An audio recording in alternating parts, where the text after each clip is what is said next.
Good morning, everybody. It's Steve Lookner with Agenda Free TV. We're here to bring you live coverage of President Trump's press conference at the NATO summit in Ankara, Turkey. And actually, things are running a little late there, so we're supposed to catch actually soon. President Trump is supposed to be doing a meeting with President Zelensky of Ukraine, and I believe we're supposed to have some video of that. So, we're going to have that. And then also, I think we're supposed to have some other video. I think Mark Rutte, who is the NATO Secretary General, is going to be doing a press conference as well. So I don't even, originally the Trump press conference was scheduled for 9:15 a.m. Eastern, which is in like 27 minutes. I think it's going to run a little late. But we're going to have stuff before that to show you. Yeah, I'm looking right now. It says delayed bilateral meeting between President Trump and President Zelensky. So we're going to actually get to show you that. Okay, so maybe I should put that on the screen.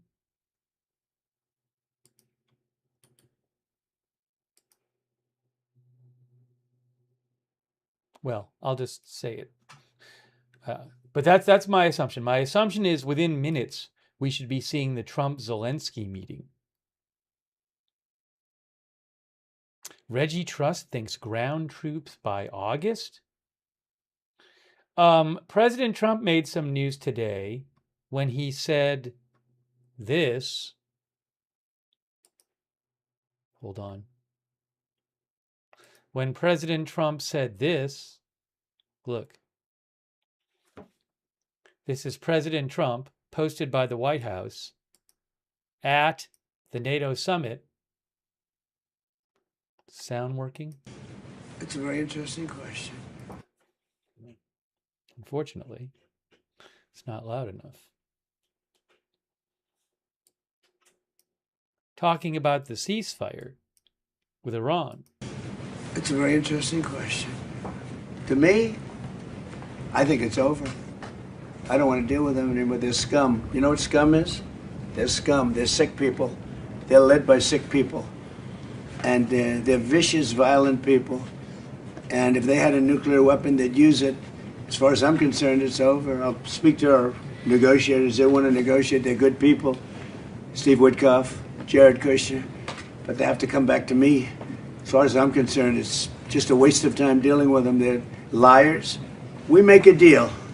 And if I make a deal with him, we have a deal, and he goes out, he talks. We make a deal. Everyone's agreed. No nuclear weapon. We make a deal. They go outside, talk to the press. They say, we never even talked about it. There's something wrong with them. They're cuckoo. As far as I'm concerned, it's over. These talks won't resume after we get through the funeral proceedings. Does this mean that talks with Iran will not resume? I don't care. They can talk. But I think they're wasting their time. They're a bunch of lying guys. My whole life, that's all I do is deals. My whole life that's how I became president, I guess. That's a deal too, right? But I made a lot of money. I had a lot of great success. Tremendous success. Everything I did, I was successful. And I deal with these guys and I say, this is from a different school. They're liars. They're cheats. They're sick people. They've hurt their people. They killed 54,000 people as of now that were protesting.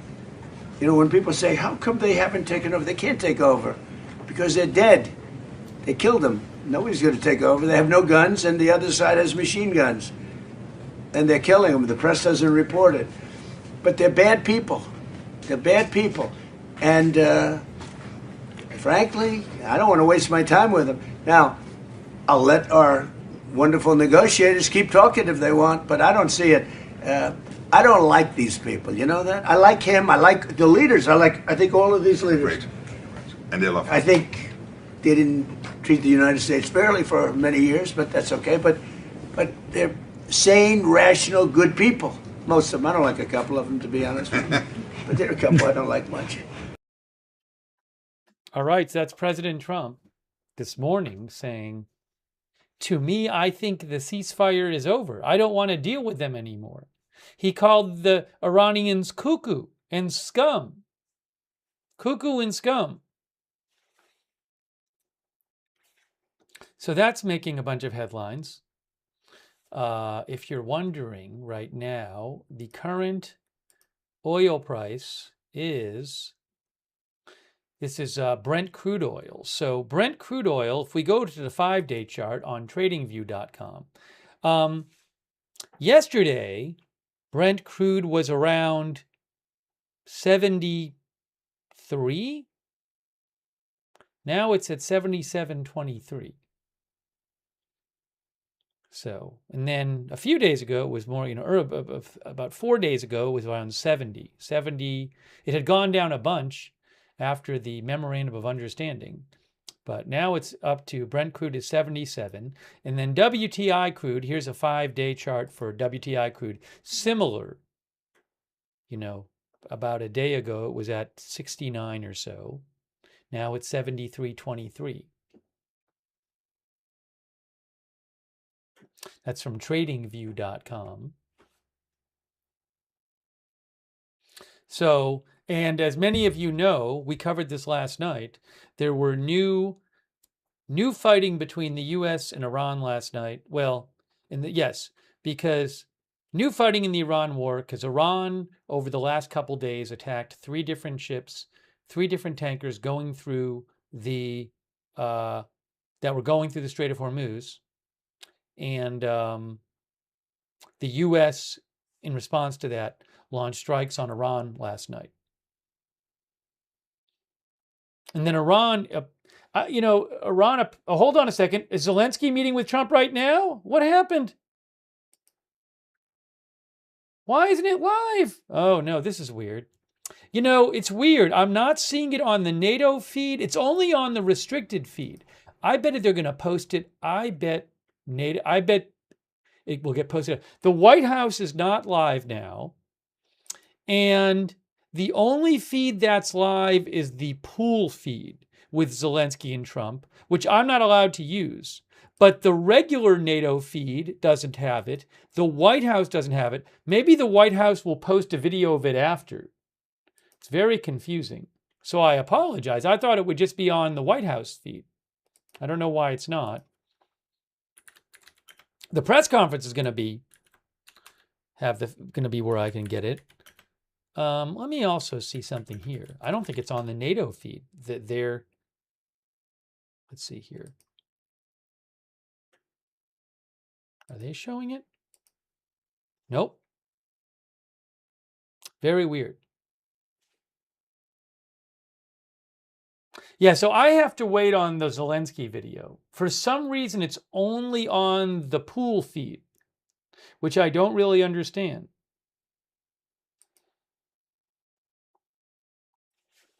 The pool feed is like, the major news channels. They pay for this feed. They pay for have their own camera there.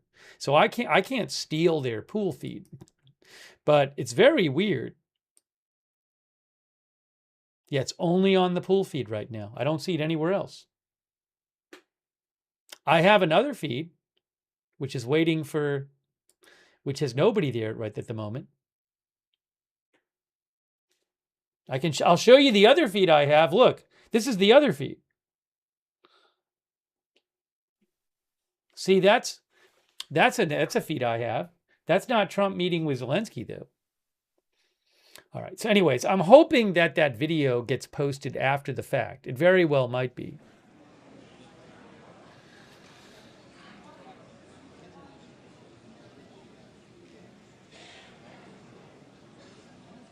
It's strange how they're doing it.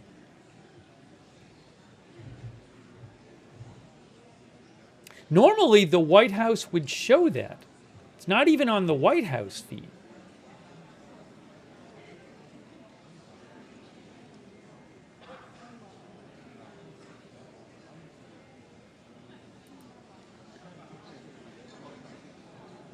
Yeah, it's only on the pool feed. So again, I do apologize for that. I can't steal the pool feed.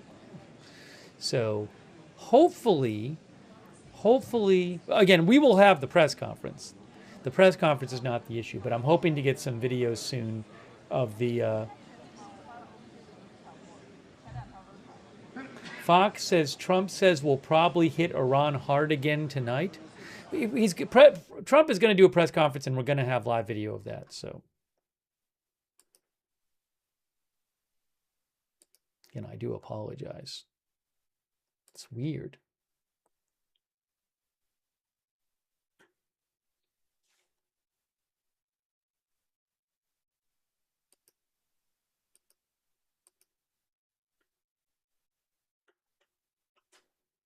Give me a moment, please.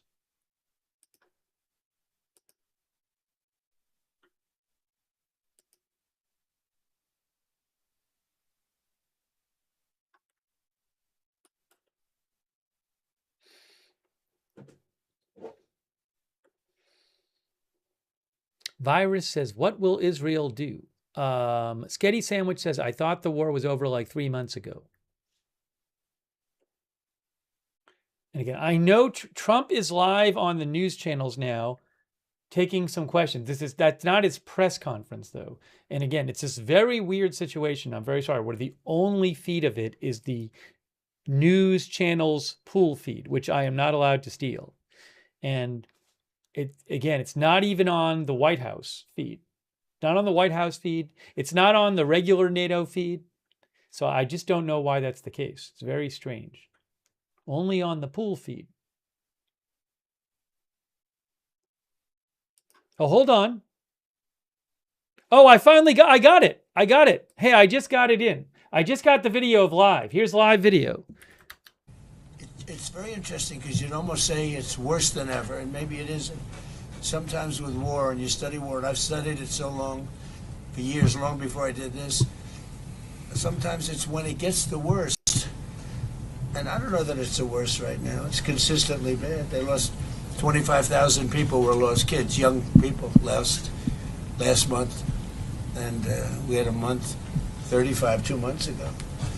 And I would say more Russians. And but it's just, they're people. They're people. And there's actually very little difference between the people. I mean, it's like the Russians and Ukrainian people. And they can get along, but it's a nasty war. Thousands and thousands, mostly soldiers, are being killed. The battlefields, I see pictures, and it's horrible. He thinks it's horrible. We all think it's horrible.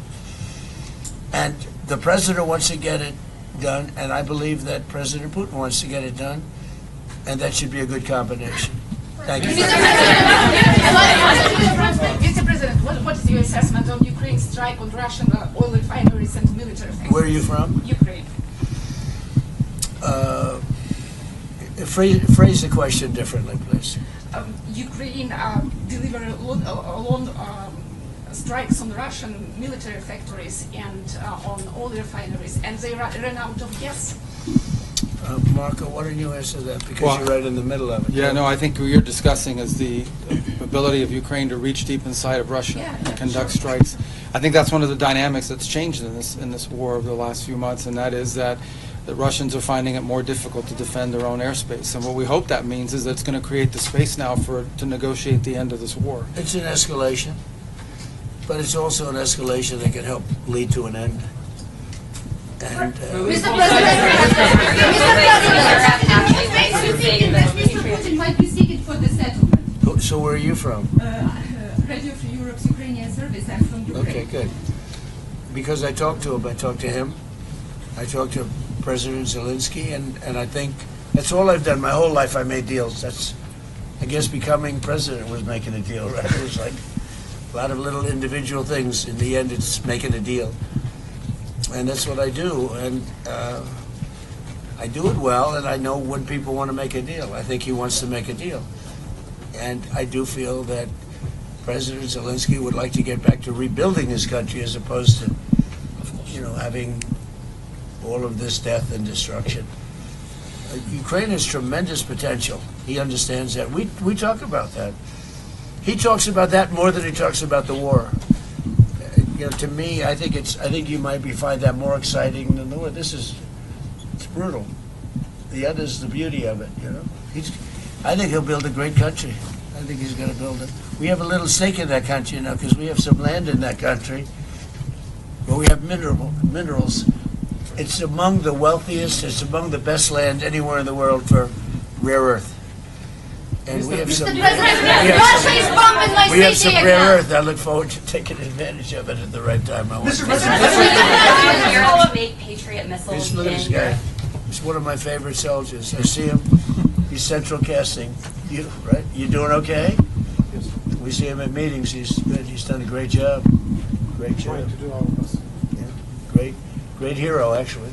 Mr. President, do you want to decide? Go ahead, please. Mr. President, will you allow Europe to make Patriot interceptors in Europe? Are you comfortable with licensing that About technology? what? Tell me. Patriot interceptors to be made in Europe. And you're talking with respect to Ukraine. Well, we're going to talk about that. You know, look, it's a defensive weapon, which I like, better than an offensive weapon. It's the best. So I was saying we have an aircraft carrier, which is one of the most beautiful in the world. It's one of the biggest, the Abraham Lincoln. And 2 months ago, we had 100, I told this story yesterday, we had 111 missiles shot by the Islamic Republic of Japan. They were shot at the aircraft carrier over a period of about 1 hour. 111 missiles going to a very expensive ship, and every one of those missiles was knocked down. Pretty much most by Patriots, but by other means also, as you know. Yeah. Other less expensive means. It's even better when you do that. But out of the 111 missiles, every one of them was shot down. It didn't hit the ship, and you know, bad things happen, right, when that happens. So think of that, over a period of 1 hour, these missiles are coming at you, and every one of them shot down. So I think one of the things we're going to be talking about is, as you know, the companies, we have great power over the companies. Those companies that make the Patriot and make all of the great stuff, the Tomahawks, all of the great stuff. We have the best stuff. Many things. The Patriot's great, but we have many, many great things. You see that with Venezuela. You see it with Iran. Look, Iran has been wiped out. Iran, their Navy's gone, their Air Force is gone, everything's gone. But one of the things I think we're going to be talking about today, a little birdie told me this, about the fact that we'll give them the right to make Patriots. We'll show them how to do it. It's very complex, actually, but it's you'll figure out the complexity quickly. And we're talking about that, and the company that makes them, which is building now 4 plants, you know, all of our companies will be able to do this in 2 to 3 months. If you order a Patriot, now you have to wait a long time for them. Same thing with Tomahawks. We have a lot of certain equipment, but with they call it the elite equipment, and you don't need elite equipment necessarily for a war. But so one of the things we're going to be talking about is we're going to give a license to you to make Patriots. That's pretty cool, right? This way you can't complain that we're not giving them enough. I say make them yourself. We haven't informed the company of that yet, but that'll work out all right. You know, I'm sure they'll be thrilled. But you know, they'll be able to do it. You'll be able to figure that out. Most countries couldn't do that. Yeah. If I said that to most countries, they wouldn't know what I'm talking about. But this is a very ingenious group, and what I like about that, it's a defensive situation as opposed to an offensive. But I think one of the things you might want to be talking about is that. That's what I heard. Little birdie told me that. Go ahead. President, on Iran, can you clarify, does the end of the ceasefire mean that we are back to a full-scale Well, as far as I'm military concerned, conflict? they violate the agreement every day. They lie, they cheat, they kill people. They've been killing people for 47 years. They knocked out the SS Gold. We lost, 200 people more. That was a long time ago. For 47 years, no president did anything about them. Well, Obama actually gave them vast amounts of money. You'd like this. He gave them a plane load of money, $1.7 billion in green cash. They loaded up a Boeing 757. Remember the old 750? It was a beautiful plane loaded up with cash. They took all the seats out, and they took all of the cash for Virginia, Maryland, and D.C. banks. They had no money. They took every ounce of cash, put it in, flew it to Iran, and gave them the money. I wonder what these guys thought of when the door opened and cash fell out of this big plane, beautiful plane. And then on top of that, they gave them billions and billions of dollars. And by the way, they gave it to the wrong the wrong country, frankly. You want to know the truth. And it began. That was pretty much the Obama deal. That was one of the worst tragedies that happened. That's what happened in the Middle East. That deal set back that whole situation. They went with it. Frankly, they picked the wrong country. They picked the wrong country. POC. What a terrible deal. I call it the Obama nuclear waste deal. Because what he did with that deal is he caused tremendous hardship in the Good Middle East. afternoon. It was a terrible We have just concluded just the a opposite. tremendously Our deal is a wall to a nuclear NATO weapon. summit His here in deal was Ankara. a road There was to a a great nuclear sense weapon. of unity. They'll never build a Allies nuclear warmly weapon. welcomed President Under- Trump's leadership that is transforming this alliance and Because making you it know stronger. what? It's easier. Because The these message- people, What they does that lie look and they like? cheat, and you Is have an agreement, and NATO they'll go outside. delivers. For instance, they agreed, One well, year- we'll never have a nuclear weapon. They agreed. Then they go outside to have a news conference, or they leak that we never discussed the subject. Now, who would believe we never discussed the subject? Because for me, that's 99.9% of what we're doing. It's denuclearization of Iran, okay? So, when you ask, our guys can continue. You know, Steve is great, and Jared, and all the guys. They know him very well. Yeah, actually, they're working on your stuff, too. I wonder which. I picked two beauties. You know what? We settled 8 wars. I got a couple of beauties here. But Steve's great, and Jared's great. You know, they're the right guys. And we'll see what happens. But I will say this. Iran, they've misbehaved for 47 years. They've killed our soldiers, they've killed our people, and they've killed a lot of people all over the Middle East and elsewhere. And the roadside bomb was their preferred, the preferred weapon was by Soleimani, the roadside bomb, where it would explode under a truck. We actually built trucks with floors, steel this thick. And then all they did was they made bigger bombs. And we have young guys around, not walking around because they have no legs, but their legs were blown off, their arms were blown off, their face was blown off, and they live because of modern medicine. You can do anything, but they're living like in hell. Their whole life changed because of Iran, and that was 96% of the people that used that. They were made in Iran, and so we have a score to settle too. Are you what about the naval blockade, sir? Mr. President, you say that President Putin is ready to finish this war. What if he doesn't? Are you ready to put pressure on Russia? Are you ready to Well, we have a put lot of sanctions? pressure. We have a lot of pressure on President Putin. You know, I don't think he likes what's going on. I don't think he's thrilled with what's happening. There's a lot of pressure on President Putin to get it done. I think there's pressure on everybody to get that one done. A lot of pressure. Mr. President, what's your security guarantee for Ukraine? The guarantee? Yeah, security Well, guarantee for the Ukraine. security guarantee you're Yeah. talking about? I mean, not that we want to do it. We'll do it to save lives. Look, Ukraine's very far away. We have an ocean separating us. What I'm doing is I'm trying to save lives. A lot of lives are being lost. I also think that it's a country with great potential. I think if this kind of brain power can go toward rebuilding the country instead of fighting a war, I think that country's going to do fantastically well. And likewise, Russia, look, they're devoting a lot of energy. Do you have a question for President Putin, please? President, do you have a question for President Putin? Not Zelensky. Putin. Yeah, what would you like to ask him? Because I'm going to ask him that question. I have a question. Last year you called Russia a paper tiger, referring that they're not doing Who did I call? I heard Ukrainian media. No, give us a question, not for Zelensky. Give us a question for Putin. Why is he attacking Ukraine? Because I'm speaking to him today. Yeah. Give me a good, hard question. When will he end this war? That's a good question. I don't think I've ever asked him that question. I'm going to ask him that question. Mr. President, what's the status of a drone deal between the U.S. Say and it? Ukraine? What's the status? By the way, I will tell you, though, he's going to tell you that he wants it ended as soon as he can end it. He wants it ended. He wants to end it soon. And I ask him, and we talk. I talk to him a lot.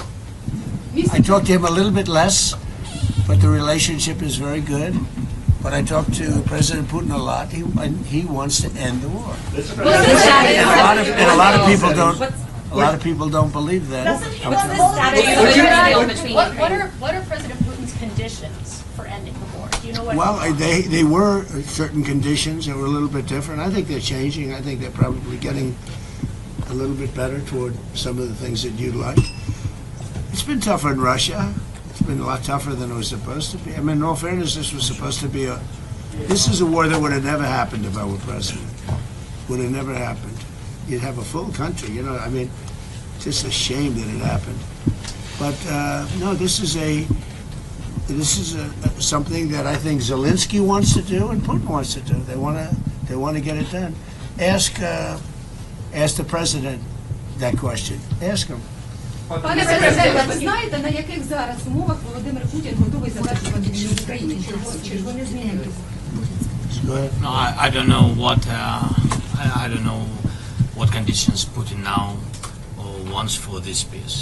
So I think that they are changing in any way, because at the very beginning of full-scale war, he was stronger, and now I think he is losing initiative on the battlefield. I think his army. That's why I think that because of technologies, because it's not the question now of number of people. People, our heroic people, are very important. But now it's not the question of only number of people. First of all, people and technologies. People with technologies. Now I think that we have better steps, technological steps further than Russia, maybe quicker. Because they produce a lot of different things which are tough, strong against us, but we are quicker, and that's why I think that now initiative moved to our hands, not totally, but moved. We are trying to move this war to the sky from the battlefield. That's why we now begin to control the battlefield. This is very important. It's difficult when you have less people to move them back, but we found another way how to do it, to cut their logistic for their army. It's about weapon, petrol, diesel, without massive human losses. That is the difference between us, by the way. Russia is... He's got a lot of support. I just left the room with, where they have, mostly European, Canada, but mostly European countries.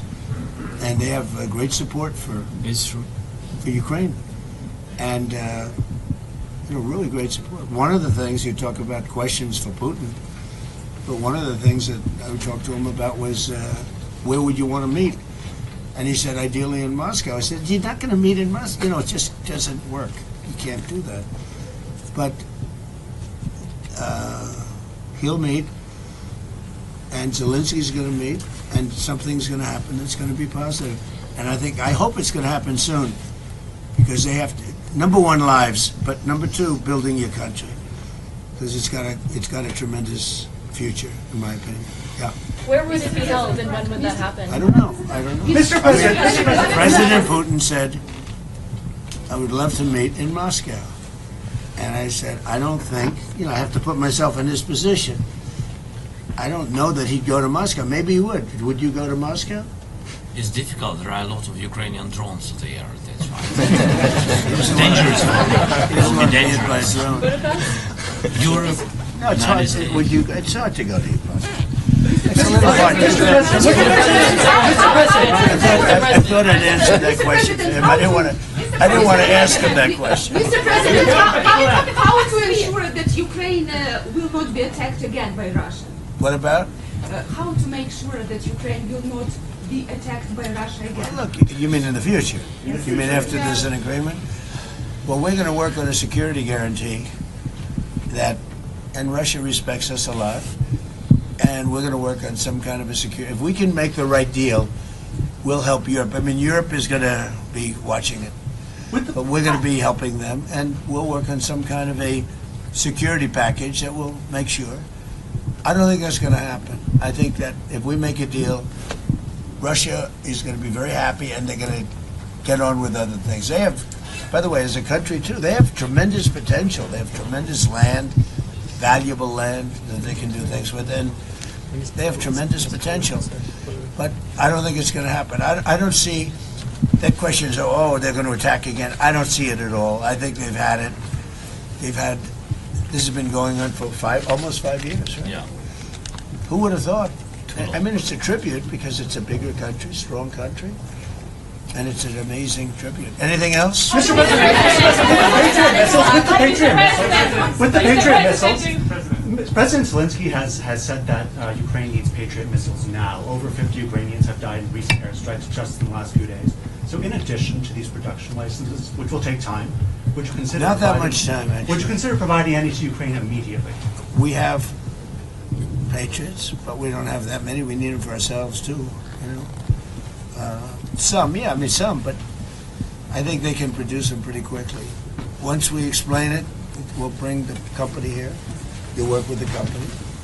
They have a great ability to produce weapons, pretty complex weapons. Will you go to Ukraine? Will I go to Ukraine?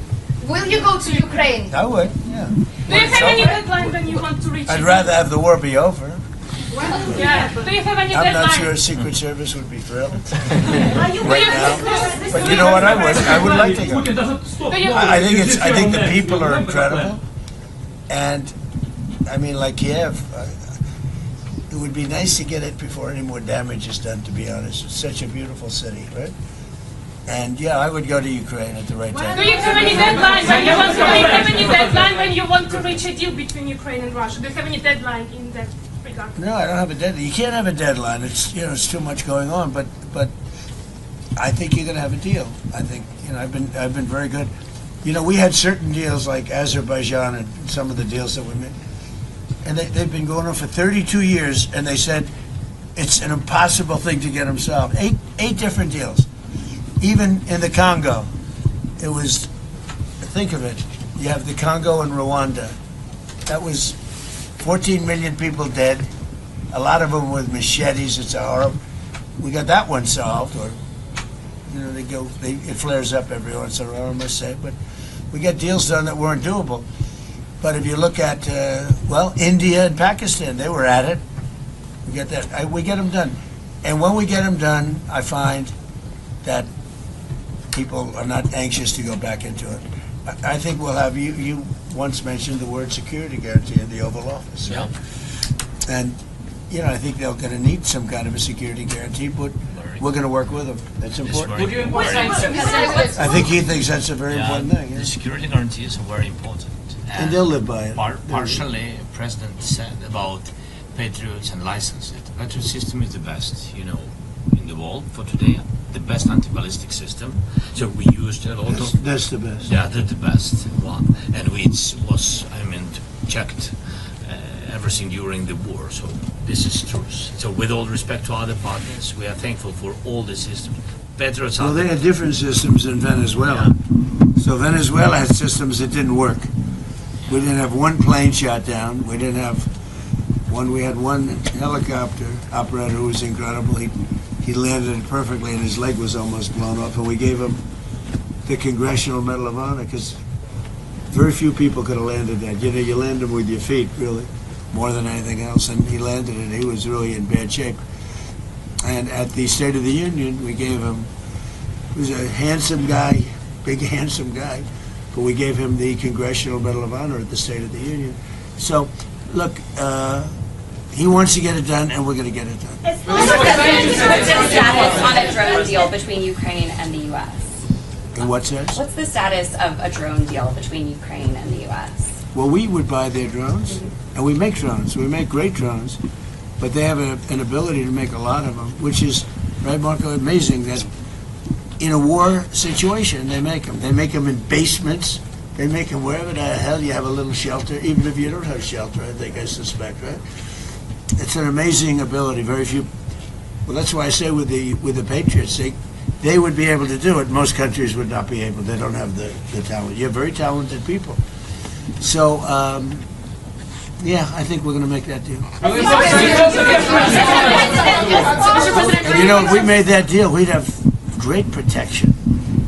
I love the protection. Think if you had a lot of patriots, you'd never be hit in, as an example, in Kiev, where they get hit with missiles, those missiles, like what I said about the Abraham Lincoln, the missiles would be shot down, yeah. So, and I think you'd start making them pretty quickly.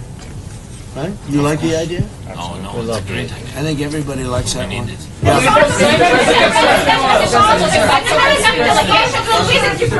As part of security guarantees, are you ready to close the skies in case Russia attacks Ukraine? Close what? To close the skies over Ukraine in case Russia.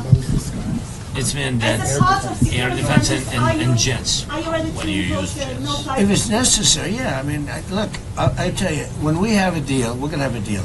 Security guarantee or no security guarantee. If we have a deal, we're going to have a deal. We're not going to have to worry about what you're saying.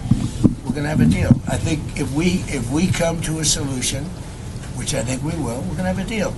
Now, we want to make sure the deal sticks. Some people don't think it will. I think it will. I'm sure it will. I'm not sure it will with Iran. If we make a deal with Iran, I'm not sure that will stick. May I ask you, Sir, what does you Because I found them to be very dishonorable people. Yeah. Are you supposed to reimpose the naval I don't find that with blockade? him, and I mean, I don't want to upset him, but everything I've done with President Putin has been okay. It's been good. He's going to say, oh, but I would expect you to say that, but that's good. I don't think anything's going to be broken, and we're going to do a security guarantee in case it is. But with Iran, 47 years, this should have been done by another president a long time ago, or somebody else, another country. But they got stronger and stronger, and now they're weak. Are you going to reimpose the naval Don't blockade forget, on we Iranian knocked out ports? 159 ships in 1 week. That's good even for you, right? 159. Their entire navy is at the bottom of the sea. And now they have little boats, little tiny boats that go around. And we knocked about 28 of them out last night with the same weapon we use for the drug people. You know, drugs are down, by the way, drugs by sea are down 97%. Meaning nobody wants to get into those boats and take drugs into it. They're down 97%. And we're using the same thing for the mine boats. You know, they like to drop mines in. And we hit a lot of them last night, like 28. We knocked out 28 boats last night, little ones. That's all they have is little ones. Are you going to try to take out more tonight? Will we go tonight? You know, normally I wouldn't tell you. But you know what? There's not a thing they can do about it. So the answer is probably. President Trump. It's terrible military strategy. He just said he's going to that. Yeah, because they deserve it. President Trump, what is the effectiveness of last night's attack? What message does that send to what's left of Iran? Which attack are you talking about? The attack that you guys had on Iran last night. The strikes last night? Oh, I think it has a tremendous impact. Well, first of all, we took out additional, you know, they were trying to rebuild their radar, and they had about 60% built. Now they have to start all over again. Look, we're not attacking at the highest level. The highest level are the bridges, which we can knock down. I would say in one day we knocked down every single bridge in Iran. There's not a thing they can do about it. Their electric manufacturing facilities, right? Their electric plants where they make their electricity in there. We will, if we have to, we'll take them out. I don't want to do that, but if we have to, we'll take them out. They have desalinization plants. We'll take them out if we have to. I hate to do that. That's probably the one I would like not to do, at least. We attacked Kharg Island last night. We knocked out a piece. I said, don't touch the oil, because maybe we'll take over Kharg Island. You know, we may take over Kharg Island. There's not a thing they can do about it. But I said, don't hit the pipes. Just hit everything else. And they hit it. They may hit it again tonight. So, you know, as per your question, normally I'm not that way, but they really deserve it because they're saying they want to make a deal, but they don't. You know, they asked for a timeout. They wanted to go to the funeral of Khomeini, and I said, give it to them. And they start shooting missiles. I mean, it was the craziest thing. Now, we did kill him, so I guess you have to look at it that way. But the funeral took place, and they wanted to have a period of time. And they also asked that we not kill them. And we said, we're not going to kill you. They were worried we'd kill them during the funeral. I mean, if you can believe it, what a crazy... Did you ever think I'd be doing this for a living, Marco? Did anybody ever think I'm doing... Maybe Pete, but this wasn't supposed to be for me. Pete loved this stuff from day one. But they said to us, please don't kill us during the funeral. I said, I won't. And we didn't do anything. In fact, we made it safe for them, actually. And what happens? They try and knock out two ships, the Saudi and I guess Kuwait, right? Kuwaiti? Oh, no, Qatari. In addition, really three. Three, yes, sir. So you had 3 of them. And it just, I don't know. I just don't know with them. A lot of people say they're very dishonorable people, and they can't keep a deal, so we'll see. Now, as to whether or not Steve Witkoff, Jared, and JD and everybody working on that will talk, I guess they can talk, but I'm not seeing it with them, with the people. My whole life is deals, I don't see it. I don't see it with them. And there may be a big attack, and it'll knock out a lot of stuff. We don't knock out nothing, we knock out a lot. Pete, do you want to tell them about last night? Yes, sir. Last night, as you said, a lot of small craft that they were trying to harass shipping with, so that was a big part of what we targeted. Underground facilities where they were storing drones or missiles, coastal defense sites, radar sites, surveillance sites, anything used to harass shipping in the Strait of Hormuz. So anything they thought they had rebuilt or capability they were using was a target last night. And tonight, if we need to, on your order, Mr. President, we will hit even more and even deeper, because that's the consequence. And we may put down the blockade. We may put it back, the blockade. And it'll only be a blockade for Iran. Anybody else can have whatever they want. Now, of course, they'll drop some mines if they can, if they can do it. But it's hard because we're taking out those little boats now with the same weapon we used to take out the drug lords and the boats coming in by sea. Think of it, 97%. For years, we had fentanyl and all the other drugs coming in from different countries, including Venezuela. And it was, they'd arrest them, they'd bring them to a court, they'd be released, and they'd be back on another boat the next. 97%. What was done in the past had no impact. 97% drugs down coming in by sea. And now we're going to start doing it by land. The land is easy when we had to do sea first. And nobody... I think the 3% of the people that still do that, I think they're the bravest people in the world. We should probably give them a medal for bravery, because and we're using the same exact missile to take out the mine drop. They call them mine droppers, but we have mine sweepers. And one of the things that came up today is that European nations, the NATO group, they're sending mine sweepers. We don't need them now. We have pretty much the mines that lit up, but they'll probably drop some more. They're evil people. They're sick people. They're mentally disturbed people. And it should have been done 47 years ago. Thank you, everybody. Thank you, guys. Thank you, guys. Thank you, guys. Thank you. So that wasn't even the press conference. That wasn't the press conference. The press conference is coming up. That was him taking questions during this meeting appearance with Zelensky. That wasn't even the press conference. So he said a lot. We'll talk about it. But again, that wasn't even the press conference yet. So coming up,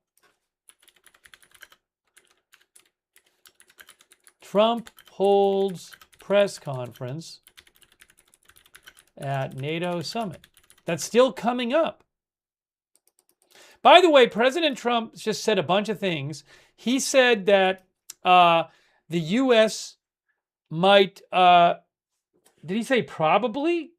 Yeah, probably will attack Iran tonight. He said that that the U.S. last night attacked Karg Island, and he said, don't hit the pipes, but they hit everything else, I think is what he said. I don't believe that's been announced by the U.S. or Iran that the U.S. attacked Karg Island. He said that the U.S. may put the blockade back on Iran. And let me remind you what President Trump said in an earlier appearance, I think a couple hours ago, when he said that to him the ceasefire was over. Let me just put this up on the screen here. He also said, he just said that in that appearance right there, he said the U.S. is going to allow Ukraine to manufacture Patriot missile interceptors, Patriot missiles. He said the U.S. is going to allow Ukraine to make them in Ukraine for themselves, which would be a big deal. He said the company doesn't know this yet. That would be a huge deal. He just said it. So we'll see if that happens. But here is what President Trump said moments ago. No, he did say it. He did say that repeatedly in that meeting. He said it's going to happen. Now, here is what was said by President Trump. This was about 5 hours ago. In case you missed this. Hold on. In case you missed this. It's a very interesting question. To me, I think it's over. I don't want to deal with them anymore. They're scum. You know what scum is? They're scum. They're sick people. They're led by sick people. And they're vicious, violent people. And if they had a nuclear weapon, they'd use it. As far as I'm concerned, it's over. I'll speak to our negotiators. They want to negotiate. They're good people. Steve Lookner, Jared Kushner. But they have. Just to clarify again, he was asked about the status of the ceasefire with Iran. And this is what he said earlier today about the status of the ceasefire with Iran. It's a very interesting question.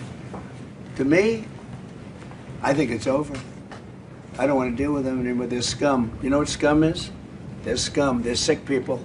They're led by sick people. And they're vicious, violent people. And if they had a nuclear weapon, they'd use it. As far as I'm concerned, it's over. I'll speak to our negotiators. They want to negotiate. They're good people. Steve Lookner, Jared Kushner. But they have to come back to me. As far as I'm concerned, it's just a waste of time dealing with them. They're liars. We make a deal. And if I make a deal with him, we have a deal. And he goes out, he talks. We make a deal. Everyone's agreed. No nuclear weapon. We make a deal. They go outside, talk to the press. They say, we never even talked about it. There's something wrong with them. They're cuckoo. As far as I'm concerned, it's over. Talks won't resume after we get through the funeral proceedings. Does this mean that talks with Iran will not resume? I don't care. They can talk, but I think they're wasting their time. They're a bunch of lying guys. I do my whole life. That's all I do is deals. My whole life that's how I became president. I guess that's a deal too, right? But I made a lot of money. I had a lot of great success, tremendous success. Everything I did, I was successful. And I deal with these guys, and I say, this is from a different school. They're liars. They're cheats. They're sick people. They've hurt their people. They killed 54,000 people as of now that were protesting. You know, when people say, how come they haven't taken over? They can't take over because they're dead. They killed them. Nobody's going to take over. They have no guns, and the other side has machine guns. And they're killing them. The press doesn't report it. But they're bad people.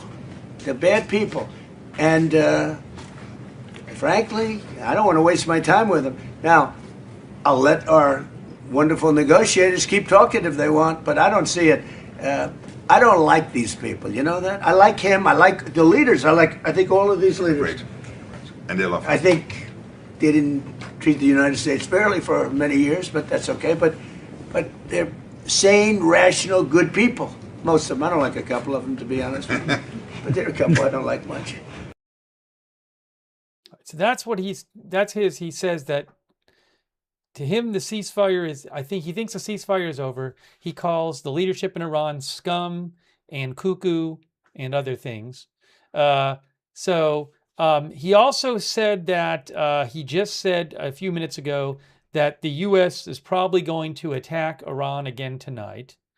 And I did want to, we missed the first couple minutes of when Trump was speaking with Zelensky and taking some questions. So I might have the video of that. Here, let's just, because I missed the first couple minutes, I'm not going to replay the whole thing, but I just want to show you, this was moments ago, the first couple minutes of when President Trump was speaking with Zelensky that I didn't show you because I didn't realize we had just gotten the video in. So what I'm going to do is I'm going to put this up. Let's see if I can get this on the screen here. Give me a moment. We'll take some of your comments on the air. And again, we're waiting for President Trump to do a press conference. We are waiting for a press conference from President Trump, which we will have for you. You can see here, Trump on Iran, U.S. will probably hit them again Wednesday night.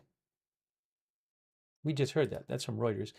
Here is this video, and we're going to show you, this is moments ago, and I just want to watch the part we didn't see.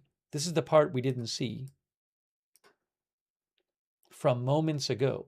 And we thought this would be a good time for President Zelensky and I to meet, and we'll see what we can do. But we've actually developed a good relationship. It's hard to believe, right? From the Oval Office to now, I think we've developed a very good relationship. And this is not the end. No, this is going to be the beginning, maybe. Yeah. Just the beginning. And you know, the country has a lot of future. It has such great land, such great assets, such great people. And you have a lot of people. I was with a group in Poland, and you have a lot of people in Poland, and which is a terrific country with a really great president. I happen to endorse him, so, and he's doing a very good job. And they were saying they love Poland, but they really want to go back. You know, you're going to get a lot of people back when this is over. They left some, and they're all. I think they're going to come back. A big percentage are going to come back. So we're going to have a good talk, and we're going to see how it all goes. And Mr. President, would you like to say something? Thanks so much, Mr. President. Thank you very much for this meeting, and we're very thankful, as always, to your support, American support, bipartisan support. And thanks for the invitation to this summit. And I think that I agree with you. We have a lot what to discuss and what to speak about. And of course, we are thankful for the Pearl program. And we want to share with you some details what we want to raise during our meeting. Air defense is the priority. The second point about negotiations. Right. I think, yes, we understand what to do. Is our estimation what to do, how to bring peace, and I hope that we will do. I'm sure that you will do everything to stop this war. Yeah, and I'm very happy that our side began to work on drone deal, and it's very good beginning. And I hope that today I will have the possibility to also to discuss with you some very important details. Thank you so much. Well, we've settled a lot of wars, and this one is the one that I thought maybe would be the easiest. But Putin's a difficult character, and this guy's a difficult character. It's not the easiest thing, and there's a lot of commitment, and there's a lot of love of the countries and everything else. But I think we've made a lot of progress in the last couple of weeks, and we'll see how it all goes. So, do you have any questions? President Trump, sir. President Trump. When the Iran ceasefire possibly over, can we expect a resumption? Well, I just think they are behaving very badly, as they have for 47 years. And, you know, we hit them hard last night after they launched a couple of, you don't have to know about this, you got stuff on your mind, but they launched a couple of drones and one rocket, one missile, and at ships, because they were in the strait, which they have every right to be. And so we hit them very hard last night, very, very hard. Probably hit them hard again tonight. I'll give them a little warning, we're going to hit them hard tonight. But we'll see how it all works out. No, I'm not happy with them. You know, it's like, for instance, we'll have a meeting and we'll talk about the denuclearization of Iran, because that's what the war is. It's not a war. It's really the denuclearization of Iran. And we'll have a meeting and we'll talk about just that. That's because my whole thing is not about regime change. It's not about, although I think it's regime change when you knock out the first group, the second group, and now you're in the third. I think that's maybe the ultimate regime change, but that's not what it's about. It's about, we don't want them to have nuclear weapons, and it's denuking or denuclearization, and I think we've made a lot of progress, and they'll get out of the room. We'll talk about it like we're here. They'll agree on everything, and then they'll go and have a news conference and say, we never even talked about it. They're cuckoo. There's something wrong with these people. And for 47 years, they've been the bully of the Middle East, and they're not the bully anymore. They're not the bully anymore. And all we want, it's very simple. They can't have a nuclear weapon. That's what I'm there for. Because President Trump, sir, President Trump. If they did, they'd use it, and we're not going to let that President Trump, sir. Daniel? You've made a career making deals in very challenging situations. Speaking to President Zelensky, speaking to President Putin, in your view, sir, what is the most pragmatic pathway forward to finding a long-term peace deal? I just think they're going to make a deal. Look, this deal has been in the works for a long time. It's got the pluses, the minuses. They know what it is. He knows what it is better than anybody. And I just think it's sometimes, I used an analogy, and it sounds simple, but it's sort of true. You have two kids in a park, and they don't like each other, and they start fighting. Sometimes you have to let them fight. Let them see that it's tough, it's tough. Fighting is tough. And he's done an amazing job. Look, he's been very effective. Now he's had the best equipment because he's had our equipment, and he's had great. But somebody has to use that equipment, and you have a lot of brave people that are using that equipment. And Russia, it's a big country, but it's a big force. Russia's always been a big fighting force, so it's. But I really believe it's ready.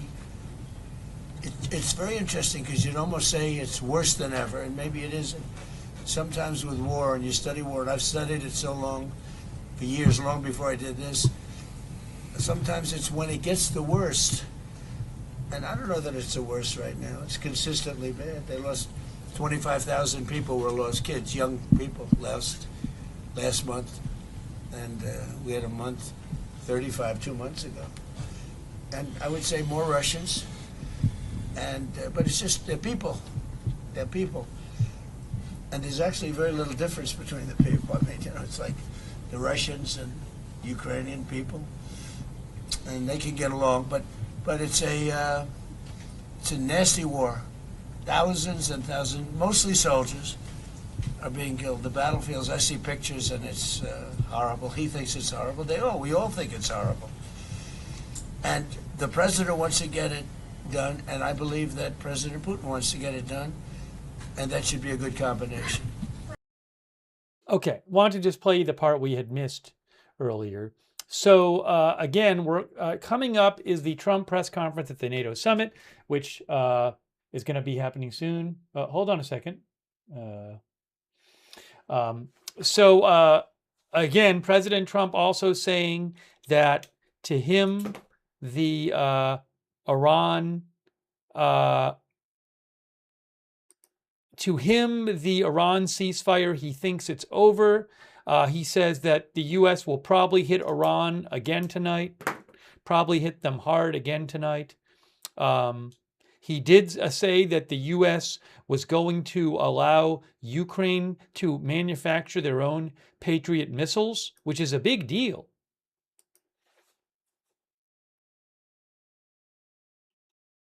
See right there? Hold on.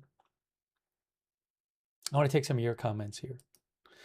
Trump says he will give license, U.S. will give license for Patriot air defense systems to be made in Ukraine. Let me thank a couple people, because I haven't even had time.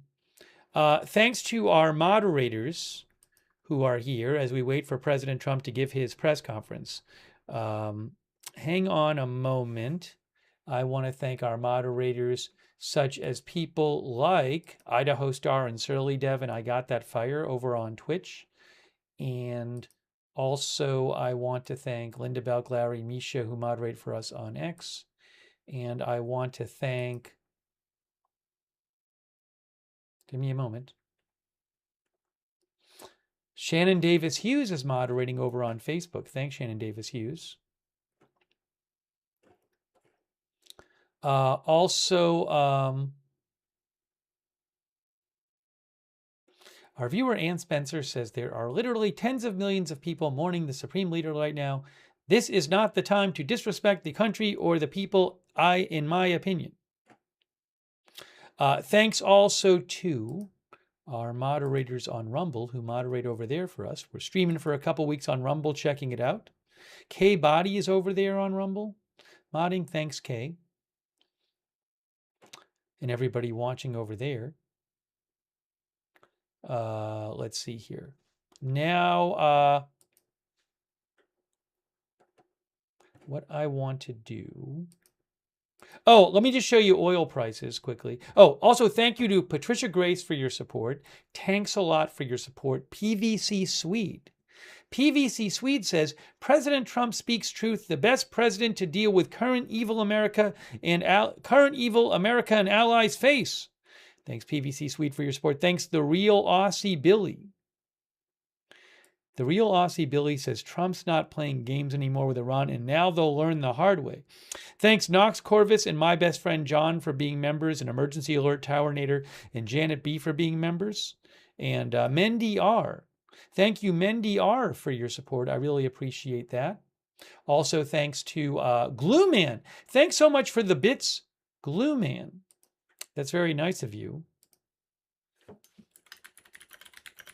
Also, thanks to everybody tuning in and watching right now. All right, so we're waiting for the President Trump news conference. I'm going to be keeping an eye out for that. Let me just keep an eye, make sure I have the right feed up.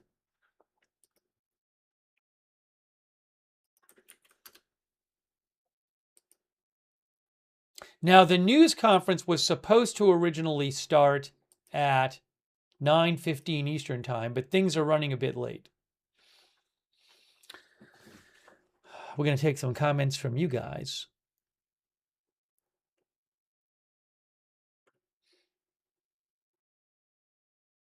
Dan Cruz, our viewer, mentions oil prices. Current oil prices, they're up. They went up some yesterday and some up some today. That right there is WTI US crude. When it loads again, loading issue, there we go. That is, wow, it actually went up to 95 at some point. This is WTI crude, which just a couple days ago had gotten down to the mid to around 68 or so.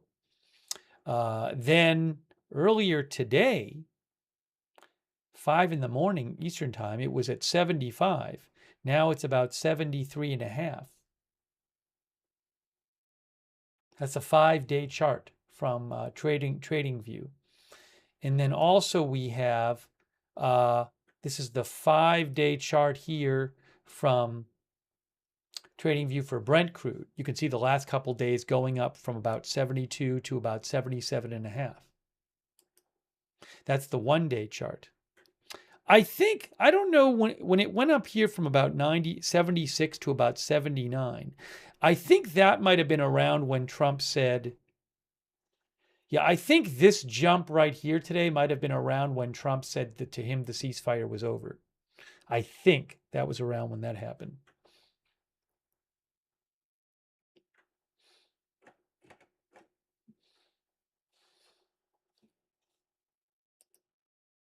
Let me show you this here. See, President Trump says U.S. will give license for Patriot air defense systems to be made for Ukraine. You know, Ukraine has a great shortage of Patriot missiles, which is making it difficult, if not impossible, for them to shoot down Russian ballistic missiles. There was a very interesting article which I posted on my X account a link to, by the Wall Street Journal a couple days ago. But what the Wall Street Journal reported is they said that Ukraine has basically run out of Patriot interceptors that they would use to stop ballistic missiles. And for example, in the Russian attack on Kyiv, on the Kyiv area on Monday, Ukraine did not shoot down any of the 23 ballistic missiles that were launched at it by Russia. They do better with shooting down drones, for example, and I believe with cruise missiles, but the ballistic missiles, they're not able to basically shoot those down now, according to the Wall Street Journal, because they've basically run out of Patriot missiles. So you can see here, AP says, President Trump said today, we just heard this, that the U.S. will give a license for its Patriot air defense systems to be made overseas for Ukraine to counter Russian missile attacks. A huge coup, a huge win for Ukraine, which has badly needed the technology in the war now in its fifth year. Trump made the announcement as he met with President Zelensky at the NATO summit in Turkey, praising Zelensky for having done an amazing job and been very effective in the war.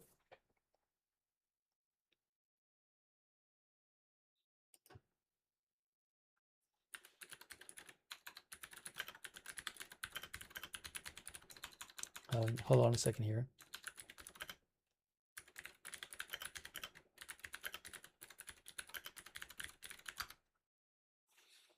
Now, what I was interested in is looking up what would be the arguments against doing that? Why has the U.S. been hesitant to do that? Is it a security thing?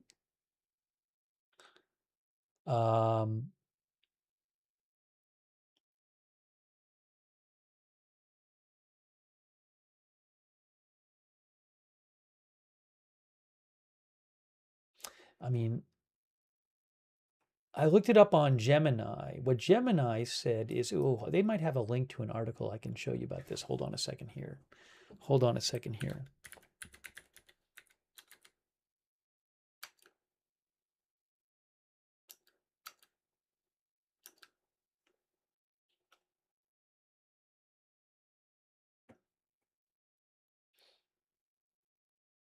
Okay, so the Atlantic Council had this article.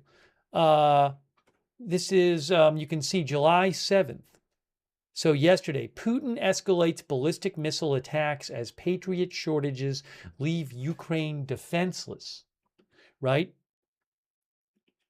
Ballistic missiles are, this is from the Atlantic Council. I'm going to post a link to this article in the chat so you can read it if you'd like. They have some good articles over at the Atlantic Council. So ballistic missiles are accounting for a growing share of Russia's increasingly deadly attacks on Ukrainian cities as Moscow unleashes a new bombing strategy seeking to exploit a global shortage of U.S.-made Patriot air defense systems.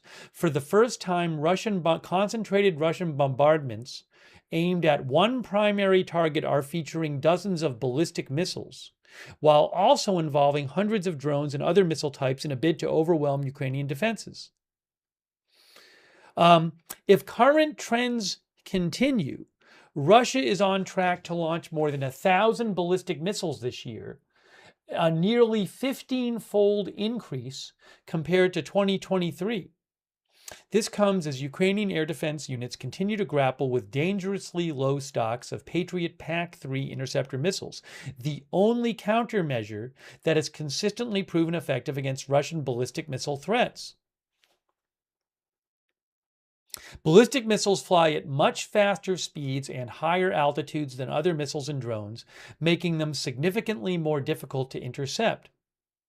Ukraine now regularly shoots down 90% of drones, roughly, and 80% of cruise missiles, but less than 1/3 of ballistic missiles.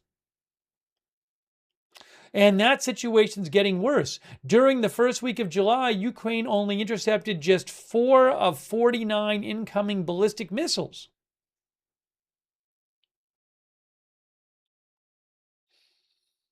Now, in terms of the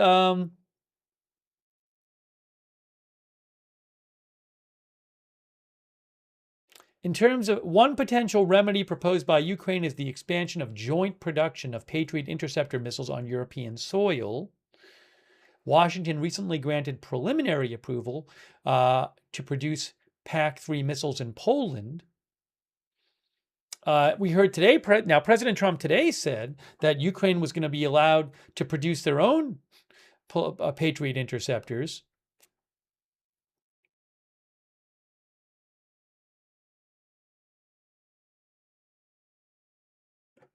Oh, so I didn't really talk about it there. So I was, I have to do some more research this. I asked Gemini, I said, Gemini AI, what are the arguments against the U.S. giving the license to Ukraine to build their own missiles? So the number one thing Gemini said, this is what I initially would thought of. Again, I have to go do some research on that. Gemini said high risk of technology proliferation and espionage. Setting up a manufacturing infrastructure in Ukraine increases the risk of Russian intelligence infiltrating those facilities, stealing intellectual property, or copying blueprints. Gemini says if the production site of Patriot interceptors or its advanced components are physically compromised or captured, sensitive U.S. military technology could be reverse engineered by Russia or shared with adversarial nations like China or Iran.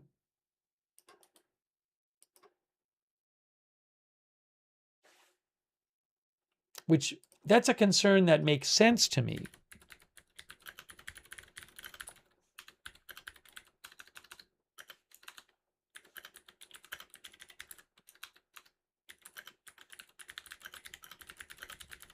Hang on a moment.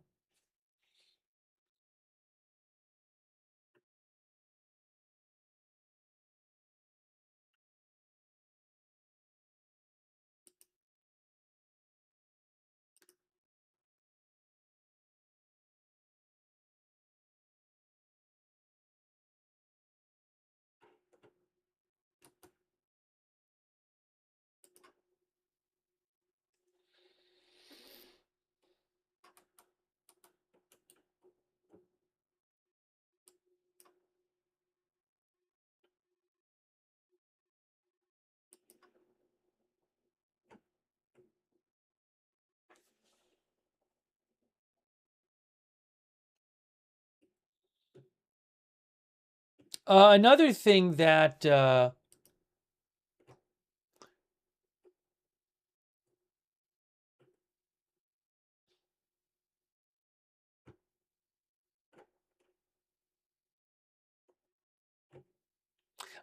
Gemini said is that any production facility for Patriot missiles that was built in Ukraine, Gemini says, would be a top priority target for Russian long-range missiles and drone strikes. This is interesting. Gemini claims that because defending some kind of Patriot missile production facility, which is static, which is not something you would move around, would consume a disproportionate share of air defenses Ukraine is trying to produce in the first place. And a single successful strike could wipe out years of investment in critical tooling. That's interesting.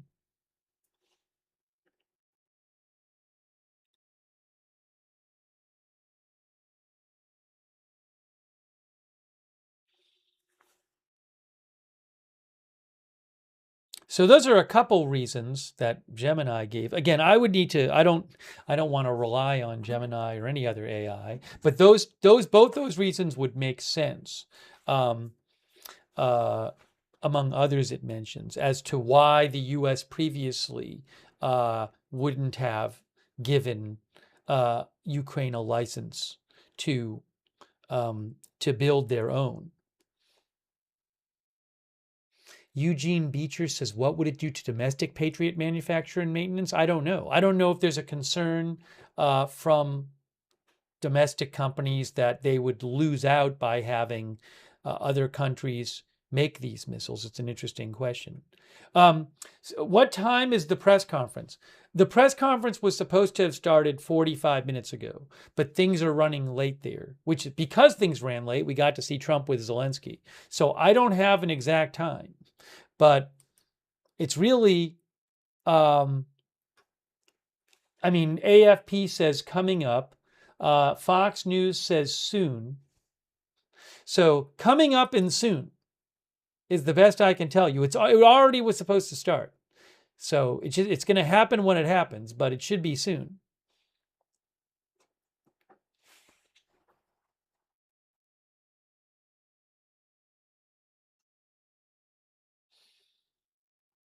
I'm guessing that'll get asked about more at the press conference. Hey, by the way, thanks so much to AZ Intel's dad. Hey, thanks so much for your support, AZ Intel's dad. That's really nice of you. Very generous of you. Thank you so much. Thanks also, Prep Mom. Thanks, Prep Mom, for your support. Much appreciated.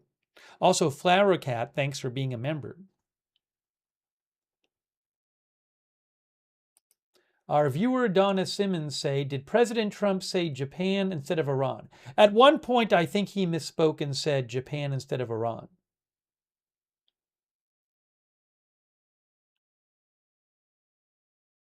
Donna Simmons says, it looks like we are back on for hours of coverage. She's talking about, I think, when Trump said, she says, back to war then. Trump said that he thinks that he thinks that the ceasefire is over.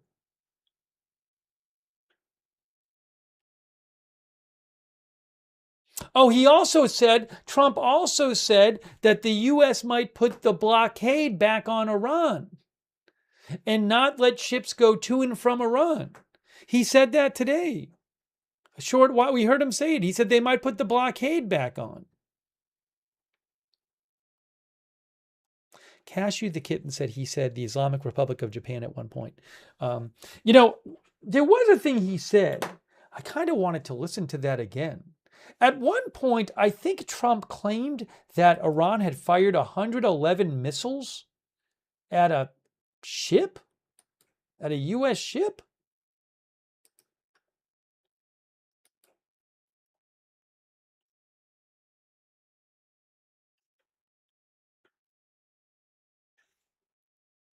See if I can find that for you real quick.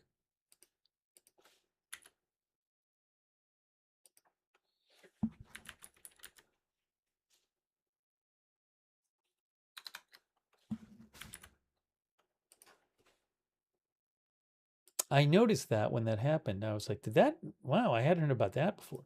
Let me just pull this up here for you. I wrote it down when it happened.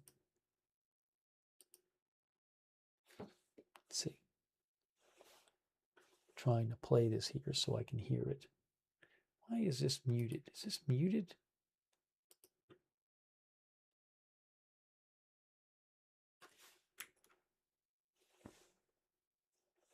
What is going on? Why am I not hearing? I should be hearing something, and I'm not hearing it. Let's see. Oh. So I think what happened there? No, paused for a second.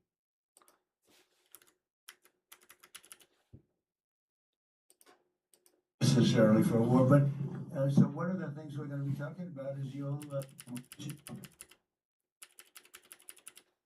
hit the ship and that area over a period of about 1 hour. We had 100. I told this was one of the biggest. The Abraham have an aircraft carrier. Okay, so this is something. This was a short time ago, moments ago. Let me just put this on the screen for you. I'm just going to replay this. So this is when President Trump talked about the 111 missiles. Look, it's a defensive weapon, which I like, better than an offensive weapon.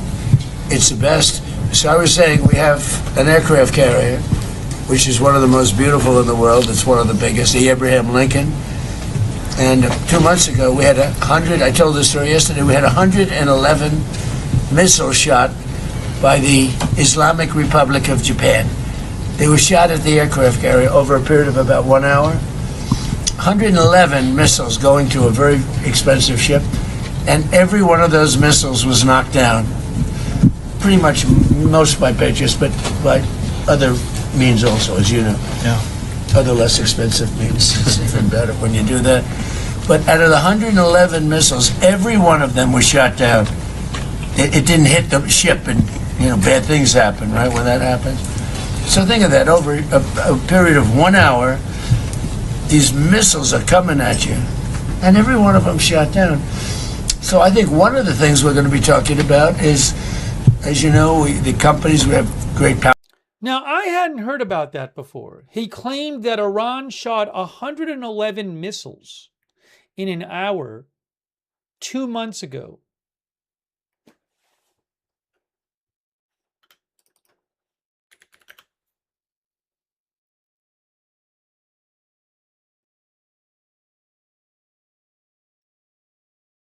Right? That's what he just said. He said during an hour, Iran shot 111 missiles at a U.S. aircraft carrier, and every missile was knocked down.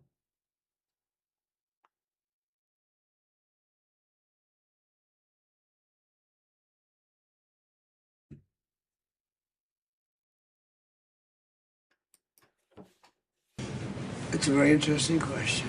That was widely reported? I don't know. I don't recall hearing that. 111 missiles?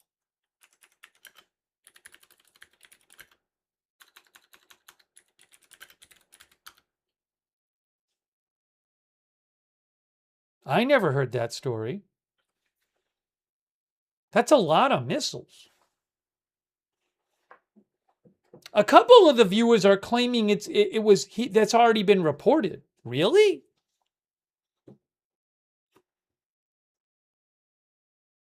Oh, I think he did say it. I think he did say it before. I'm seeing something, well, yeah, I hadn't even heard this. I guess a couple months ago,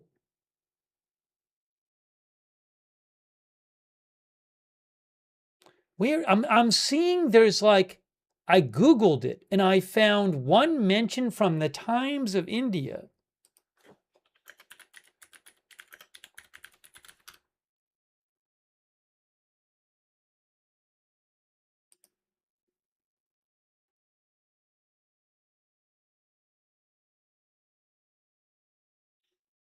I guess he said it a couple months ago.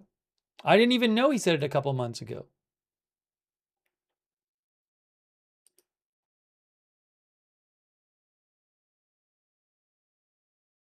The Times of India said that back in May, Trump said we had 111 missiles shot at one of our very valuable objects, something called an aircraft carrier.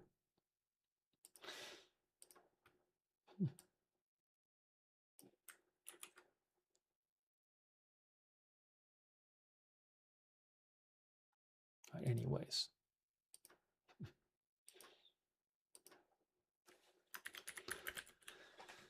I'm deleting the post about Trump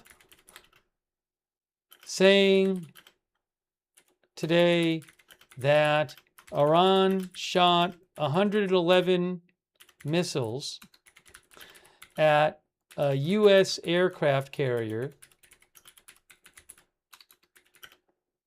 in an hour 2 months ago, because apparently Trump said this also 2 months ago.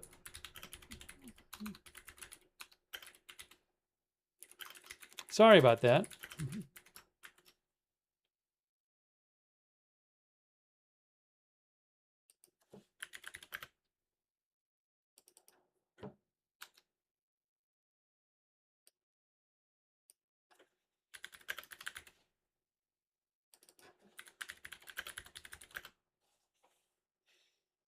Okay.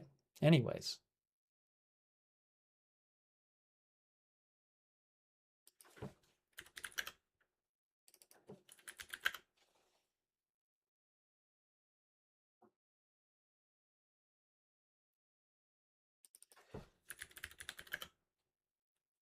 All right, sorry about that. I'm deleting the post about how Trump said today that Iran shot 111 missiles at a U.S. aircraft carrier within an hour 2 months ago, because apparently Trump also talked about this in May. So I should have asked you before I posted it. So he did say it. He did say it today, but I only was posting it because I thought he hadn't said it before.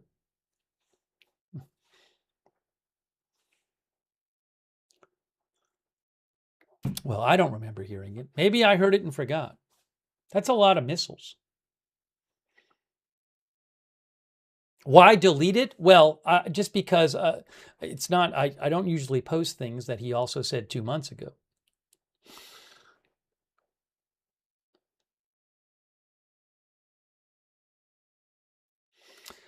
Hey, by the way, thanks so much to Lidwine Elizabeth. That's very generous of you. Thanks for your support. Lidwine Elizabeth, thank you so much. Also, Space Fraggle, our member, thank you.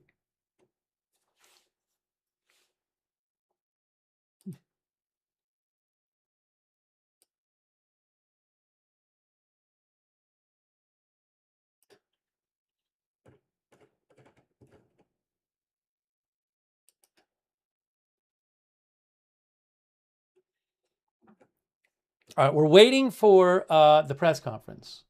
Again, Fox News said it's going to happen soon.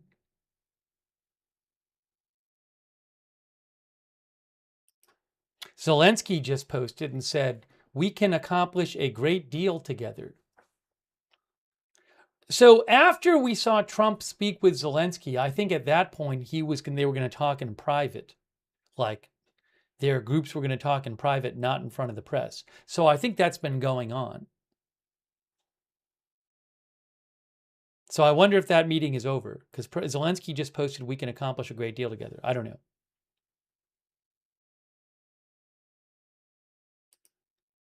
Hold on a second here.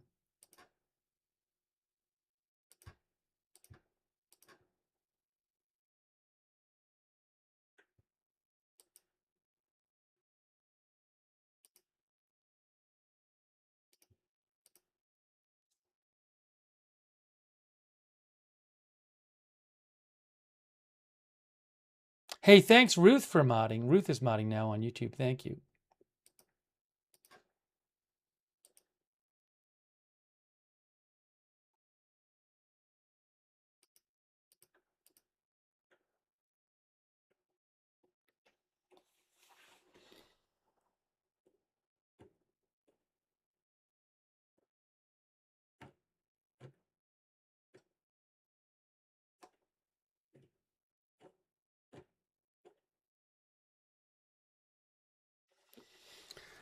Okay, so again, President Trump said, among other things, that he thinks the ceasefire is over. He said that probably the U.S. will attack Iran again tonight. He said that the U.S. may put the blockade back on Iran. He said the leadership of Iran is scum and cuckoo, among other things. And he also said that as part of the attacks last night, the U.S. attacked Karg Island, which was the first time I had heard that. I will say it was interesting that, last night, the explosions we had heard about last night in Iran were all in, I think, they were all, let me show you. They were all in or near Hormozgan province. So we had heard about explosions last night in Keshem, in Bandar Abbas, and in Sirik. Those are what we heard about last night, which are all basically Strait of Hormuz adjacent. But Iranian state media today said there were also U.S. attacks in coastal areas of Bushehr province, which is over here. Bushehr province is up here. So here, and then also Khuzestan province, which is next to it over here.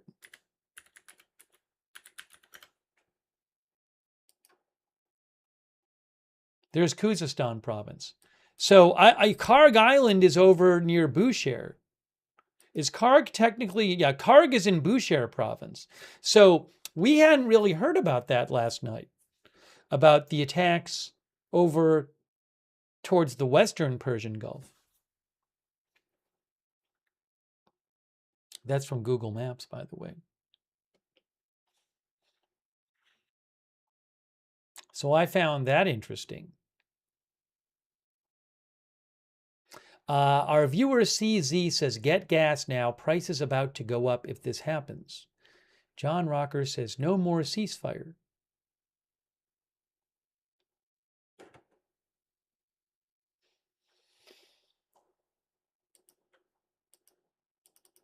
So again, we're waiting for this press conference to start. It is now about an hour behind schedule, the press conference.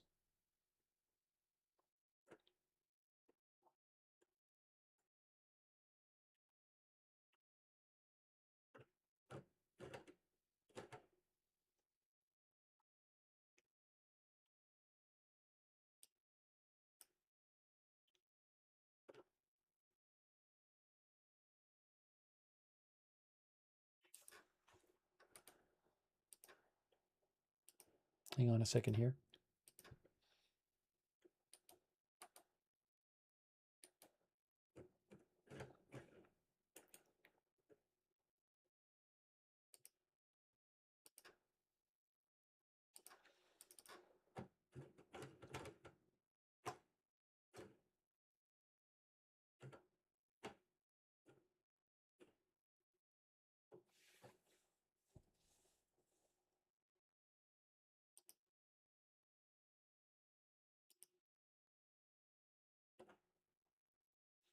Is this live now? Hold on. What am I looking at right now?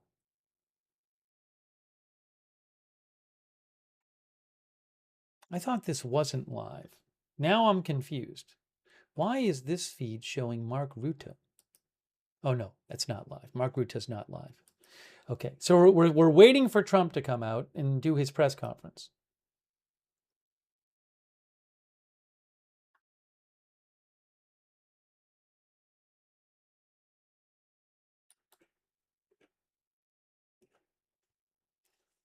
As soon as I have video of the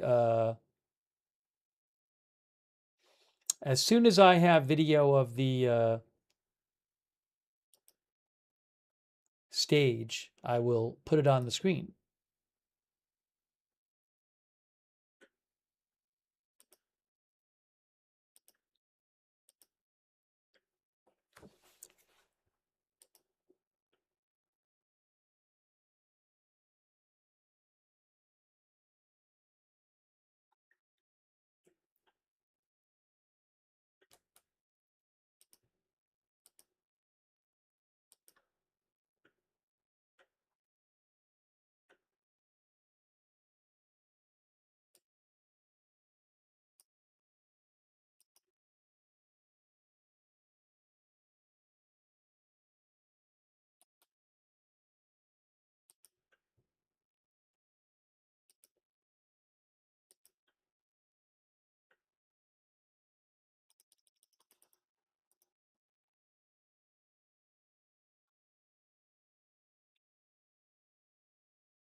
Let me take some more comments from you guys.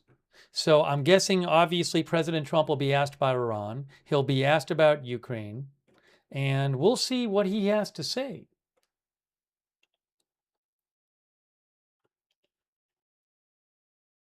Erica Soltisky Erica Soltisic says, didn't Trump already talk? Well, he has talked it a couple times on camera today, several times, because he's been making these appearances at the NATO summit. We just saw one he made with Zelensky. That wasn't the press conference. The press conference is something he's doing at the end of the NATO summit, which is going to happen any moment now. That'll be a press conference. But yes, he has answered questions several times today.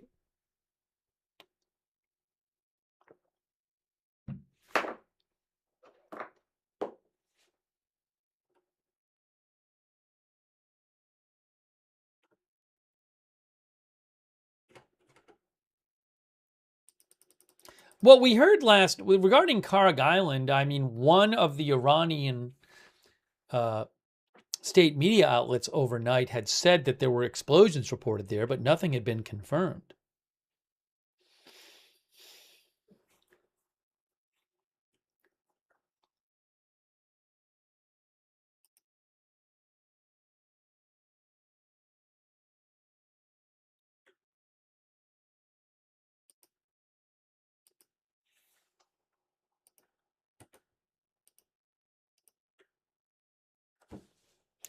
Give me a moment here. Here's something more about the, oh no, that's from we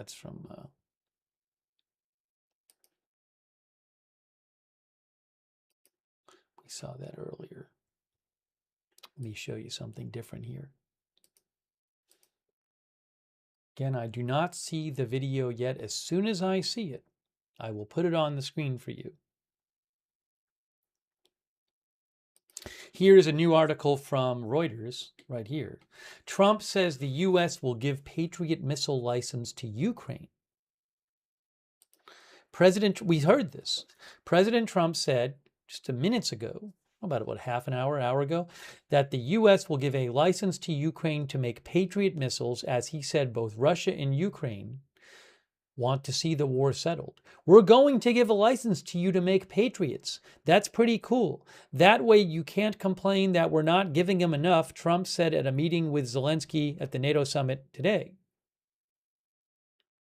Zelensky has repeatedly pleaded for the U.S.-made interceptors, the only weapon in Ukraine's arsenal that can shoot down ballistic projectiles, whose high velocity and steep flight path make them difficult to stop. Trump said pressure could be applied to companies to produce Patriot missiles. We have great power over the companies, those companies that make the Patriot, he said. He said, we haven't informed the company of that yet, meaning that they're going to give the license. Well, I'm not sure exactly. I'd have to go back and listen. He said, we haven't informed the company of that yet, but it'll work out all right. I'm sure they will be thrilled. I thought maybe when he said that, he was talking about informing them about giving the license to Ukraine. I'd have to go back and watch, though. Lockheed Martin is the prime contractor for the interceptor missiles that go in the Patriot system.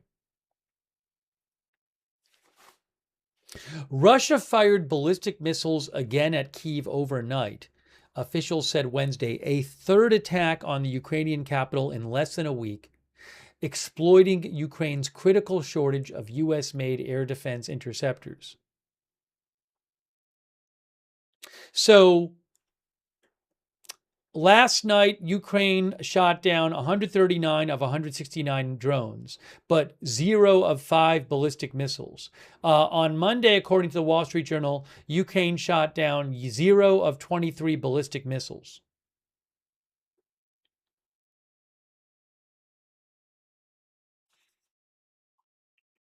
Reuters says Moscow has stepped up its air war on Ukraine in recent months as its ground defenses have largely stalled, and Ukrainian attacks on its military logistics and oil industry have triggered widespread fuel shortages in Russia.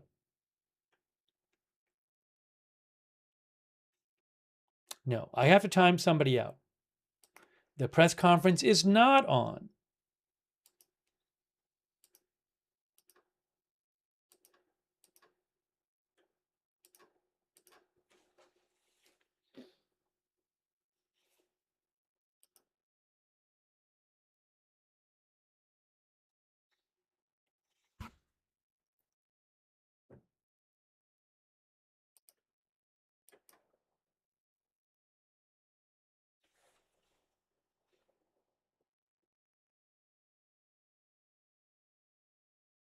Now, I'm seeing a video now.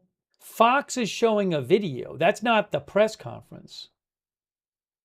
I don't even know what that video is from.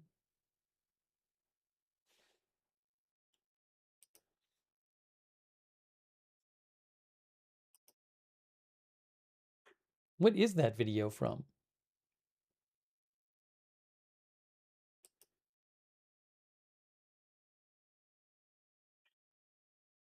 That's weird. It's on the pool feed. It's him sitting in a chair.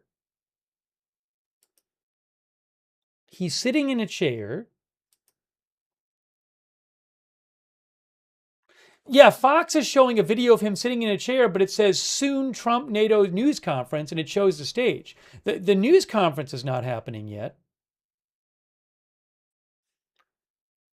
But the video of him in the chair, is that live or not? Yeah, the pool feed is showing Trump answering questions sitting in a chair. But that's not the news conference.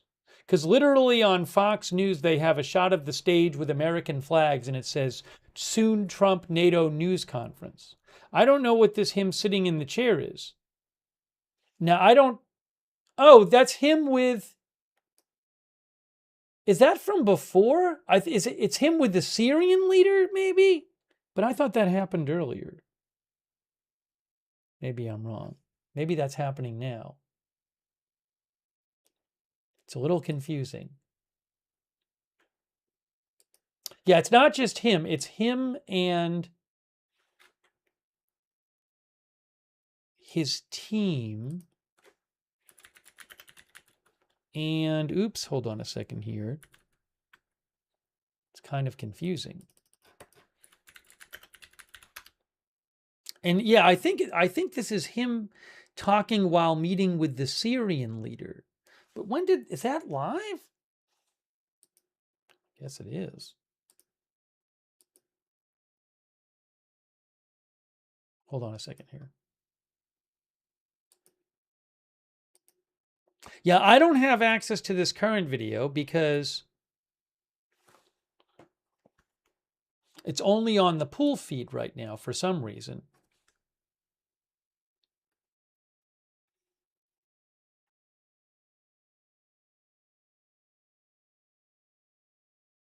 What's happening here?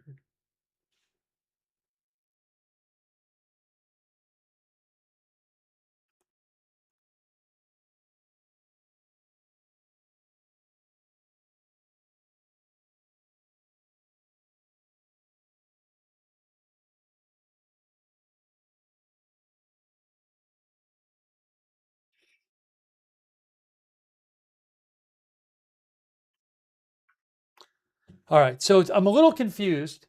Again, Trump has not started his news conference yet.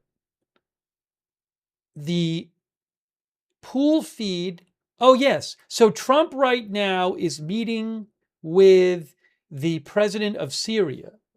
And the only video of it right now, I'm hoping to get video of it, the only video of it is on the news channel, on like the network pool feed, which I can't steal. And I don't have the video of that yet. I'm hoping to get that shortly. So I assume that maybe after that, he'll do his news conference. Although I may have a transcript. Oh, I have a transcript here. Hang on. I got this via the White House pool. Oops. Look at this. We can look at what he's saying while we're waiting to get the video. Here, look. That's the Otter pool feed. That's the Otter, not pool feed, it's the Otter transcription of what's going on via the White House press pool.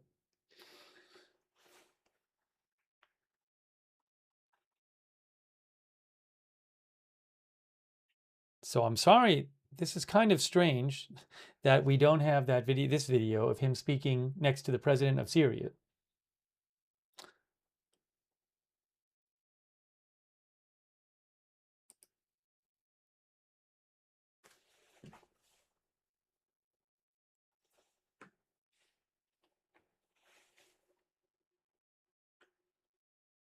He says Walmart has agreed to cut their prices very substantially because things are going down. We're getting it down. We've inherited high prices.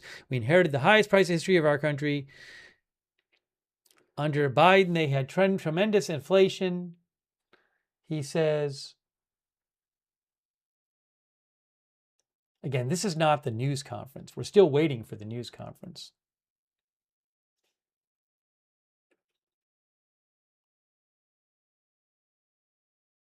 He's talking about, I'm there for one day and they say affordability.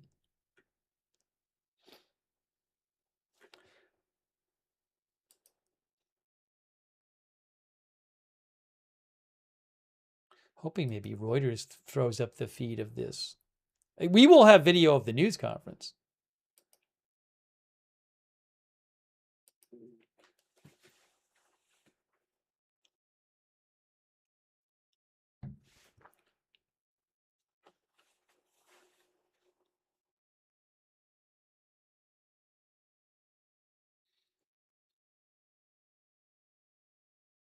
He says eggs are way down, the prices are way down. They're coming down further. So they made up a phony word that they said affordability. This is stuff he has said before.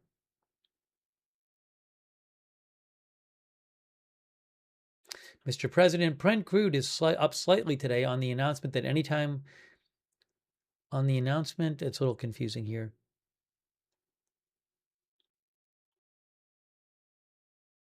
President Trump says the price is down from, say, $135 to $69 dropping. So to repeat, we're still waiting for the news conference. President Trump is making some remarks now sitting next to the president of Syria. The only video of it I see is from the restricted pool feed, which I don't have the rights to show you. So I'm waiting to see if we can get some video of this that I can actually show you. It's not, the White House isn't showing it. The news agencies.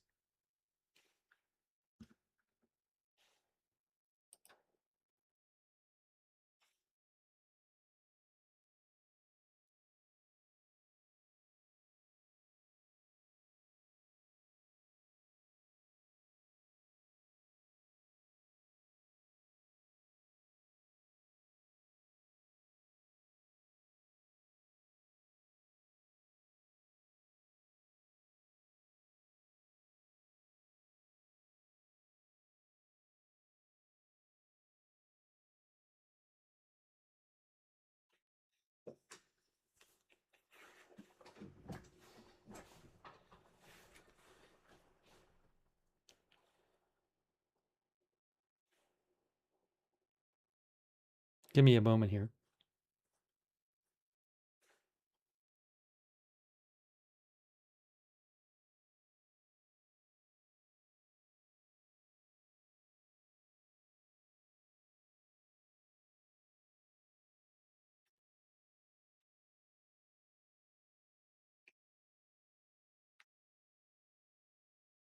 Give me one moment.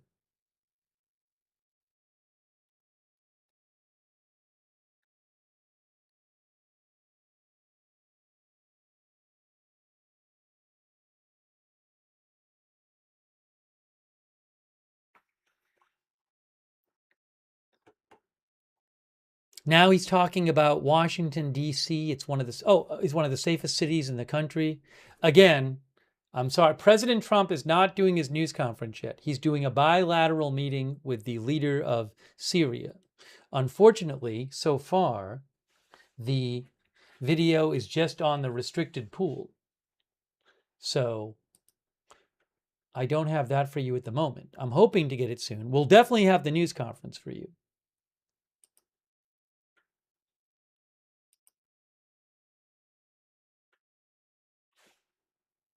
Hold on a second here.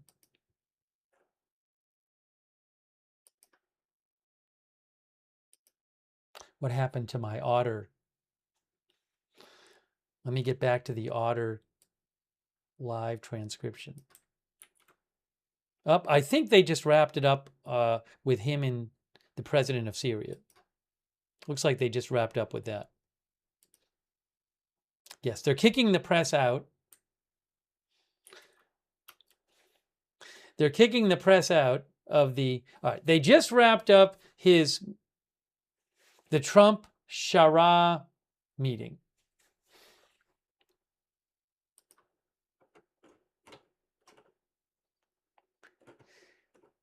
We can go through the transcript here. He said he's with the president of Syria. Do you still want Syria to help with Hezbollah in Lebanon? That could help. We'll find out. I think we're making a lot of progress. Let's see here.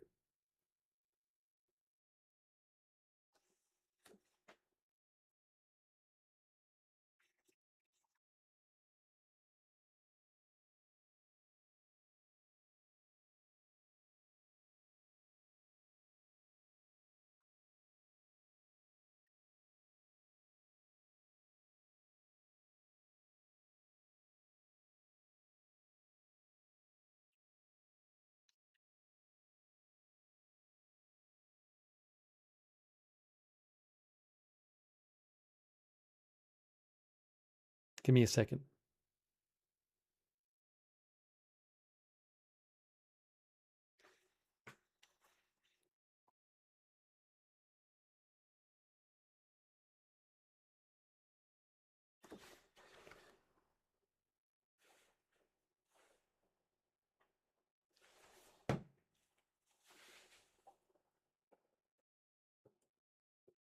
I don't know that there was any. He talked about we have to do it. It's the denuclearization of Iran. They're never going to have a nuclear weapon. This is stuff that he has said before. We thought oil would go much higher and it didn't go very high. Now it's coming way down, he said.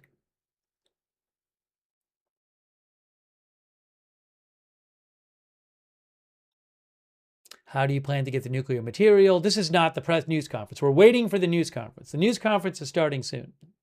This is just some questions he just took with the president of Syria sitting next to him. How do you plan to get the nuclear material and the nuclear assurances that you want? We already got the nuclear material because it's so far underground. Nobody's going to be able to get it except us. We have the equipment that can get it. I call the nuclear dust, I think he said. It's so far down underneath the mountain, and now it's been determined it would take massive machinery to get it out that no other country has, he says. All right, anyways, if I can get video, before the news conference starts, if I do get video of his appearance that he just made, I'll put it on the screen. I'm sorry about that. But again, news conference soon. It's way behind schedule. It was originally scheduled to start at 9:15 a.m. Eastern time.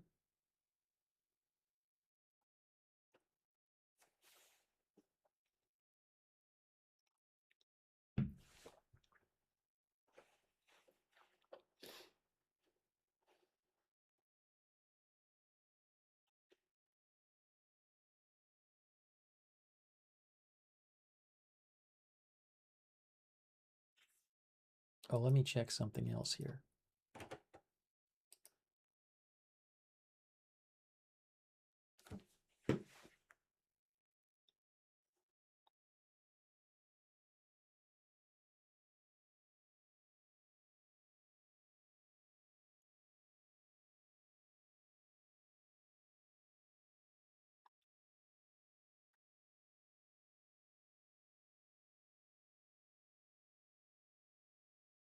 Give me 1 second here.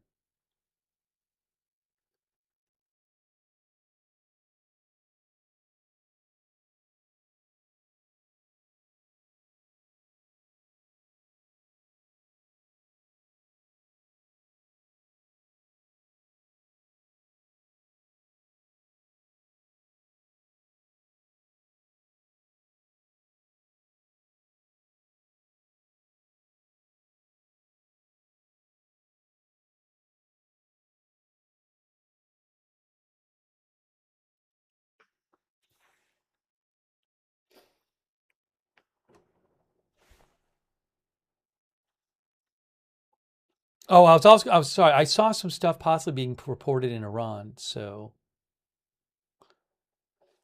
hey, by the way, here's something from Iranian state media. Let me show you this from Iranian state media, Press TV, while we're waiting for Trump. While we're waiting for Trump. Okay, this is from Iranian state media, Press TV. Informed source to Iran's press TV. Developments of past 48 hours show Iran won't back down from Hormuz management. Ready to fight for Hormuz control. Iran's new strategy is, after any strike, it will be fully closed. Iran will also strike enemy targets at least twice the number of targets hit. I guess if an enemy hits Iran. Informed source to Press TV. Iran will reopen the strait according to its own arrangements as per Islamabad Memorandum of Understanding. Iran won't allow any new route to be established outside of its own arrangements per Islamabad Memorandum of Understanding.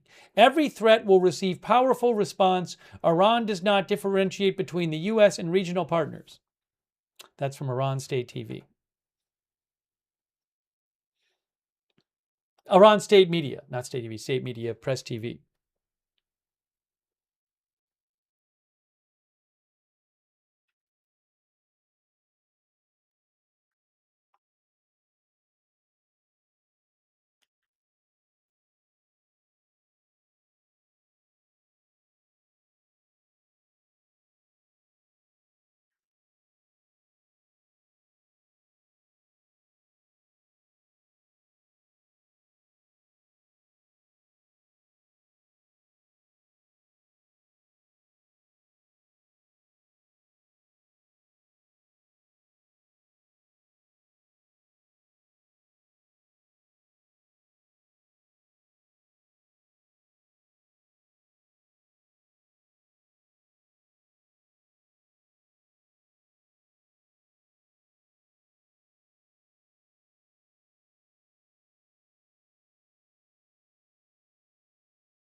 Void says strong stance. Is Trump still in Turkey? Yes, he's about to do a news conference. Tanks a lot says Iran will fall. The one and only says, I think they use AI to write this stuff. Hey, thanks History Honk for your support. I appreciate that. Sticks and Stones, our member. Irish Sweetness, our member. Space Fraggle, our member. Thank you.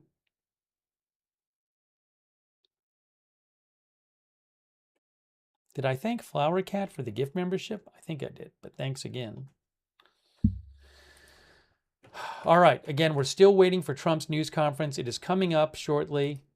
Sorry, sometimes we have these things where there's going to be an event and it gets delayed and I don't know the exact time. So I hate making you guys wait, but I'm waiting for it just like you.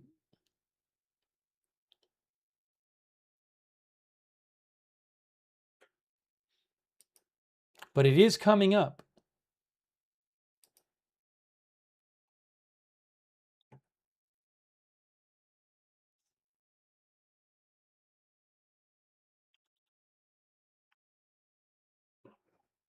Jesse J says, is this going to result in a major war?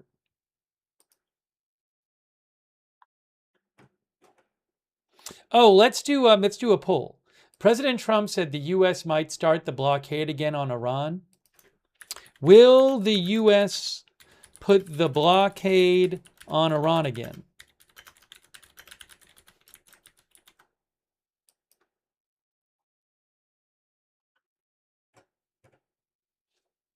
All right, we're posting that poll. We'll see what you guys say. Will the U.S.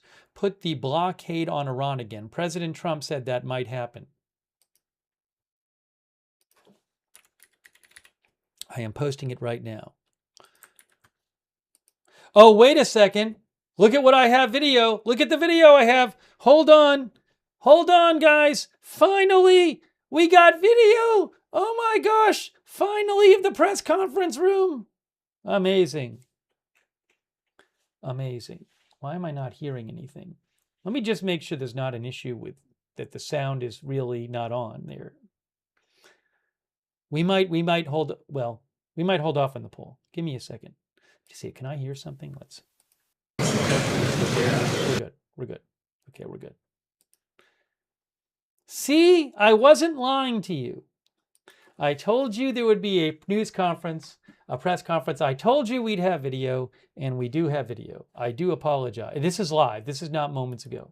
So I greatly apologize that it's taken so long.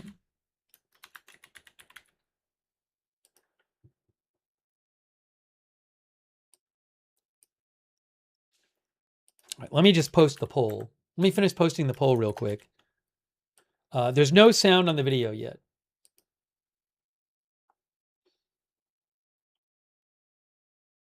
All right, really quick, we'll see what you guys have to say about this question.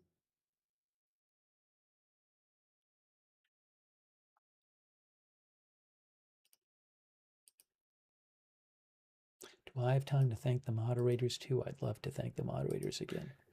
Hold on. See, I wasn't lying to you. Ruth has been moderating over there on YouTube. Thanks, Ruth.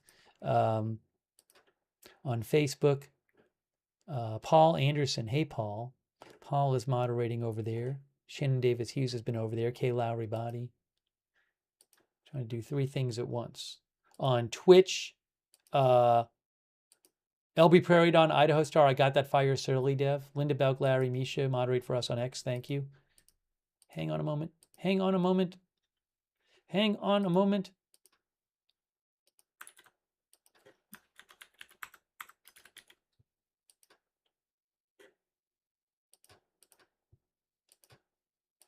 Okay, let's see what you guys said for the poll.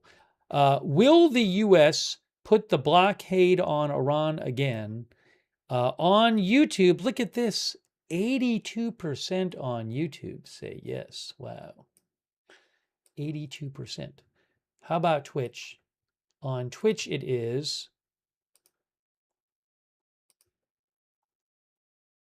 it's even higher on Twitch. 88% on Twitch. There's somebody at the podium. He's checking his earpiece.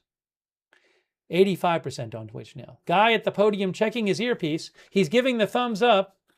All right, we'll have to make this a flash poll because we're seeing stuff on the screen.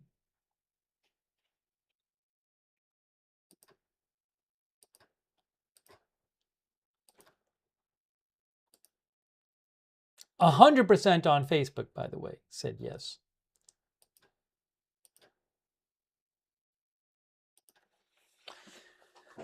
Okay, now.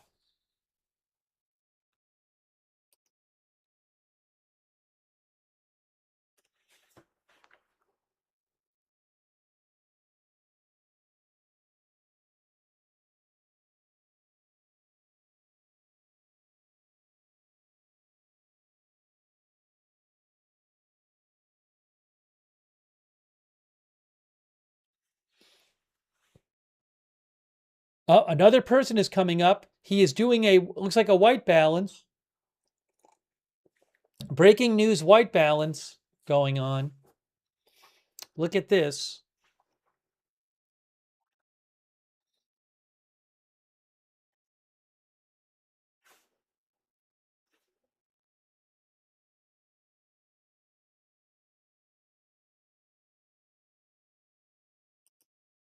And to repeat, this video, they don't have the audio turned on yet on the video.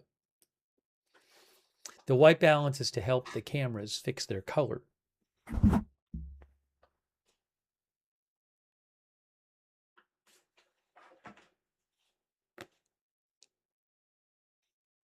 Oh, there's the audience. Look, it's the crowd. Uncredible, says Hot Richard. Really appreciate everybody tuning in today. Sorry we didn't have the video when he was speaking next to the president of Syria. I get bothered when I don't have video I can show you. But sometimes it happens. Yeah, I mean, all the news networks are covering this too, I believe.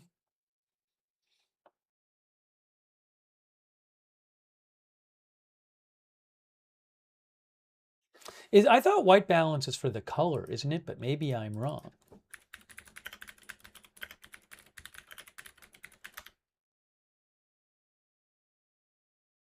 Yeah, it's to help the color. I'm not an expert on photography.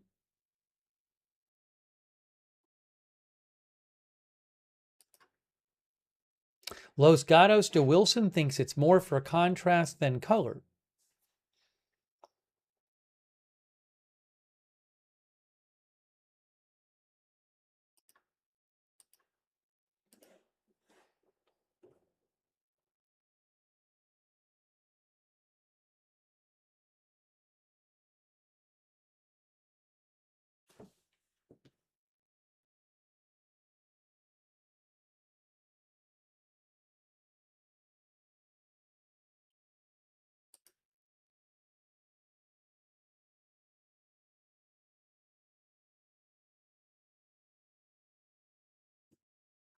Peanut Bubba says it's for making the white true. Oh, thanks to AZ Intel's dad. Wow. That's very, AZ Intel's dad, very generous of you. Thank you, AZ Intel's dad.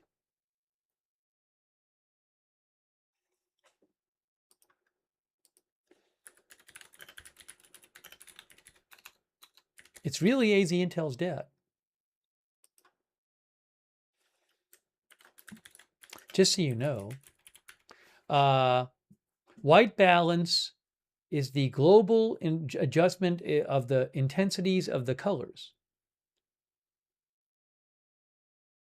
That's a type of color balance.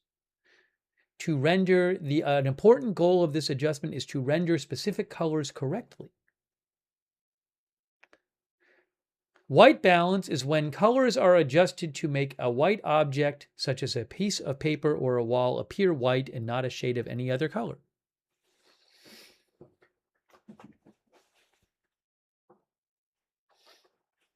A lot of people there. Look at that crowd. Look at that crowd. Oh, now we have the close-up. Now we have the close-up of the podium. Let me just test out the sound here again. So definitely, the sound is technically working. It's just they don't have the mic on.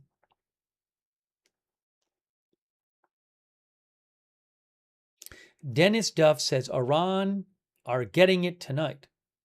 Christy Claff says, is the audience all press? That's a good question. I'm not sure if that's all or mostly press. Be a lot of press.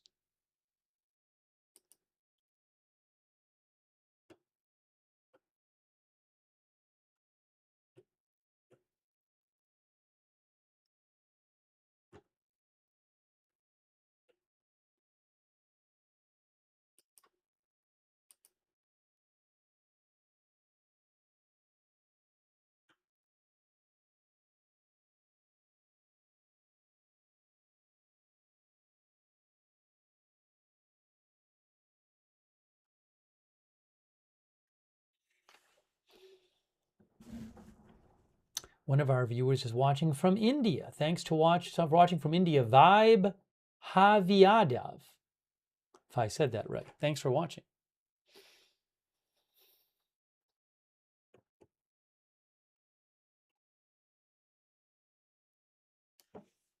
Hang on a moment here.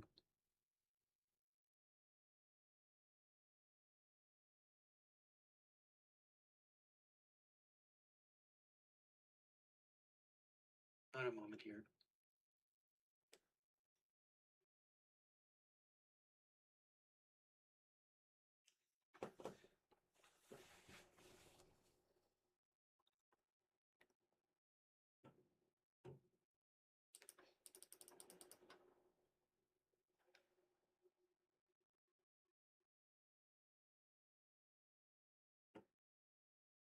How many questions will he take? I do not know. Miguel is watching from Mexico. Sarin says they're watching from Israel. Thanks for watching. Oh, thanks also to Lordoc, who I think is watching from the UAE. Yes, thank you. Thanks for shouting out the mods as well.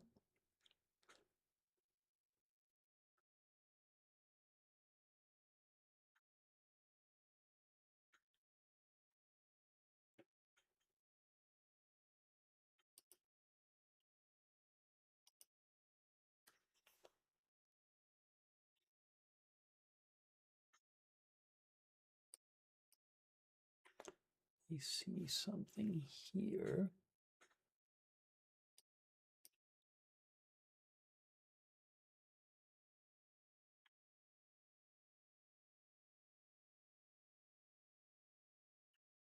You know what I'm going to do real quick? I'm going to do something. Let's see if I can get this a little better here. All the way.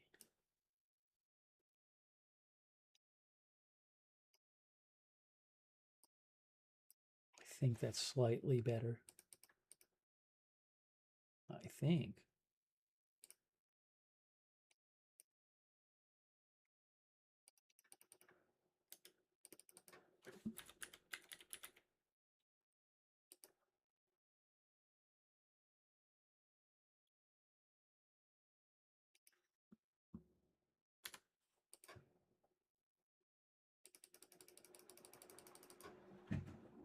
Okay, now.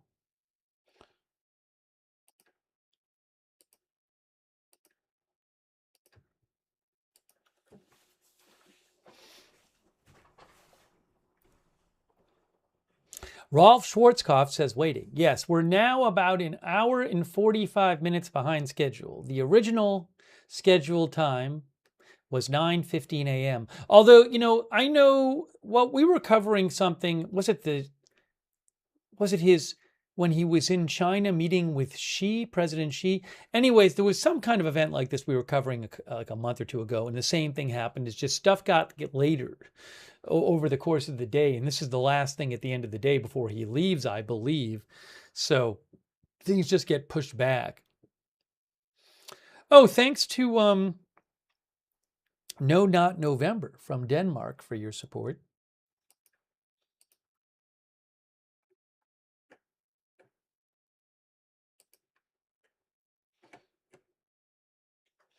John S. says, send in the B-52s.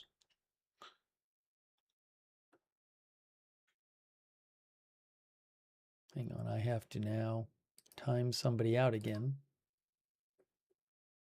I think. Ruth is modding. Thank you, Ruth. Ruth has got it.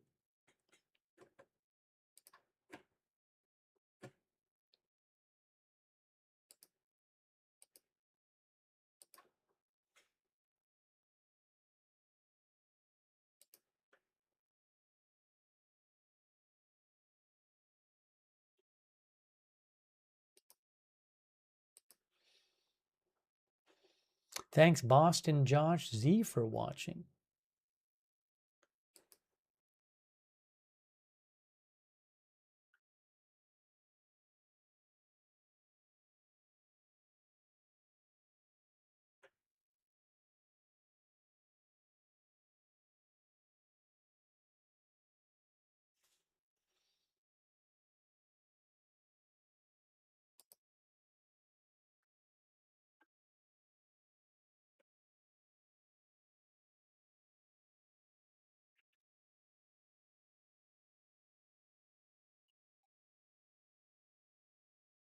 Mr. Weskers thinks the strait will be closed again.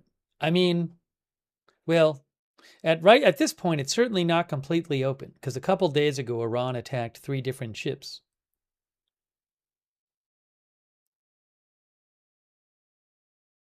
Will the U.S. hit Iran again tonight? President Trump said probably.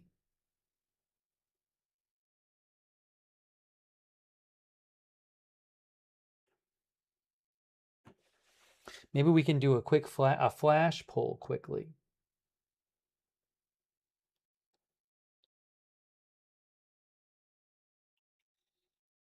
Flash poll.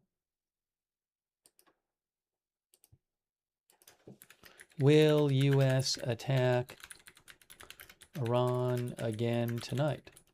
Oh, thanks to Bad Banner for the memberships. It's very nice of you, Bad Banner. Really appreciate that. So if you got a gift membership from some Bad Banner or somebody else or a gift sub, please thank them.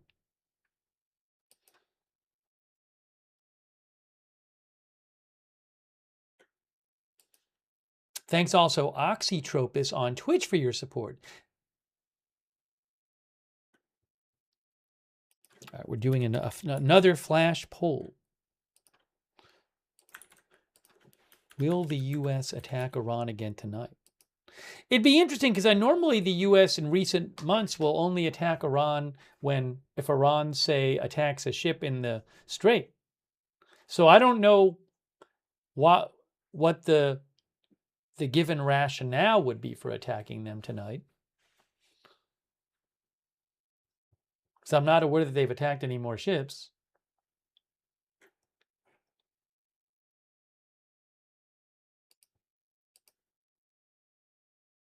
All right, in a second, I'll show you the poll results. Hey, thanks, Sabra576, for your support. Really appreciate that, Sabra. Also, Martin Ging. Oh, I didn't post the graphic. Well, I'm not done. You got to give me a minute because I haven't even posted the poll everywhere yet. Can't show the graphic until I get the poll posted everywhere. Why is this not working right? Martin Ging. Thanks, Martin, for being a member. For some reason, I'm not seeing the option. Oh, I got it.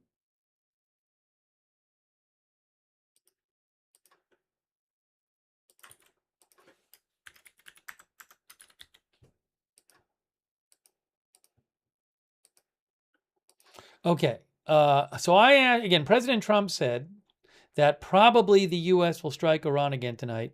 And I said, hey, guys, let's do a flash poll and see what you guys think.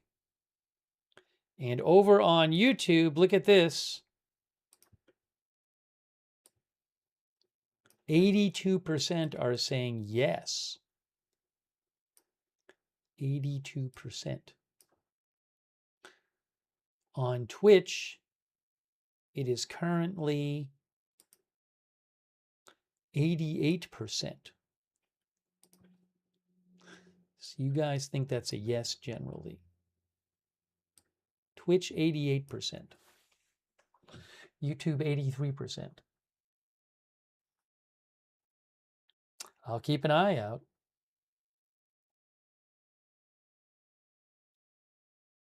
But again, it's interesting if they do attack, it'd have to, I mean, again, it would break the pattern of attacking after Iran attacks shipping.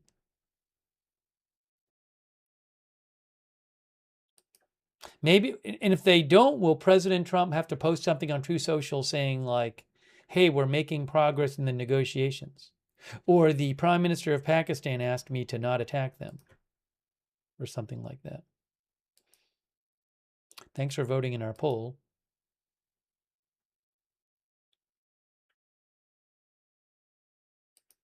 Over on Facebook, 50-50 on Facebook.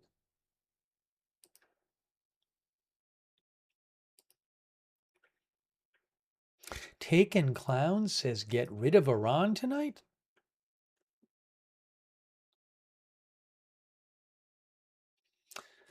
Lan24N says, every time Trump says an attack is happening, it doesn't happen and stonks go up. Attacks happened, then he announces it happened is the pattern. That's what Lan says.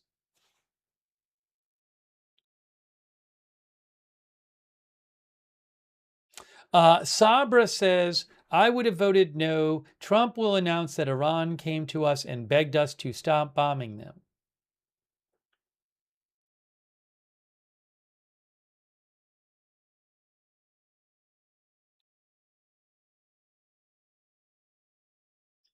Brenda Birkenbach says, need to just do what needs to be done to end this once and for all.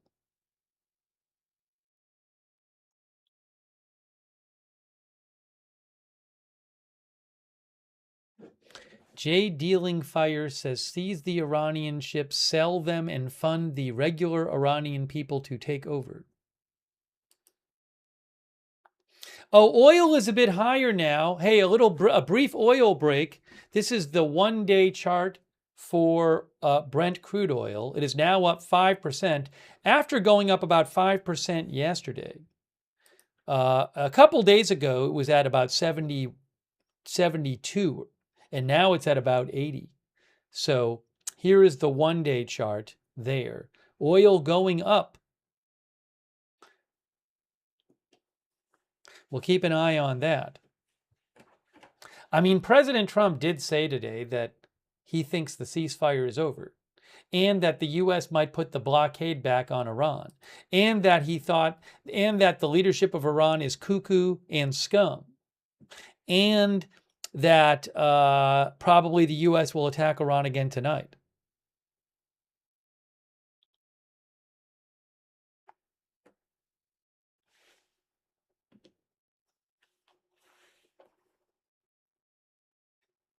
Lan says cuckoo for cocoa nukes? I don't even know what that means, Lan. Kent says oil up, up, and away. When is President Trump starting? Any moment now. That's the best I can tell you.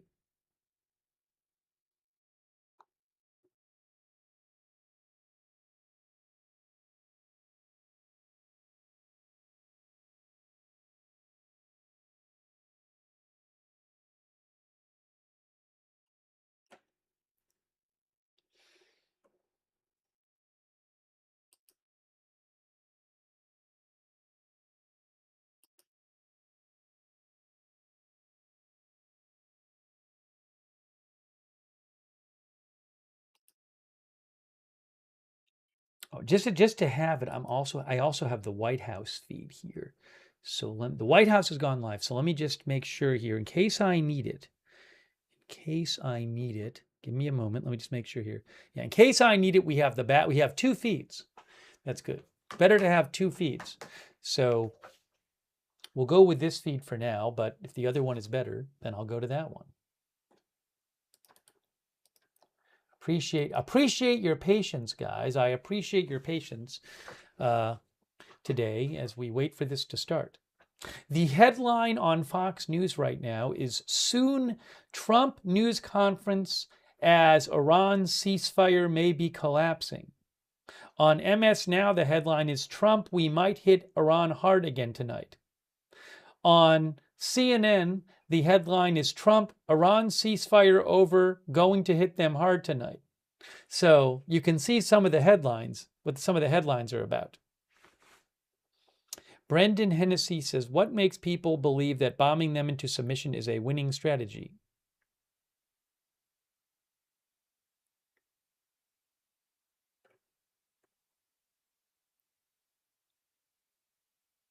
Gimbal says, Trump can't even finish the war he started. He doesn't have the cards.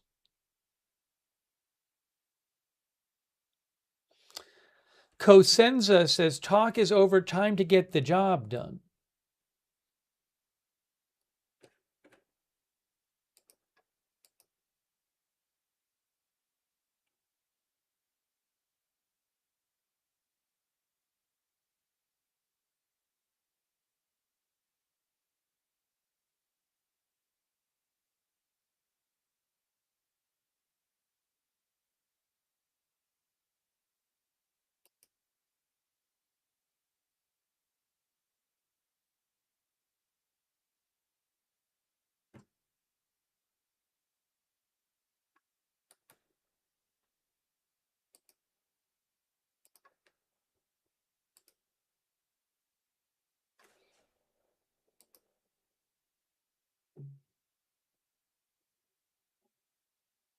Give me a moment here, just checking a couple things.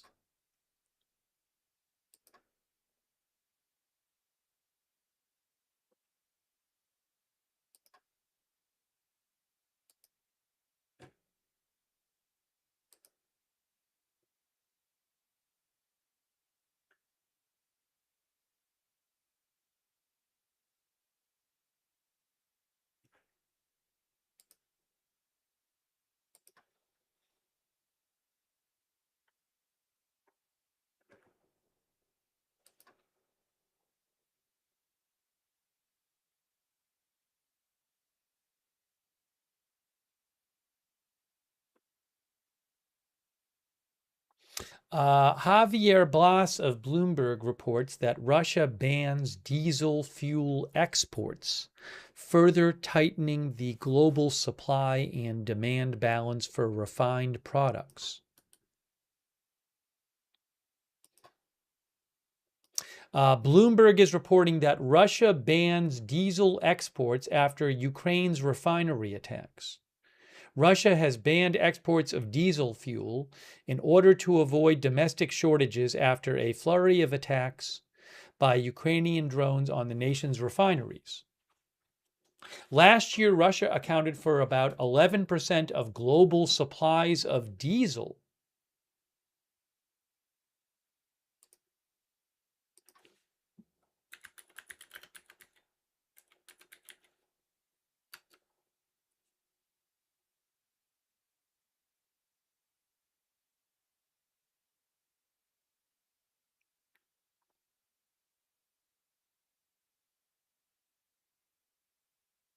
So that's some new news.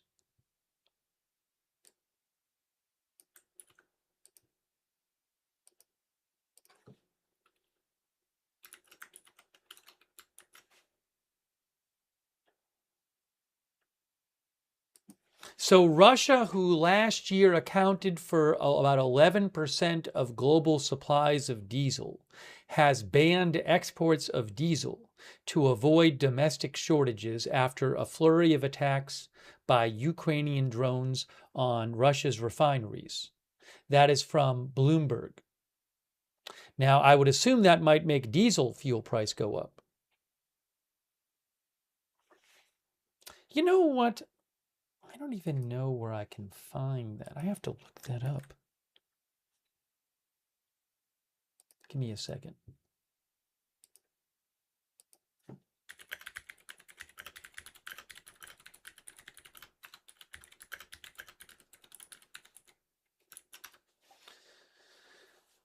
Let me see here.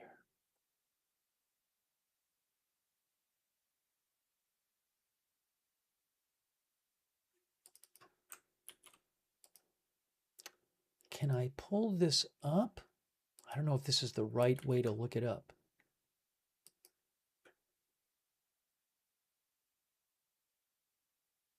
I think this is the right one.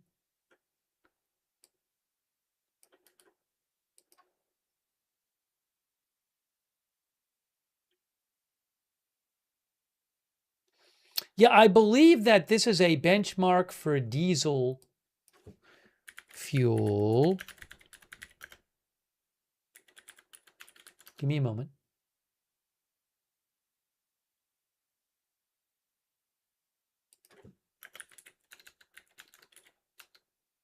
I think it's called London gas oil.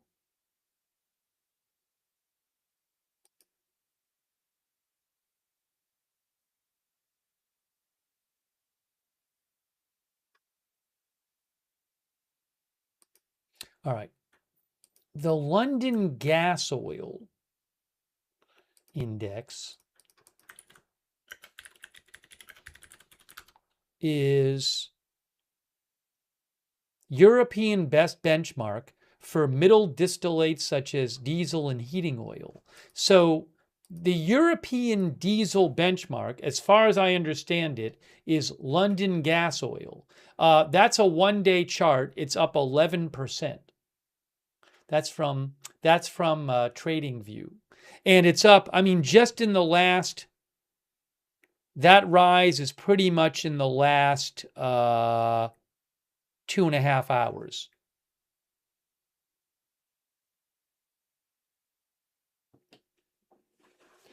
And it comes as Russia announces that it is banning the export of diesel.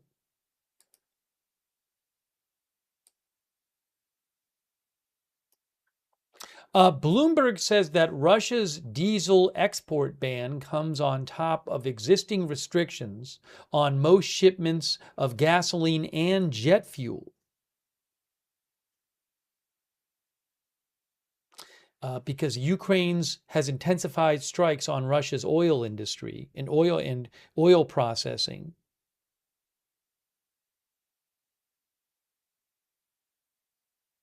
On refineries.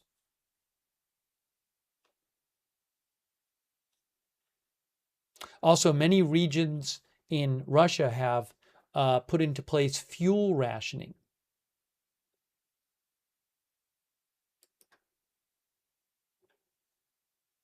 Now, I don't know how that's going to affect, because I know don't U.S. trucks use diesel? And don't farmers use a lot of diesel?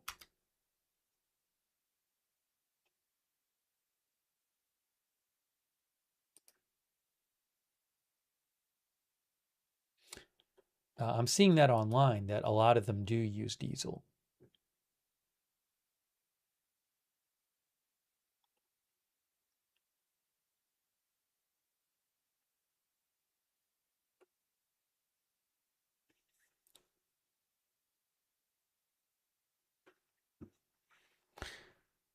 For example, carparts.com says, why do trucks use diesel instead of gasoline? For whatever that's worth.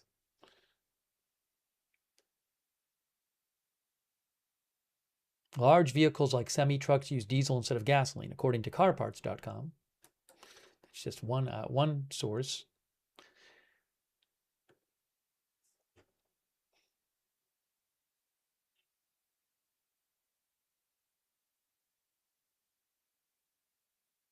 Flocker says most heavy machinery uses diesel.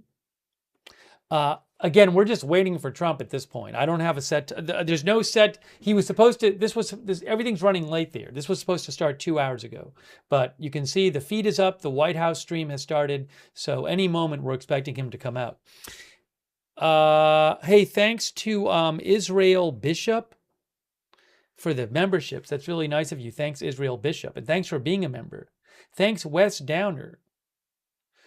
Wes Downer says the new AF-1 is over Western Romania right now. President Trump had announced today on Truth Social that the new Air Force One is being sent to a UK Air Force base to give them a chance to tour the aircraft. And he said, we'll be taking former Air Force One from Turkey to Mildenhall. So I guess the new Air Force One is going ahead of the old Air Force One so that people at Mildenhall Air Force Base in the UK can tour it. That's what President Trump posted a couple hours ago on Truth Social.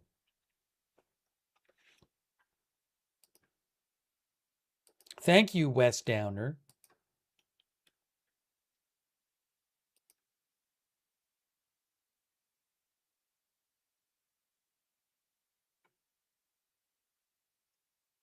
Yeah, actually, if you look here, what you can see is, really quick, on Flight Radar 24, this appears to be it, right? Looks like it. I believe that's the new Air Force One, and it's heading from Turkey towards, oops, what did I do?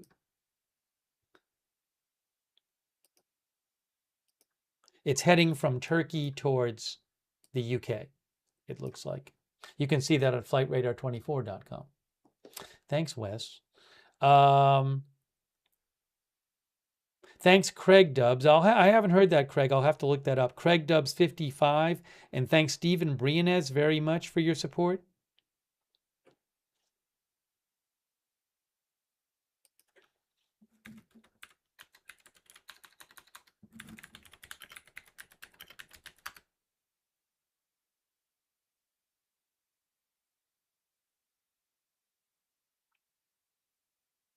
Oh, hold on a second here. Let me mention here. Yeah, really quick, you can see here, this is what Craig Dubs was talking about earlier today. Trump orders halt to U.S. trade with Spain over NATO spending in Iran. President Trump on Wednesday ordered an immediate halt to all trade with NATO ally Spain, escalating tensions over defense spending in the Iran war, despite EU rules requiring trade negotiations to be conducted as a single bloc.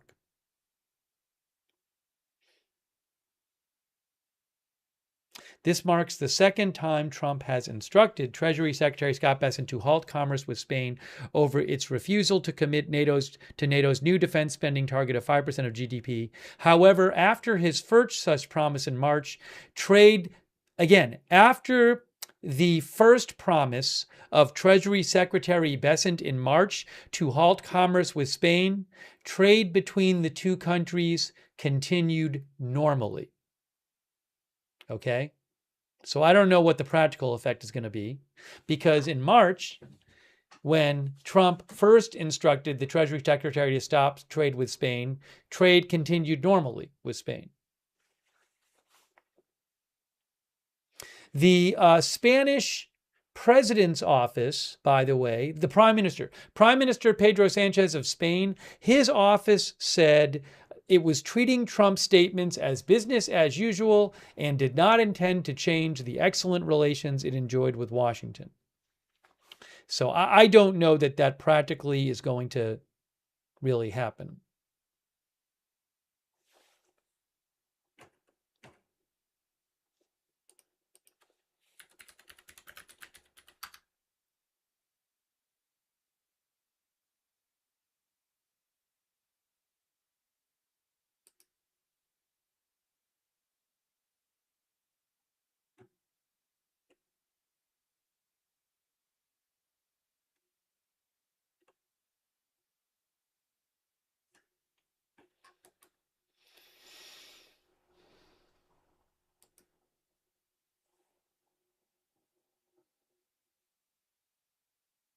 Yeah, the New York Times says whether Trump has the desire or the power to follow through on his threat to treat Spain as a pariah like North Korea remains to be seen. As part of the European Union, Spain's foreign trade is governed by the European Union's trade deals. And a spokesman for the European Commission said, we expect the U.S. to honor its commitments under that joint statement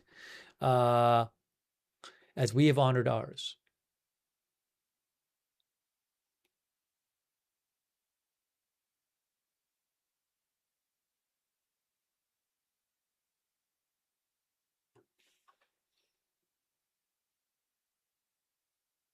Thanks to Acadiana Divinity, our member. I Am Nordic, our new member. Thank you.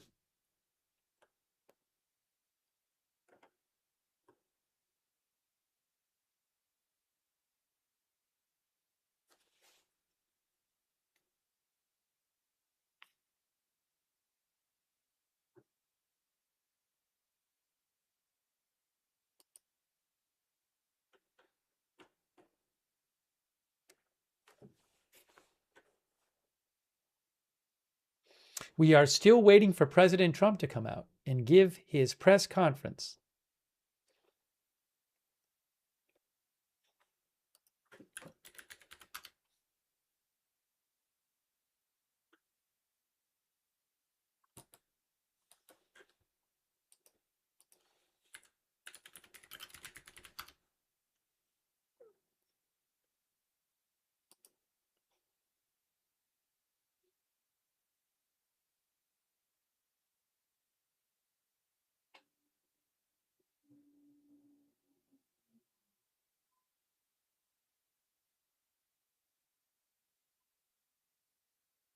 By the way, regarding Spain, Reuters says Trump has also repeatedly expressed frustration with Spain after Prime Minister Pedro Sanchez, a socialist who leads a minority leftist government, refused to let the U.S. use its airspace or bases for the Iran war.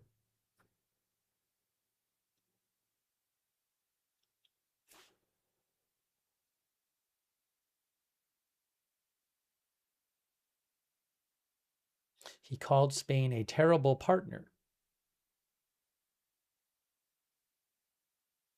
And again, is not happy because he says Spain is not committing to NATO's new defense spending target of 5% of GDP.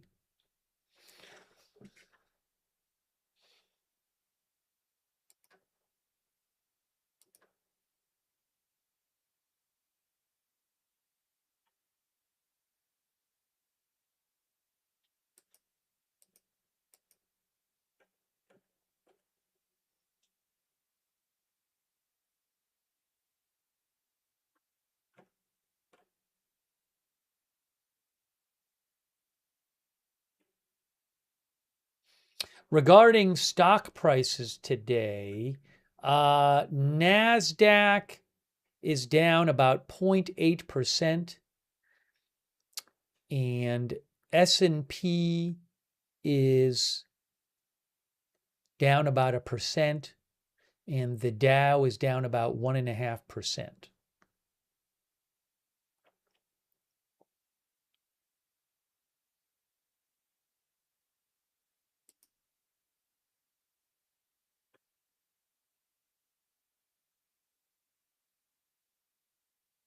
Bitcoin is down a bit today, currently at around 61,500, 61,576 according to TradingView.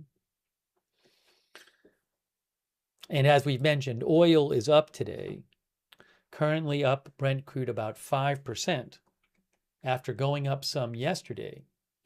And that is after President Trump said things like that he thinks the ceasefire is over, that the U.S. will probably attack Iran again tonight, that the U.S. might put the blockade on against Iran again, that the Iranian leadership is cuckoo and scum. Those are some of the remarks he has made today.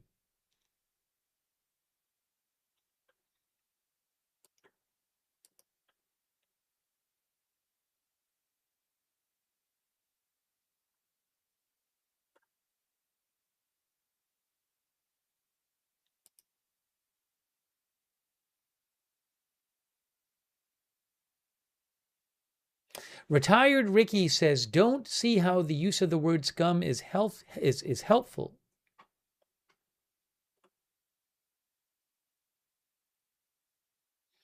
Mama JJJ says, the markets are like a slingshot, just wait.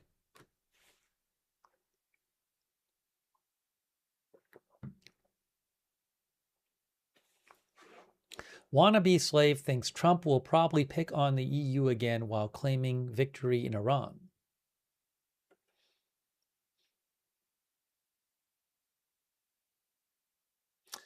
This is probably one of the longer waits we've had for an event. Again, the original scheduled start time on the White House schedule before today was 9:15 a.m. It is currently 11:29 a.m. Eastern time. Local time, I think it's what, 6:30 or 5:30? It is 6:30 p.m. local time in Ankara, Turkey.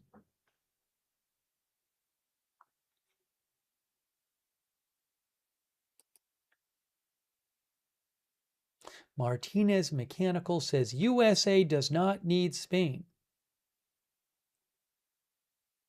I meant 9:15 Eastern time was the original start time.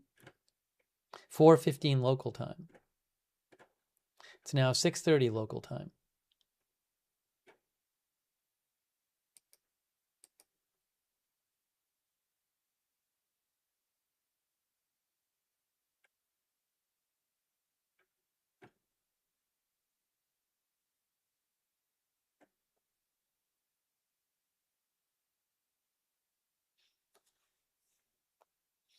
Bill Murray says, how does Iran have the right to close a body of water? Ayatollah A says, I hope Trump announces U.S. withdrawal from NATO. I haven't heard any reporting he's going to do that at the NATO summit.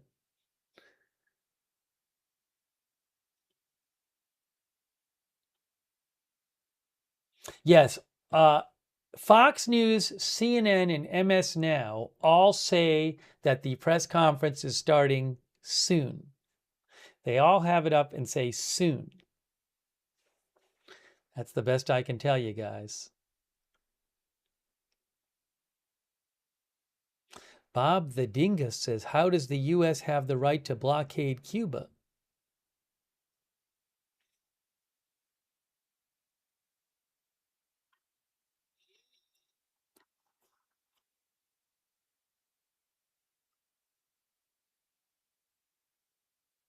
DJS says, what does soon mean? Well, we'll have to just wait for it.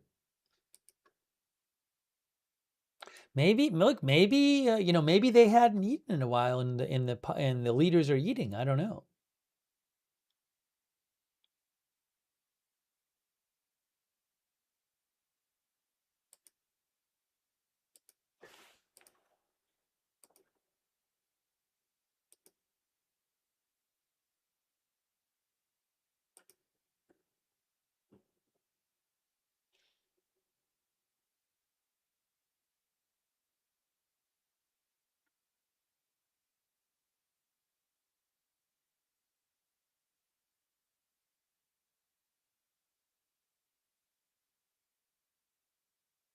The Washington Post points out that President Trump today saying that the U.S. will allow Ukraine to manufacture their own Patriot missile interceptors.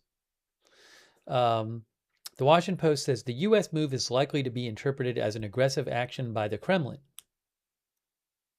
and is a departure from Trump's previous efforts to try to keep an equal distance from Ukraine and Moscow to seek a peace deal.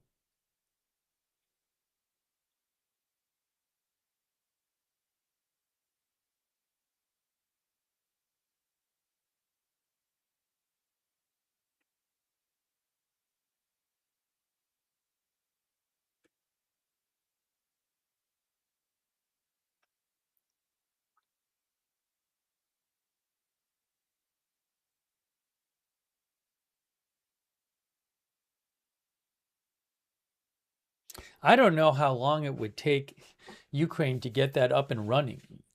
I mean, that's going to be some kind of complex factory or factories. You have this supply chain where you have to get all the raw materials.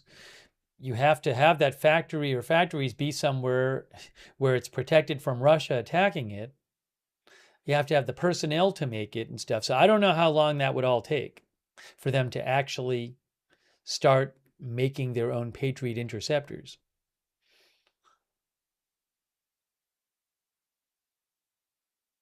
Truthway thinks it would take years. Yes, GPV says Ukraine needs Patriot missiles now. As we've been talking about, in recent months, they've been shooting down a very low number of ballistic missiles from Russia. I believe during the last 2 attacks by Russia, there's been about 28 ballistic missiles fired, and they've shot down none of them because they normally would use Patriot interceptors for that. Exploratory surgery says, I don't think it's happening. Well, look, I mean, you never know with President Trump. When he said that in that public, he was sitting with Zelensky and they were taking questions. He was taking questions and he just said it. Was that agreed to? Was that the first time? I mean, did Marco Rubio know he was going to say that? I don't know. Did he just make his decision then? Or was that something that was already, he had already decided with his team? I don't know.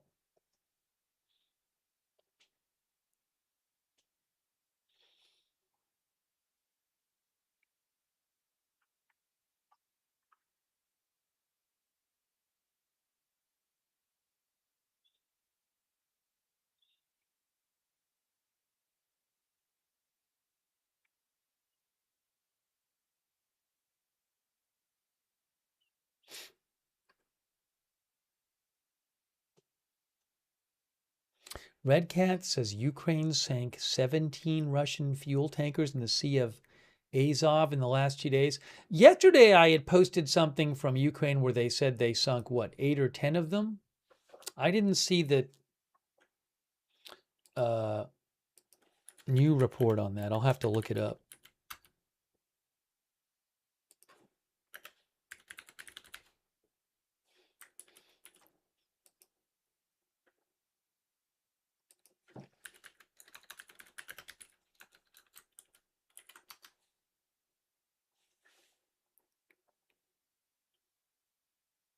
Yes, the Kyiv Independent said another 9 Russian Shadow Fleet tankers were hit in the Azov Sea.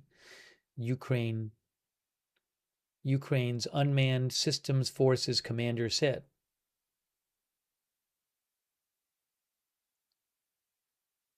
According to a Ukrainian military official, over the past 72 hours, Ukrainian forces have hit 21 vessels, including 19 Shadow Fleet tankers, 1 cargo ship, and 1 ferry. But I guess there have been 17 Shadow Fleet tankers hit in the Sea of Azov in the last couple days. That's according to Ukraine.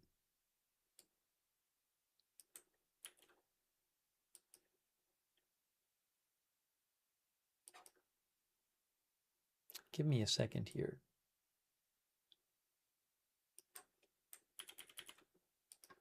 going to actually pull that up if I can.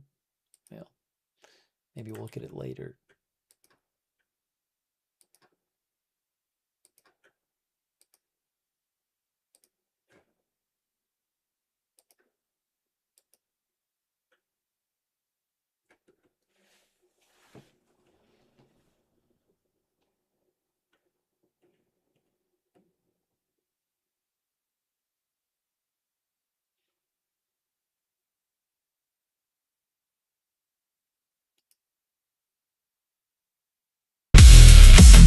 There's music coming on. I was looking at there was music.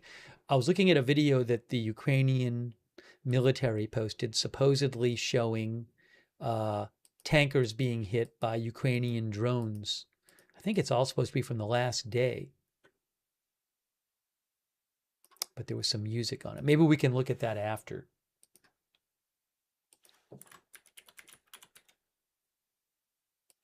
Oh, somebody's coming up to the stage.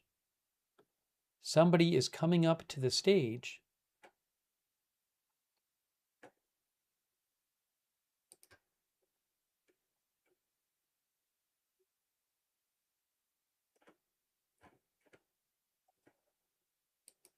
Maybe that means it's really about to start.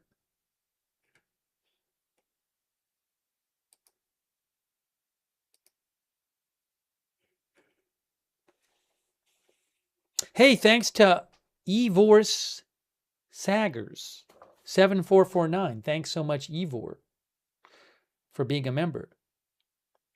Thanks, Perky Popcycle, who says Dow Jones is down today. Market manipulation is not sustainable long term. Thanks, Perky Popcycle.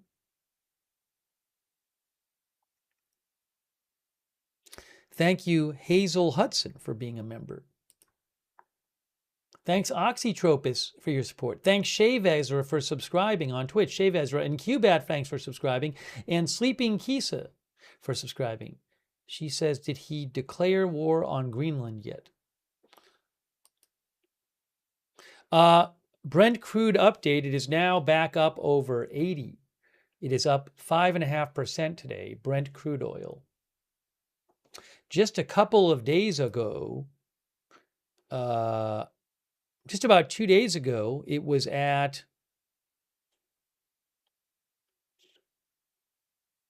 on the 6th, 2 days ago, it was around 71. At one point, it was about 71.5.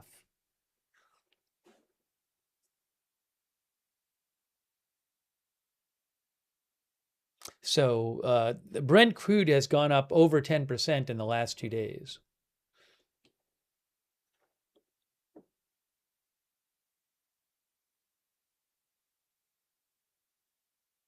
Christopher Severus says, I think Trump's patience is running out.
Hang on a moment here.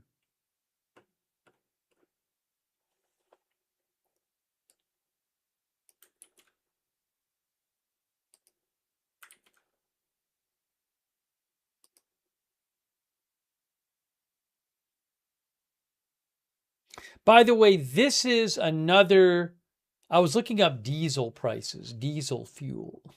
Another benchmark mentioned I see online is ultra low sulfur diesel NY futures.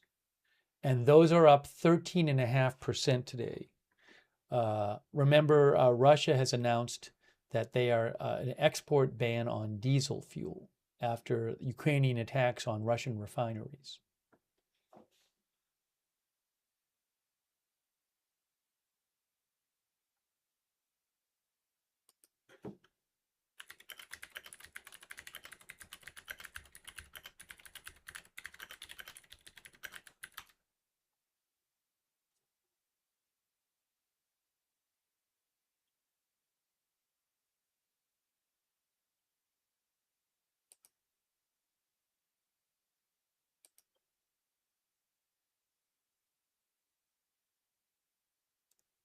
Give me a moment here.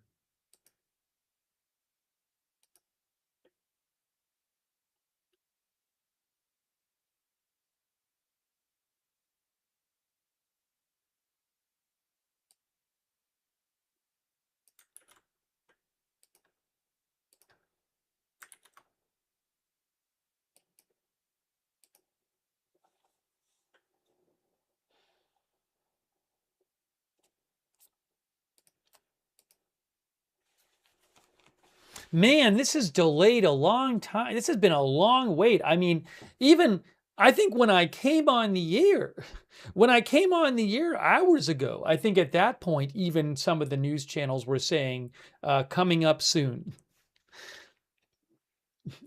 I mean, we've had this feed up for a while too. The White House has been live for a while. So this is just, maybe something's going on. Maybe President Trump is in a big discussion with someone, you know?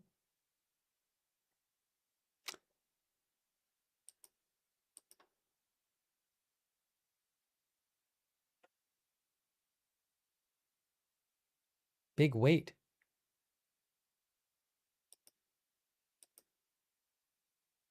Thanks so much to Janet B for your support. Hey, Janet, thank you. Very nice of you. Monkey therapist thinks something is not right. Now, again, the day was running late anyway, but this is late.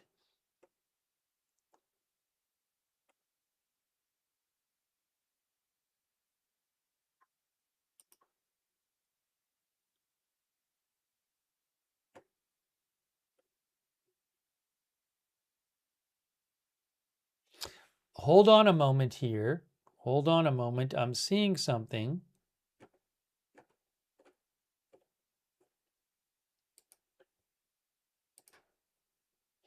Eight Iranian soldiers died. According to Iran, 8 Iranian soldiers died in the U.S. attacks. That is from Mer News. Guys, 8 Iranian soldiers died.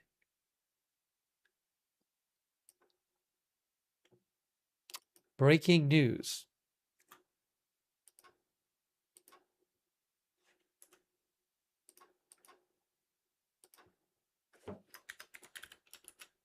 Iran announces 8 of its soldiers died in last night's U.S. strikes. Hang on, I'm just posting this. Following the criminal aggression of the U.S. terrorist army against areas in southern Islamic Iran early this morning, 8 brave soldiers from the air and naval forces in Bandar Abbas and Bushehr were martyred. Iran announces it will take revenge for the blood of the martyrs of the Islamic homeland from the enemies of this land. Wow. Wow.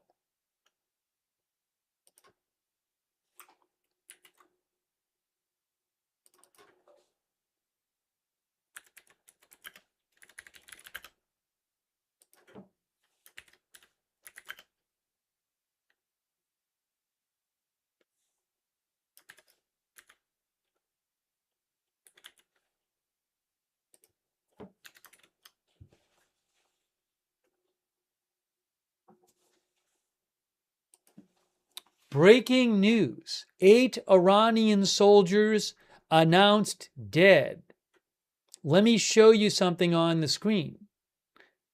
Look at this here. Wow. This is just moments ago. This was announced 4 minutes ago.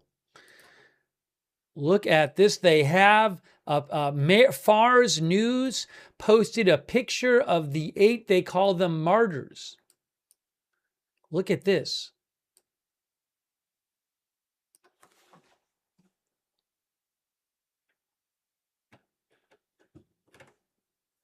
I don't know if, I mean, usually we don't hear about fatalities like this from the U.S. strikes recently. Certainly not 8.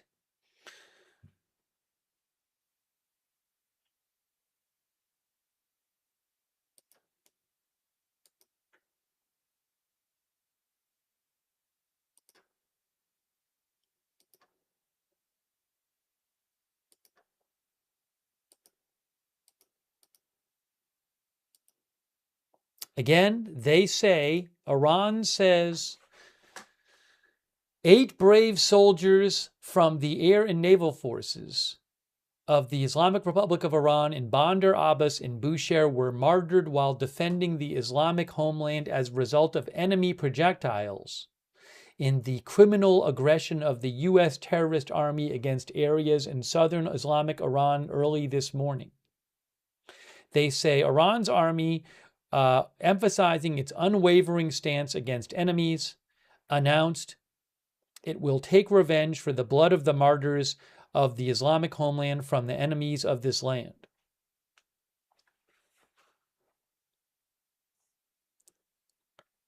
Truthway thinks Kuwait is going to be attacked big time. Naughty Boy thinks it's a lot more than 8. I mean, regardless, the fact that they're publicizing it would, I think, mean that they would be taking some action. It would be weird for them to publicize it and not take some action where they can say, this is what we did in response to it.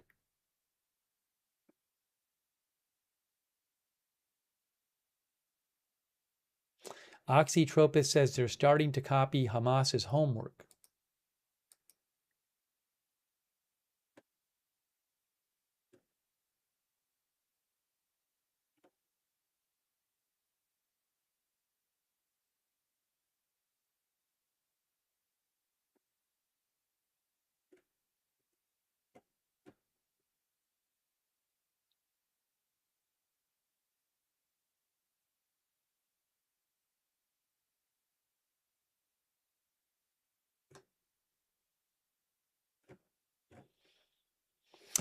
I don't know what, I mean, this is quite delayed today. We're still waiting for President Trump to give his news conference.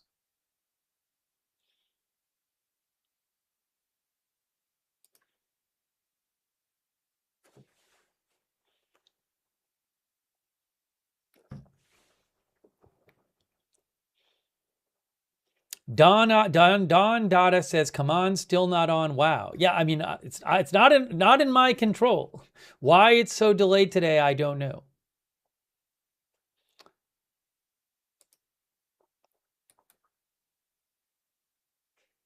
Oil keeps going up. Now up 6% on the day, Brent crude to 80.54 from TradingView.com.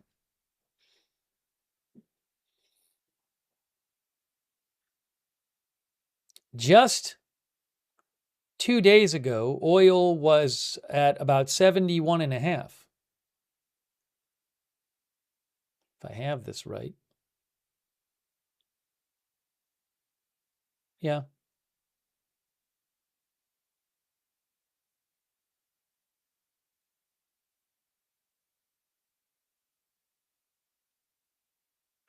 Now it's at 80.5.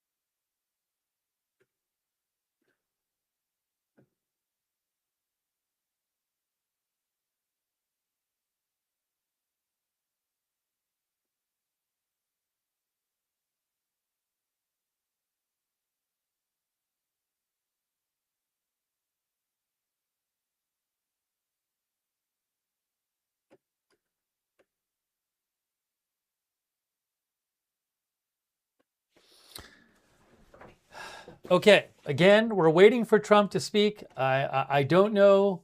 It's been quite delayed today. I appreciate people's patience. I'm waiting just like you. You can see we got the feed up. I have no idea what the big delay is, but I mean everything was running late there today, but even with that,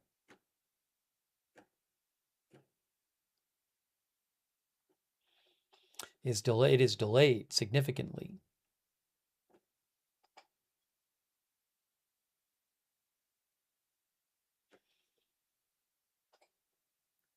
Wyatt Entertainment says Trump will say tonight that they in Iran have come to a deal again.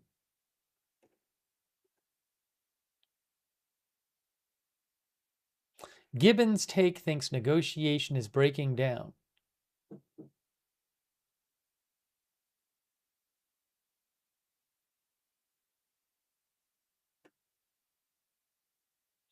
Blogi thinks it's probably more than 8 soldiers who died from Iran.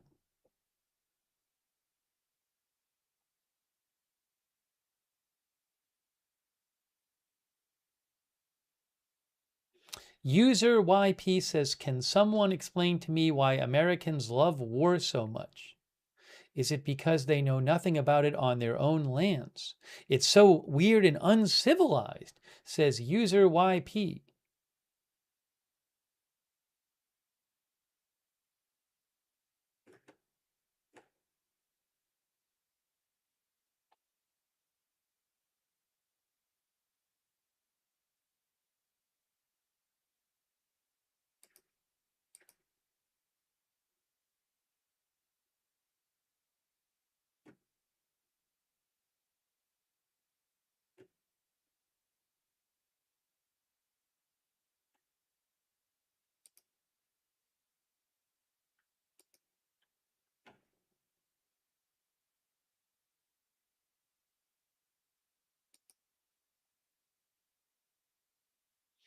Oh, thanks. Evelyn in Maine mentioned to me that last night, or that about earlier today, Kuwait Army had said that they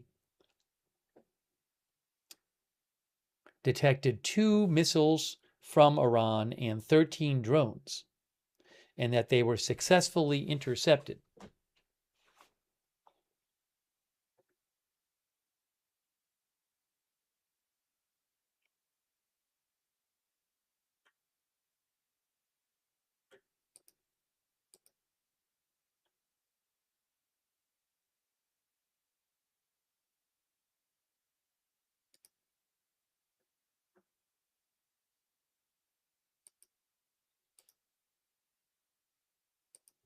It is 11:56 p.m. The original scheduled start time for this originally was 9:15 a.m.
We are still waiting.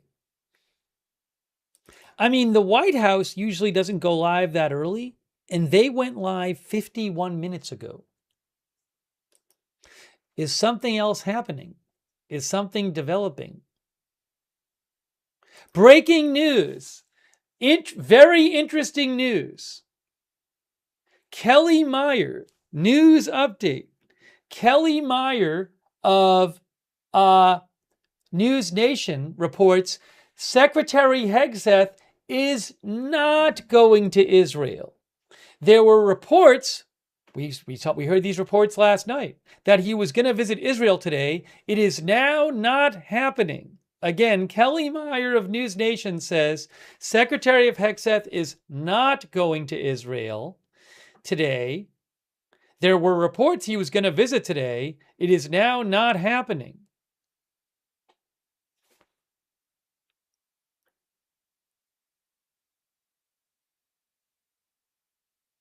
Now, maybe others have reported that as well. I didn't hear it.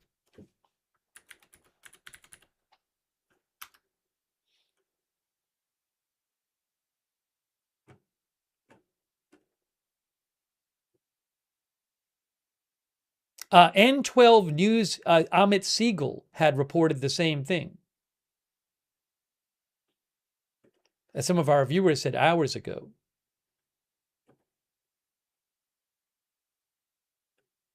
He's with N12 News.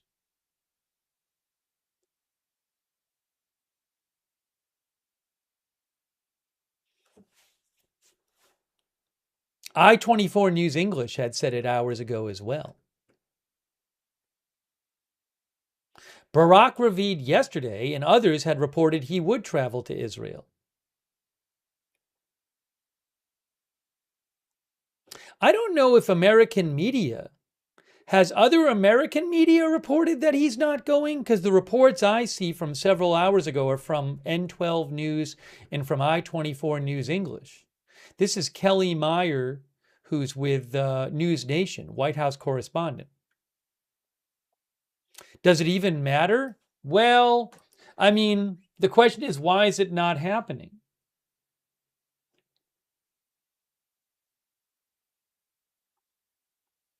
Is there some reason it's not some big reason it's not happening? That's the question.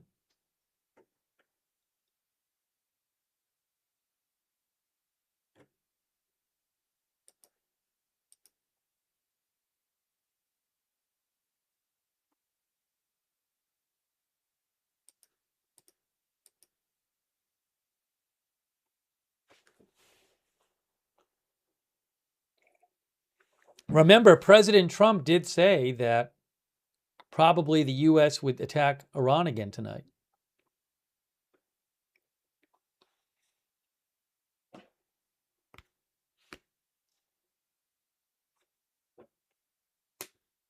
Anyways, I apologize. I had not heard the Israeli media reports about that. But again, I don't know that it's been in the American media that he wasn't going.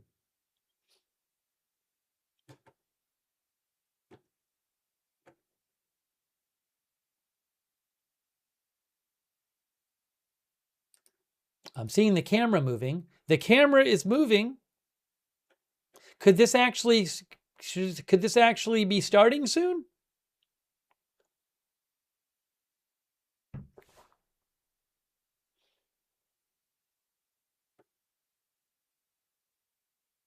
Luke Moran says it's about Russia, not just Iran. Book it.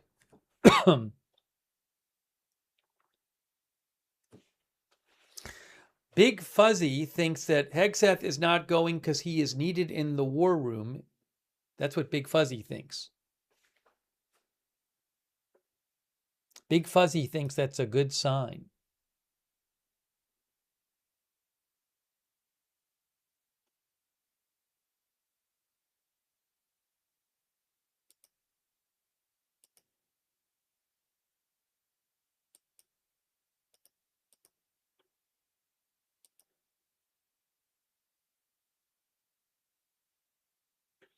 By the way, after Trump spoke with Zelensky today and we saw them speaking at their appearance and Trump answering questions, Trump did post on Truth Social, President Zelensky and I just had a news conference with the fake news.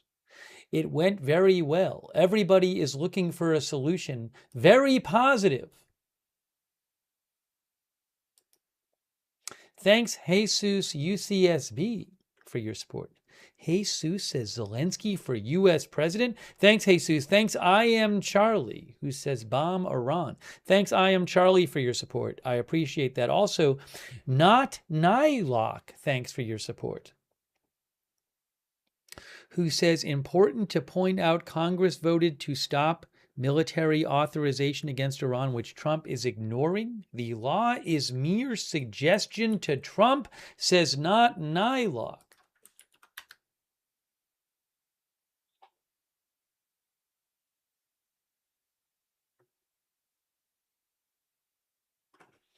What was exactly passed? I need to look that up.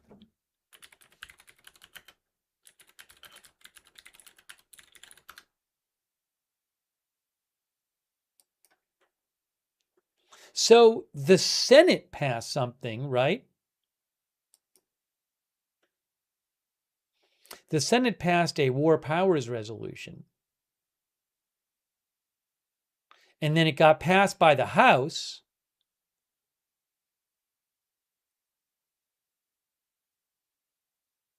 But let's see. But it's a resolution. I have to look into the specifics here. That was a couple weeks ago that the Senate approved. What was it here? Oh no, but did something happen with it again? Hold on, I have to look this up. I don't remember exactly what happened. Were there votes that ended up getting? Did it end up getting unpassed by the Senate? There was something with that as well.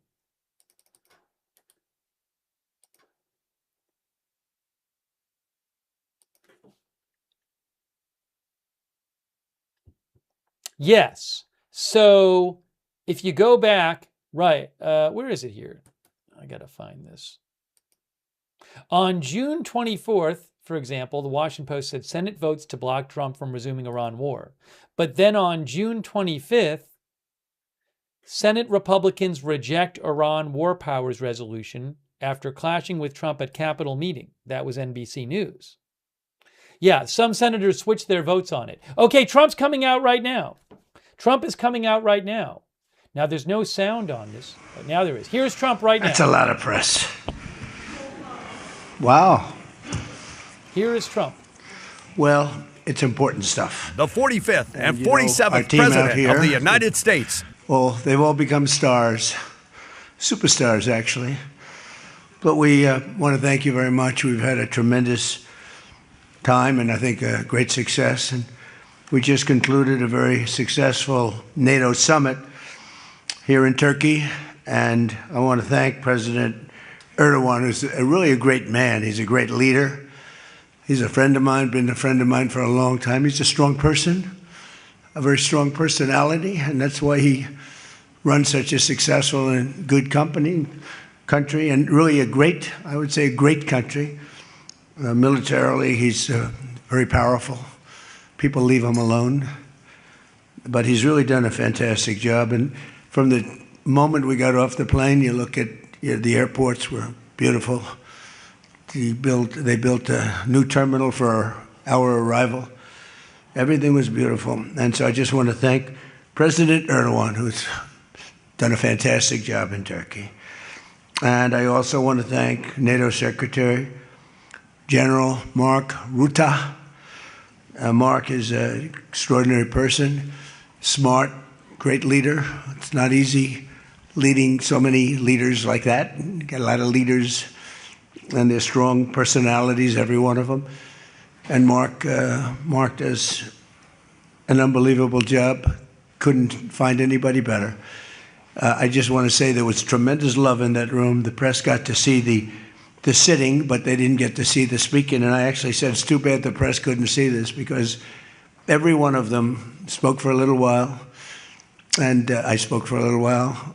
And it's a lot of speeches. We kept it short, but it's too bad the press couldn't have seen what we were doing in that room, because it was very smart people, and they have a lot of good in their heart, not evil, good. And they're doing a great job for their country. The world is doing well. We have As you know, the oil is down. We'll see whether or not we keep it down. We should keep it down. We're doing things that should have been done 47 years ago with Iran. And I just want to say that throughout my first term and over the past 18 months, the United States has led a historic effort to dramatically increase the defense spending and to have equipment that no other country in the world has. When you look at Venezuela, when you look at Iran, essentially demolished their military in a couple of weeks. They had a good military, they had a good navy, they had 159 ships, everyone's at the bottom of the sea. They had hundreds of airplanes, they're all gone. They were all lying burned up on the runways. They were totally decimated, their radar's gone. Everything's gone, their leaders are gone, frankly. And their combat capability is pretty low. They have a small percentage of missiles left. They have some of the launchers, missile launchers left, call them launching pads, but most of that's been destroyed too.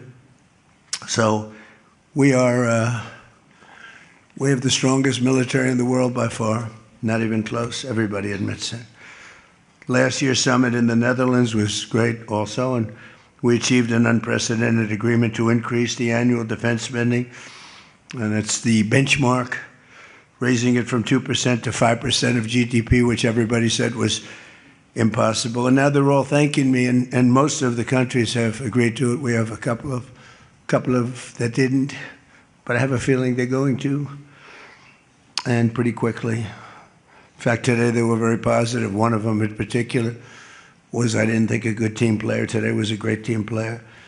As all of the leaders understand very well, the United States remains by far the largest contributor to NATO, monetarily and maybe otherwise, and the strongest military anywhere in the world. And they respect us as a country. Again, they didn't respect us 2 years ago. They laughed at us. NATO laughed at us. Everybody laughed at us.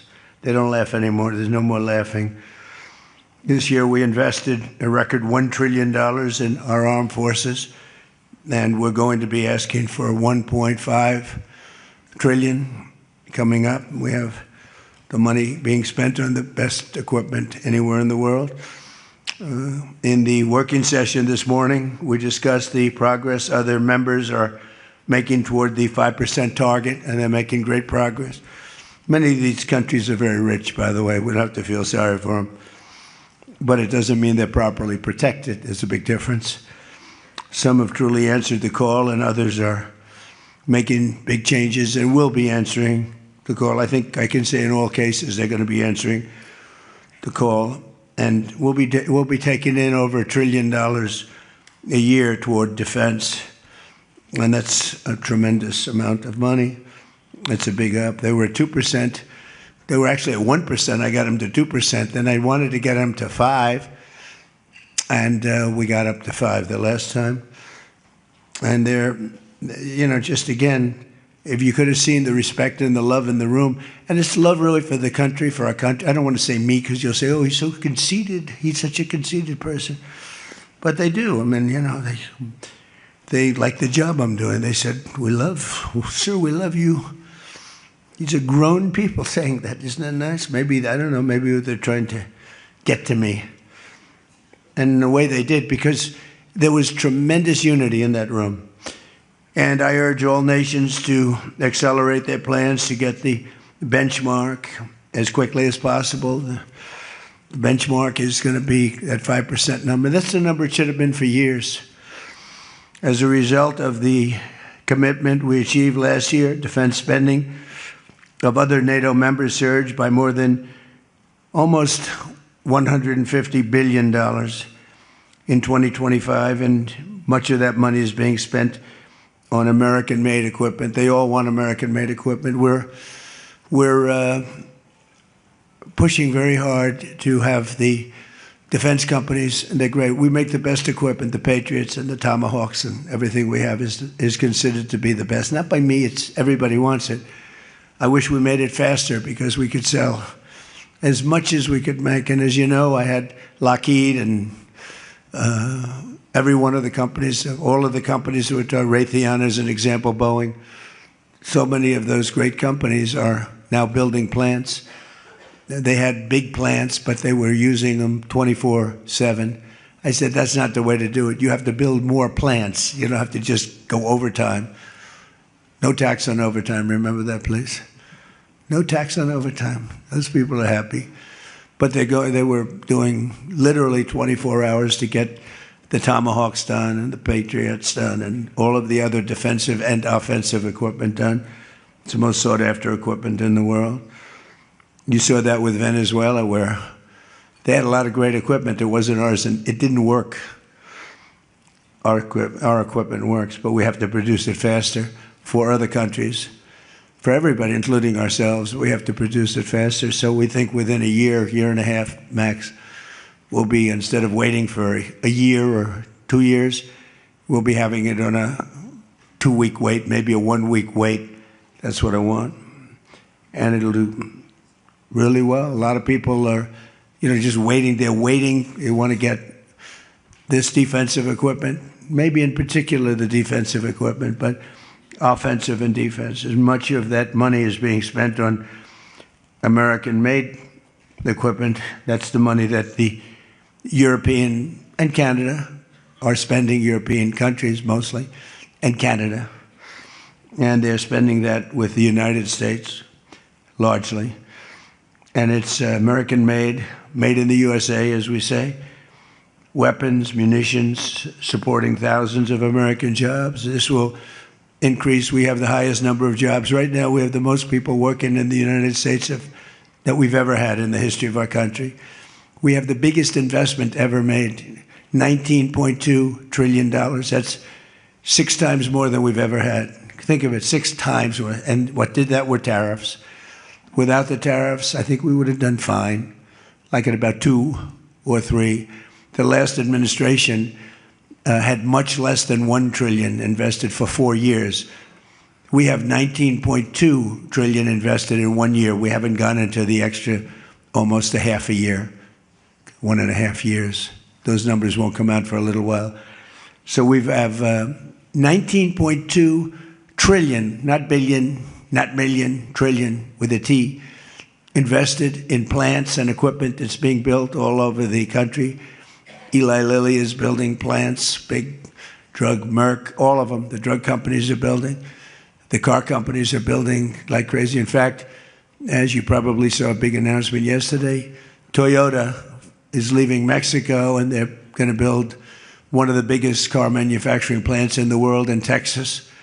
That's because of the tariffs, because we don't mind if you build in Mexico, but if you build in Mexico, you have to pay 25% tariff. If you build in Japan, or if you build in any place, now China is a much higher tariff. It's 100% tariff because we don't want to lose our jobs. We don't want to have our workers lose their jobs. We have the largest number of plants being built for the most money ever in the history of our country. Car plants, AI plants, and all other plants, pharmaceutical plants, chips. We're not giving anything. All we're saying is, if you don't start, we'll give them 1.5 to 2 years to build their plant. If they don't have that, they have to pay 100%, 200%, even 250%. If they make a chip, or if they make a car, if they make pharmaceuticals. So the pharmaceutical companies are moving in at record levels. There's never been anything like what's happening. Let me put it a different way, put it to you in a more broad fashion. There has never been anything like has happened with this country or any other country in the history of the world. There has never been growth. There's never been manufacturing plants being built. We have so many being built. And in the big ones, like AI, some of the AI, we let them build their own electric plants. We force them to build. We don't want it because the old grid that we have wouldn't be able to supply it. They need, just as an industry, more energy than the entire country produces right now, when you think of it, which is incredible. So take all of the energy that the United States produces and that one industry, which is so big, so powerful, it needs more than that. In fact, some people say almost double. So this was my idea. I said, you can never service that. You can't reinvigorate the grid. You can make it better, but nothing like that. You wouldn't be able to build. And we're leading China in AI. In just about everything. But we're leading China in AI. Even in TikTok, I was watching somebody say, oh, the TikTok deal, it's so bad well, because they say the deal was incredible, but they think the word that gets out is bad, except the numbers just came out, and I'm #1 on TikTok, and all I do is talk about communism, right? So it's sort of good. I used it to get elected, too.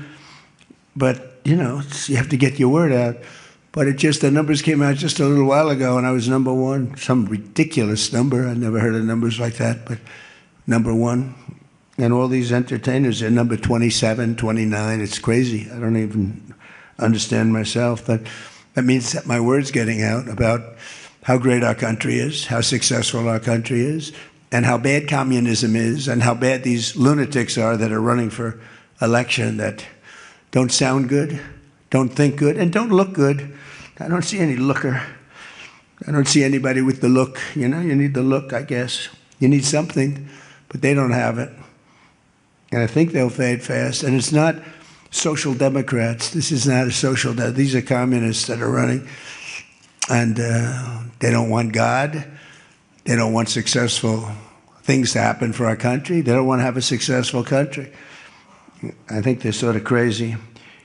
As European nations rebuild their militaries, American equipment will be the largest beneficiary. The defense companies are going to be making most of that equipment. They want the American equipment because it works better. It's not a question of anything else. We make the best equipment in the world. And to that end, I provided other leaders with an update on the steps we're taking to rapidly scale up production in the United States. And they wanted to hear that because they don't really want to get it in 4 years, 5 years. They want to get it like in a week. And we'll actually be at a point like that in the not too distant future with the plants that are being built. The defense plants, it's incredible. Lockheed is building, I think, 5. Some of them are building 3, 4, or 5, and they're big ones. It's going to quadruple the output we have with the munitions and the basic equipment itself, whether it's a Patriot or a Tomahawk missile or any of the missiles that we make many missiles, different types, for different occasions. And just today at the summit, we announced $3 billion of new defense investments with U.S. companies. And Lockheed Martin will establish a world-class Patriot missile sustainment facility, a big deal in Europe. They're given a tremendous incentive by Europe to do that. All goes to the benefit of us and Europe because they're getting the best equipment. Northrop Grumman is moving forward with the sale of advanced American drone technology. We're actually the leader in drone tech. A lot of people don't know that. We have the most sophisticated drones in the world. And we're a real, I guess we're the leader, but we'll soon be the leader by many times over. And Lockheed and Rheinmetall are announcing a partnership to build the Army Tactical Missile Systems, which is a big deal. And Anduril is announcing a deal to build their new Barracuda missiles, which is a very highly sophisticated, fast missile, and we're doing that for Poland. Poland's doing very well, by the way, with a very, very good president, great president, I think. All of these agreements directly benefit the U.S. defense industry and base, and what it really does is it means jobs. And again, I have to just say that when Toyota announced yesterday, I wasn't that surprised, but everybody wanted to get that. That's the largest, I think it's going to be the largest plant in the world, car plant, and they're moving into the United States. And again, they're doing that to avoid paying the tariff, because if you build your product here, you pay no tariff. If you don't, you pay a 25% tariff, depending, 35% sometimes 100%, 200%, depending on what the product is. As an example, we're doing great on steel because we charge tariffs. So now all of a sudden the steel industry, which was absolutely dead a few years ago, I revived it in my first term, pretty good. And then they blew it in the Biden term. What a shame. They just blew it right out the window. They had no idea what they were doing. And I quickly revived it at the beginning of this term, year and a half. And the steel business is through the roof. We don't even make aluminum anymore. Now we're going to have the largest aluminum plant in the world being built in Oklahoma. I love Oklahoma. 77 out of 77 counties, 3 times. And it's great. It's a great state. They're going to be building the largest aluminum plant in the entire world in Oklahoma, starting very soon. Over the course of the past 2 days, I had a number of excellent discussions with other leaders at the summit and held productive bilateral meetings with essentially all of them. We had dinner last night, just about all of them were there. President Erdogan of Turkey, as well as President Zelensky, and he just came in, as you probably saw, had a little press conference, and also President al-Shara of Syria, who's doing an unbelievable job in unifying Syria. What a job he's doing. Syria was a mess with what happened with the previous government, you know that. Very dangerous place, and now it's just come together. He's done a fantastic job. People are talking about it. In every conversation, it was clear that America is back, and we're stronger and bigger and better than ever before. We have more jobs, as I said, than ever before. And we're respected again like maybe never before. We are so respected as a country. That's why I wish I told. One moment. Fantastic job. People are talking Bigger about and better than ever before. We have more jobs, as I said, than ever before. And we're respected again like maybe never before. We are so respected as a country. That's why I wish I told. Got to go to the White House feed. We're going to the White House feed. We're going to the other feed. Here we go. That's why I wish I told the Secretary General, Mark, I said, it's too bad the press could not see what's happening in this room. You saw the big round circle with all of the leaders of all of those countries. And I don't know, I think they should allow it. The theory is that they won't be speaking quite as freely, and it won't be quite as good. Bigger and better than ever before. It was more amazing, jobs, as I said. The unity in that room was incredible. Really a love. It was sort of pretty wild. There was a love in that room that was great. So this was a tremendously successful summit. And again, I want to thank President Erdogan, Turkey, and President, so many of the presidents, prime ministers. They were all here from NATO, the NATO countries. And in particular, we have to thank the Secretary General Mark Rutte for doing a fantastic job. He really a tall gentleman who's very insecure. He doesn't want to ask the question. He's a handsome guy, but he's very insecure. Go ahead. Do you want to shout it out? Give him a mic. How about giving him a mic? He shouted it out. Mr. President, your operation in Venezuela has been lauded as a military success, and yet the Iran war seems to be a strategic dead end for you. Why are you apparently unable to end the Iran war? So I think we're doing just the opposite. The Iran war has been a tremendous military success. And, you know, I can only answer the question by saying they're not going to have a nuclear weapon. I think I was there for one reason, that Iran cannot have a nuclear weapon. I call it, we denuclearize Iran, and that's happened. They will never have a nuclear weapon. That stuff is so far down under a mountain. It's a granite mountain that collapsed on top of it. Take months to get it out. I think it's a tremendous success, Iran. And you see the oil prices are lower than they were when I started. And people like to say that, but look, they have no military left. Their Air Force is gone. As I said, their ships are gone. 159 ships are gone. They're at the bottom of the sea. Their radar is gone. Everything's gone. So when you say not a success, it's a tremendous success. The fake news likes to say how well they're doing. They're doing terribly. They have 350% inflation. When the war started, they had like 6%, 5%. They want to make a deal, but they don't know how to make a deal, and then they go around shooting ships at night. I don't like that. You know, they're dealing with very fine people. They're dealing with Steve Witkoff. They're dealing with Jared Kushner and J.D. Vance, and they're dealing with Marco and Scott. They're dealing with great people, but I don't know. I think they're a little loco. They're a little crazy. But they told us they'd like to go to the funeral of a person who killed a lot of people. Khomeini killed a lot of people over the years, and there for a long time. Don't forget, what we did should have been done 47 years ago. It could have been done any time within 40. This has gone on for, they were the bully of the Middle East.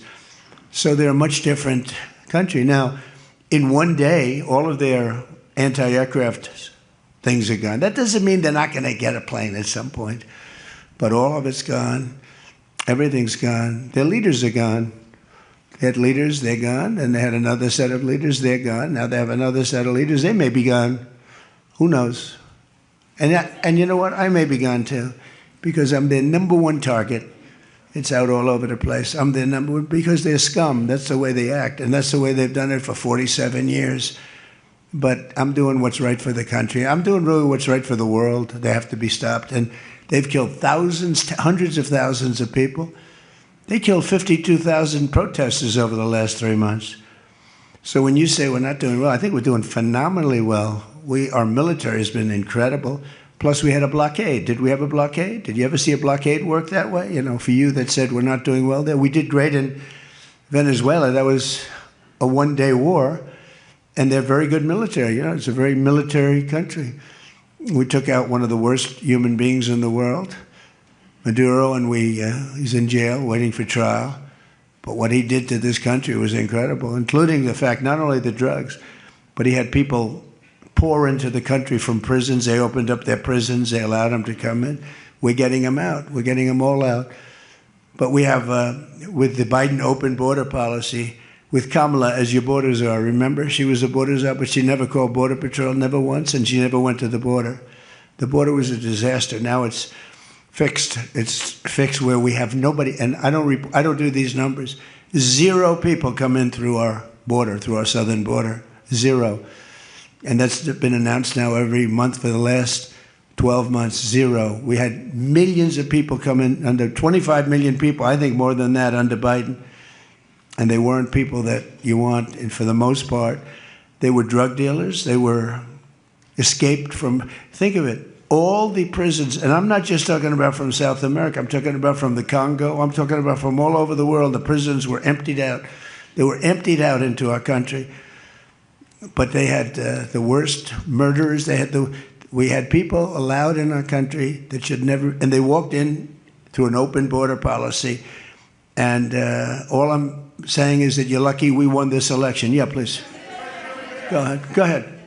No. Yes, go ahead. Thank you, Mr. President. Iris Tao. Who you with? NTD Why don't you say your Television. name and who you're with? It's always helpful. Thank you, Mr. President, for doing this. Iris Tao with NTD, with a sister media with the Epoch Times. Okay. On communism, you've been issuing a wake-up call to Americans at home about the dangers of communism. And now Yeah. you're speaking on the world stage. What's your message to people both living under communist and socialist regimes, but also people living under democracies like in Europe and America who might not have realized how close communism has come to home? Yeah, that's a great question, actually. But look, I want to get the word out because what's forming is communism in the country. And communism's easy to sell. I would be the greatest communist in history. I'd be right up there with Lenin. I'd be as good as anybody. You've got free rent for the rest of your life. What they don't say is that you'll be living in squalor in 12 months. You've got a free house. Would anybody like to have a free house? We'll take it away from somebody. We'll give it to you. You'll have murders all over the place. Communism's a disaster. It's been proven to be for thousands of years under different names, but same thing. It's very important. And, you know, it's funny. One of the reasons I do so well with Hispanic people, I set a record, Republicans. I get great numbers for the election, helped me get elected in a landslide. The Hispanics, because a lot of them came from countries that were essentially communist. You know, whether you call them radical socialist or communist is not that much, but there's a little difference. When they say social democrats, we're social democrats, it sounds so nice. It's not nice, it's a very dangerous term. So I do talk about it, and I talk about it on TikTok, and I talk about it everywhere. I talk about it here. And you're right, it has become international, but it's never worked, and it's not going to work. What is working is the United States. So think of it, we have more jobs than we've ever had. People are making more money than they've ever made. I'm talking about workers now. I'm talking about workers. They're making higher salaries than they've ever made before. It's just the best system, and it's got flaws, but Everything's going to have a little flaw, but it's been amazing. And when I watch what's happening, and I see these lowlifes getting, I mean, they're lowlifes. I watch them. I know good people. I know quality people. These are essentially lowlifes. And when I see what they're talking, I think they're very dangerous in many ways. And I've said it, and then I said, boy, that's a pretty big statement. Then I realized, you know, a couple of people said, I think you're probably right. I think this country, with this thing that's going around, is in more danger than it was during World War I, World War II. If you talk about September 11th, if you talk about Pearl Harbor, that was big danger.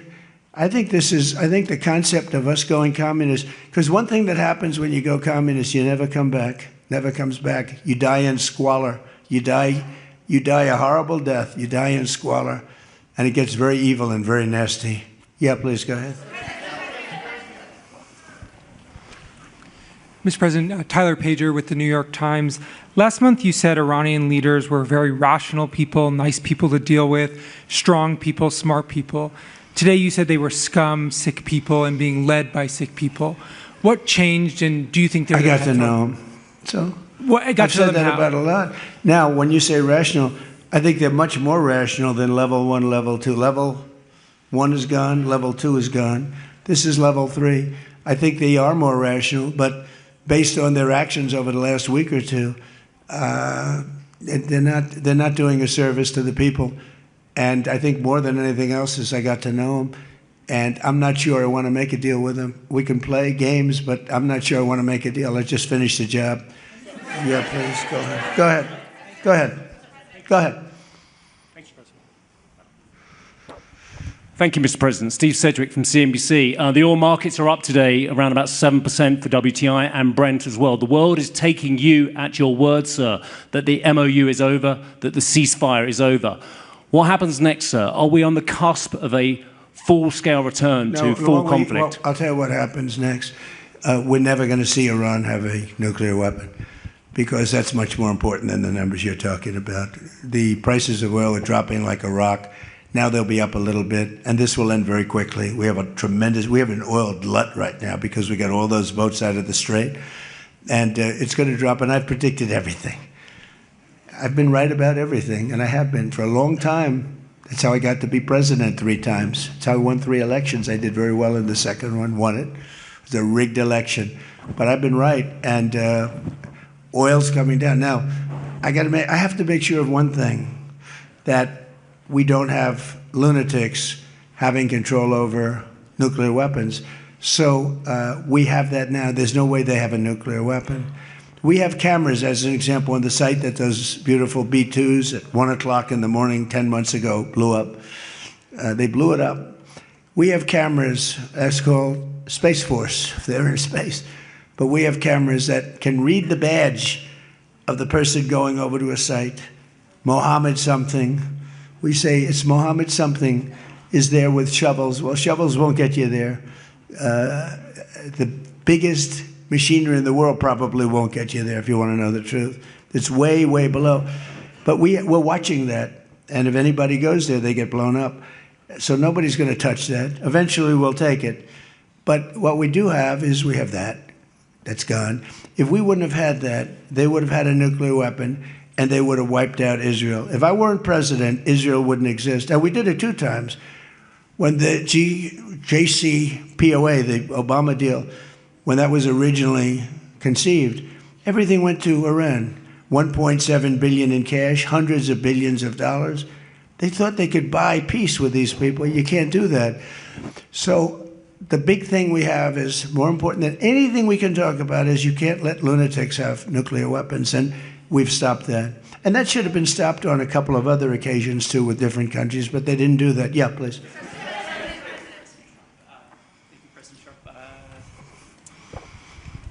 Stephen Nelson from the New York Post. I'd like you to address speculation that you're leaving Ankara not in the new Air Force One because of security concerns involving Iran. You've spoken today twice about them possibly assassinating you and possibly being successful. Did that concern have something to do with Well, I speak about it a lot because, you know, the life of a president is very dangerous. It's 5.2%. You know what a race car driver is? 1/10 of 1%. A bull rider, that looks pretty dangerous to me. It's 1/10 of 1%. No, it's 5.2% is you don't make it. You should have told me. You're an excellent reporter. You should have told me that years ago. Maybe I wouldn't have run. It's a very dangerous profession. No, I'm number one on the kill list for Iran. They're lovely people. I'm number one. So I don't know. I can't tell you that, but I don't really care because I'm doing my job and I'm doing it, I hope, better than anybody's ever done it because we have a country that's hot and really, really successful. But I mention it only because it's on the list. I mean, it came out. There was another list came out yesterday, and I'm number one on. I like being number one on TikTok better, but I'm number one on the list for killing.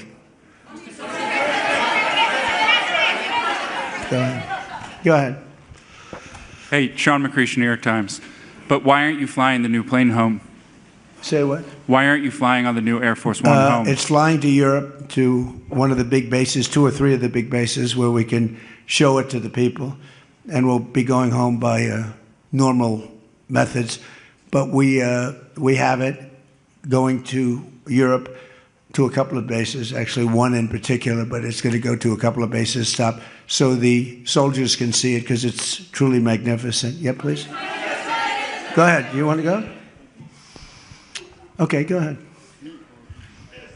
Mr. President, Harici Media, Tunç Akkoç, Türkiye.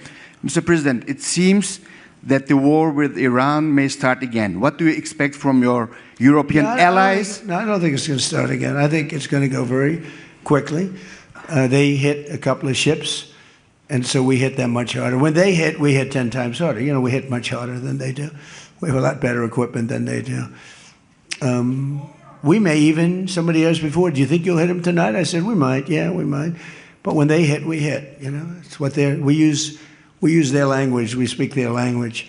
No, I don't think so. I think anything that happens is going to be over very quickly, and we'll only make it safer, including for oil. Oil is going to be very free, very easy, and it's going to happen very fast. We have the Hormuz Strait. The boats have pulled out. I mean, there's a gusher of oil right now. We have a lot of oil, and no, anything that happens is going to happen very fast. We're not looking for long term. Okay, go ahead, Red. You said today, Ines de la Cuetara with MS Now, you said today that countries... You're with who? MS Now. MS Now, that's a failing network. Why would you want to work for them? MS Now, can you imagine? They wanted to get away. They took the name NBC because they were embarrassed by it. Go ahead, let's go. When do you hear this question? You said today that countries like Spain, Italy, and the UK were not there for the U.S. and its war with Iran. Should those countries be attacked, will the U.S. be there for them? Well, I'll tell you what. Number one, Spain has been very bad, but you know Italy's been good, and almost all of the countries have been good. They just had a bad moment. They didn't help us. We didn't need their help, but if we would have wanted their help, I said, by the way, if I want help, Sir would rather remain on the sidelines, and I didn't like that answer. UK gave an answer that was sort of weirder than that. They went out. I said, would you like to help? They said, we do, but we want to wait till the war is over. This was not in the spirit of Winston Churchill. So, yeah, I mean, I'll tell you what, I can only say if there's one word that comes out of today, it's unification. I've never seen anything like it. Every one of those countries, they love us, they love each other. That was tremendous unification. It was a nice thing to say, and it was a very fair question, too. Yeah. Green? Yeah, you're wearing green, right? Thank you, Mr. President. Eda Turul from Haber Global TV, Turkey. Mr. President, after your meeting with President Erdogan, can you tell us whether you and President Erdogan reach an understanding on Turkey's return to the F-35 program and the future of U.S.-Turkey defense cooperation? And do you believe U.S.-Turkey relations are entering a new chapter right now? Well, I had a great relationship in my first term. You remember Pastor Brunson, and he was put in jail for 35 years, and I called. He was an evangelical hero, actually, very good man. And I called President Erdogan, and he let him out. I didn't pay anything like Obama and Biden pay billions of dollars all the time. I never paid any for anybody. I just tell them, let him out. Let him out. But in this case, I didn't say it the second way. I said it the first way. I said, look, he's a good man. He's highly respected in the evangelical, and I'd like you to let him out. And he was in my office, in the Oval Office the following day, Pastor Brunson. I had a great relationship. When Sleepy Joe Biden got in, bad things happened with a lot of things between the border. Everything was bad. We were laughed at all over the world, and we had a very bad relationship with a lot of countries. I think Turkey was one of those countries. But that changed on November 5th when we had the election. And it's one of our best relationships. We have a great relationship. And they're talking about the F-35 airplane, and it's the best plane, and everybody wants it. And we have to make a decision who we give it to. I mean, my inclination, because he stayed out of, he's not a huge fan of Bibi, and he's not a huge fan of Israel, but he stayed out of that war. He could have gone into that war very easily, and he didn't. At my request, he stayed out of that war. He's been a very good ally. I mean, Marco could tell you we have a very strong relationship with Turkey. You know, it's a very big country. It's a very powerful, militarily, it's the second most powerful country in NATO. It's a NATO country. So whether or not we do that, I haven't totally made up my mind, but my inclination is to say, look, he's done everything. He's helped us in so many different ways. And you know who else has been good to us? China. China never came into the war. They get 50% of their oil from Hormuz Strait. They never came into the war. They never said, I'm going to send a ship in 5 destroyers along each side of the ship. They never did. No, President Xi's been great. Everyone's been sort of great, to be honest. You know why? Because they respect our country again. They laughed at our country. They thought we were a bunch of fools. They saw a president that couldn't talk, he couldn't walk. He was a disaster. They lost respect for our country, but now they have more respect for our country than they've ever had before. Thank you all very much. We'll see you back. Okay. Thank you very much, everybody. That's the press conference.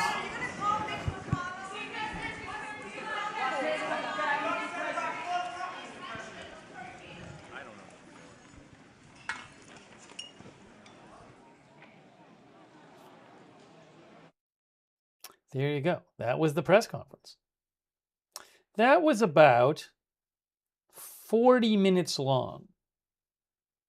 Now, he had answered a bunch of questions earlier today, of course. So we saw him answering questions earlier a couple times. Hey, let's hear from you. What did you guys think of the press conference?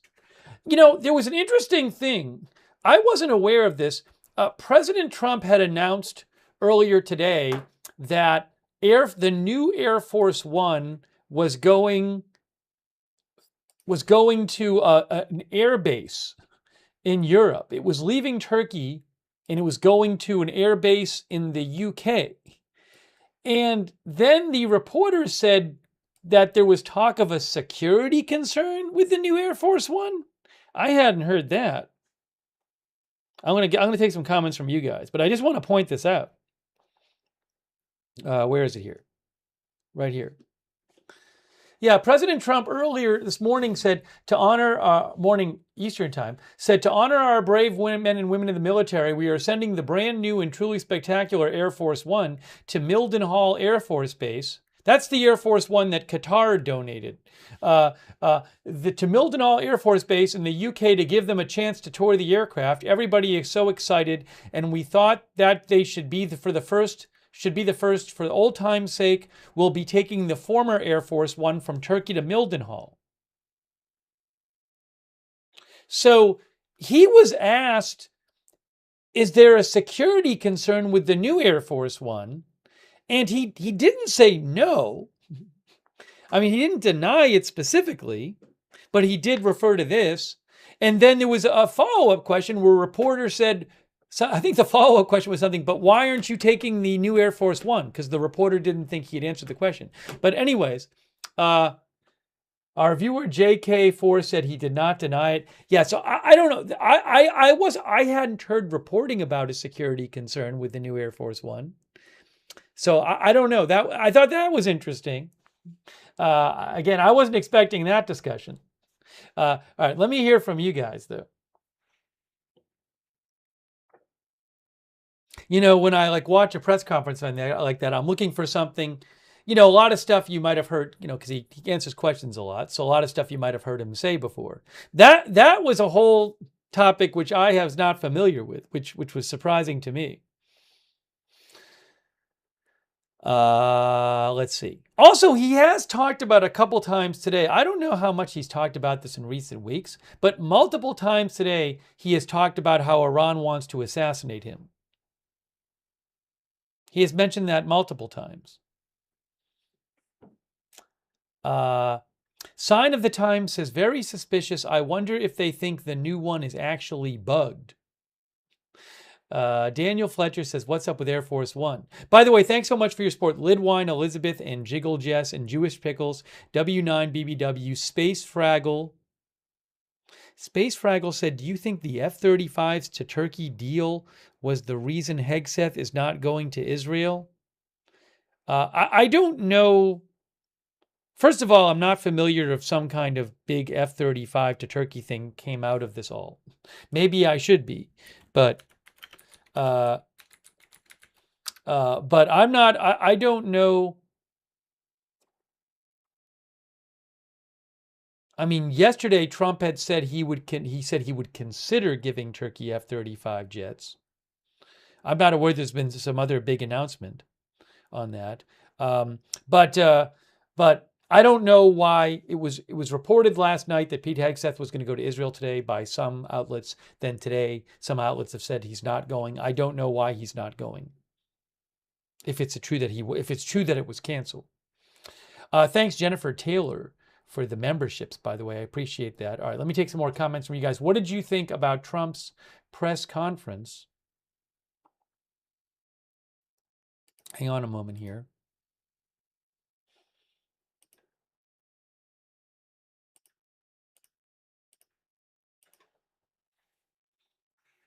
Juan thought it was a waste of time. Now, Hoovy thinks it's because Israel expects to get hit by Iran. That's why Hoovy thinks Hegseth isn't going.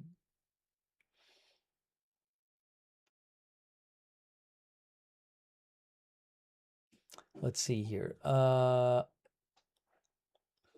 Zaylin thought it was a lot of non-answers and redirections. He said, President Trump said he didn't think the war was going to go on for a long time. He did say that. He was asked about oil prices. He said he didn't think it was going to go on for a long time. He also said, you know, he brought up the idea of finishing the job. He's been calling repeatedly today the Iranian leadership scum. He was asked a question like, well, a month ago, you said that this new leadership, you said good things about them. Now you're really down on them today. What changed? He said, I got to know them.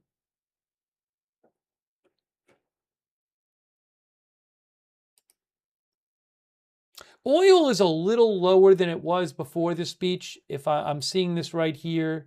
When the speech started, I think it was around 80 or so. I mean, it's up on the day. It's up about 4% now, but it was over before the press conference. It had gotten up to over 80. Now it's 78.94. That's on TradingView.com. Brent crude. That's a 5-day chart. Here is the 1-day chart.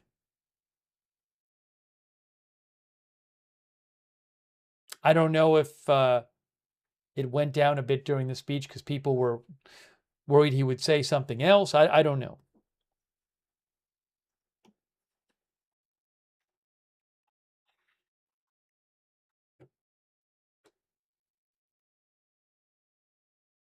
Rita thinks troops could care less about the new Air Force One. Is that what you're saying, Rita, if I'm interpreting you right? So you don't think the new Air Force One is...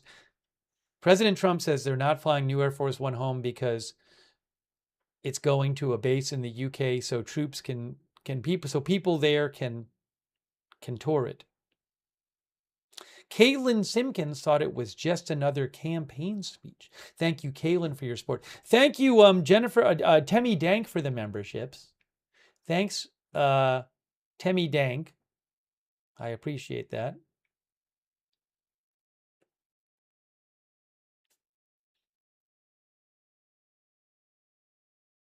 Terry thinks the new Air Force One is not in the UK for troops to view. It looked like it was heading there earlier today. We saw it on Flight Radar 24.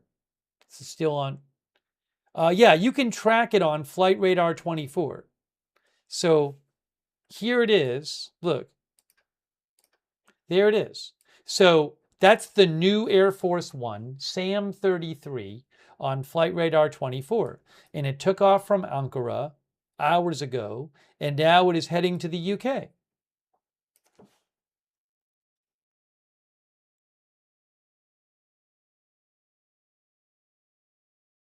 Quest Conquest says, nice to have a president who can actually answer questions again.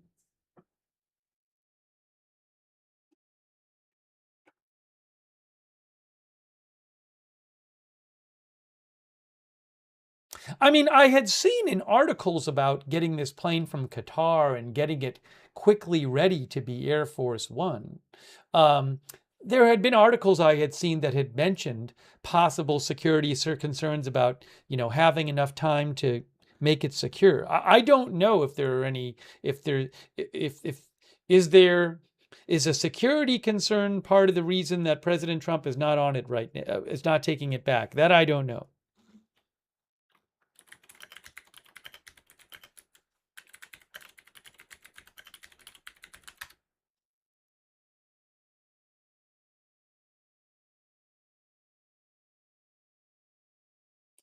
So here, look, let me show. Actually, I think I have something on this I can show you about Air Force One. If you give me a second here. I wasn't expecting to be discussing that today.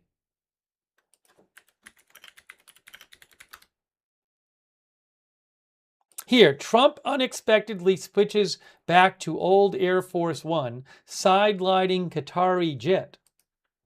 This is from Reuters.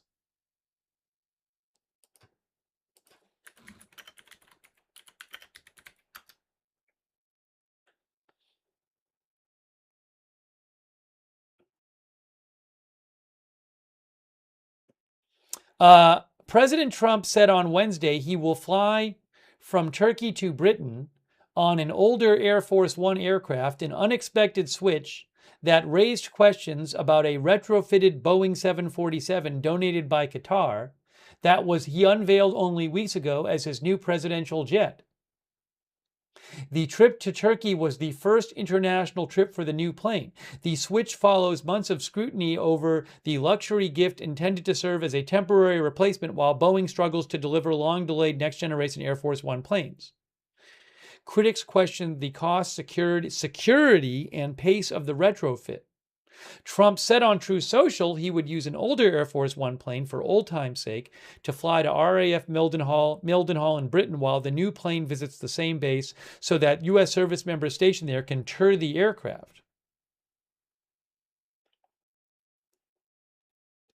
The Qatari jet's acceptance had drawn scrutiny. Retrofitting the luxury plane required security upgrades, communications improvements to prevent eavesdropping, and missile defense capabilities, experts said. The upgrades were completed so quickly that some experts expressed concern the plane may not be as secure as the existing Air Force One aircraft. A second aircraft that can operate as Air Force One is always on standby during presidential trips. The Air Force's fast-track effort to ready the jet skipped some planned modifications originally envisioned for the next-generation presidential aircraft in order to deliver an interim version sooner. Officials have said the plane still meets presidential standards, with Air Force Secretary Troy Mink saying the service meticulously evaluated every requirement while working to speed up delivery.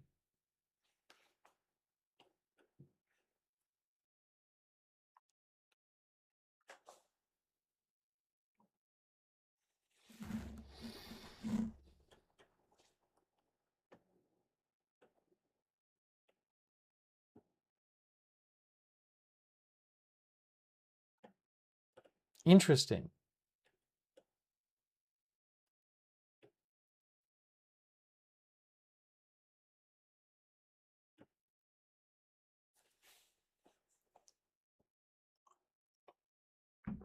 So, well, I'll be interested to see. After this trip, will he just fly the new Air Force One every time, or will they not fly it for the next trip? I have no idea.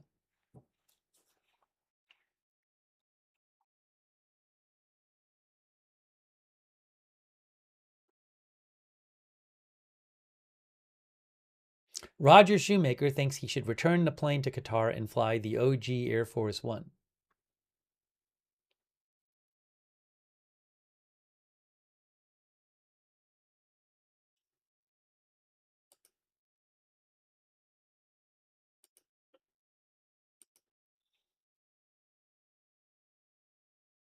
Thanks to Lidwine Elizabeth, she says she thinks he sounds like his health is very bad.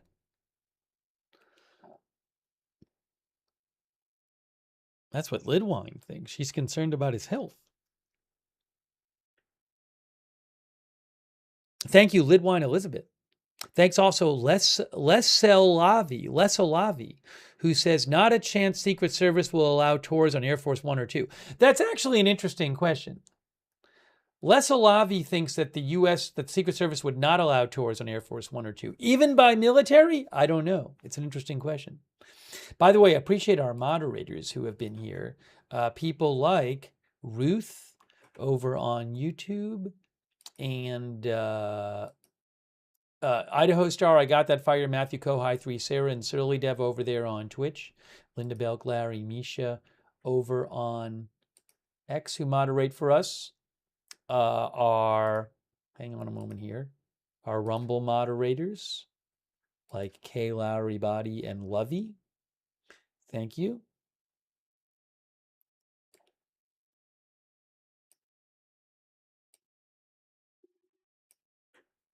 And also our Facebook moderators like Paul Anderson,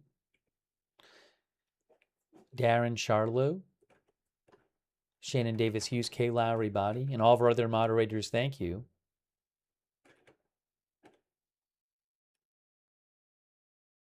Brian Daviow says, so if it's bugged, bring it to our secure facilities?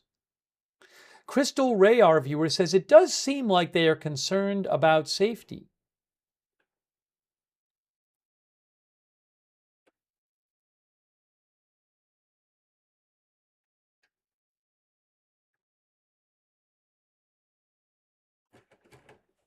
We'll read a few more comments about President Trump, his press conference. If you missed the press conference, you can rewind and you can watch it. I will say that during the press conference, earlier today, I believe he said we'll probably attack Iran tonight. In the press conference, he said we might do it tonight. He used the word might.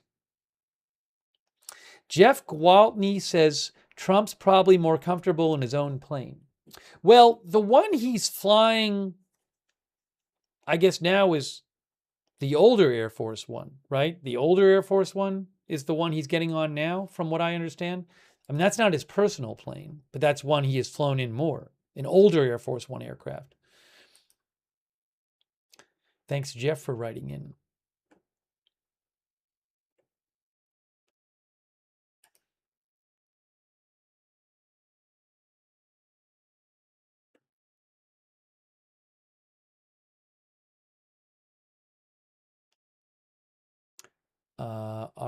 One of our viewers said,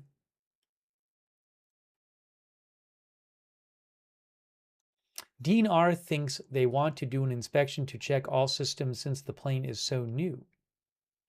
Land says the new Air Force Ones were ordered from Boeing in 2015. Reuters said in their article that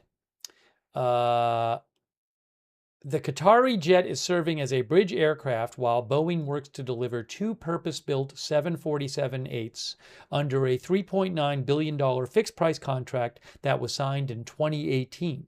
That program for the new Air Force Ones is now 4 years behind schedule, with delivery not expected until mid-2028. That could leave Trump without a new U.S.-built plane before his term ends in January 2029. Costs on the Boeing program have grown to more than $5 billion.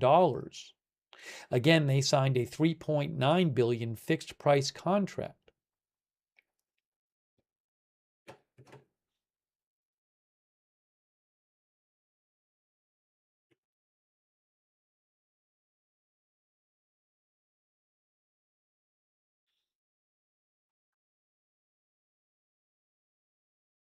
Hang on a moment here. We'll take some more comments.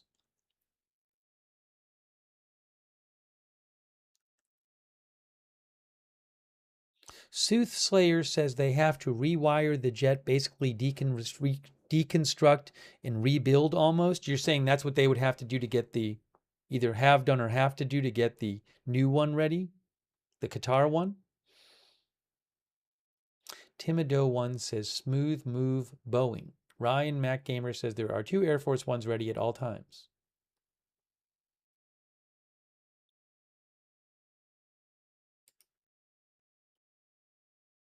Reuters says a second aircraft that can operate as Air Force One is always on standby during presidential trips. I don't know if standby means is there or is ready to go. I don't know that they fly a second one there all the time, but I don't know.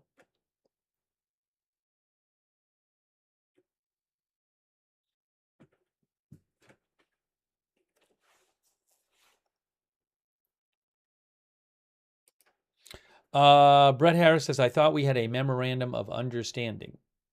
Thank you, Stardust Flower Child, for the membership. Oxytropis, thanks for your support.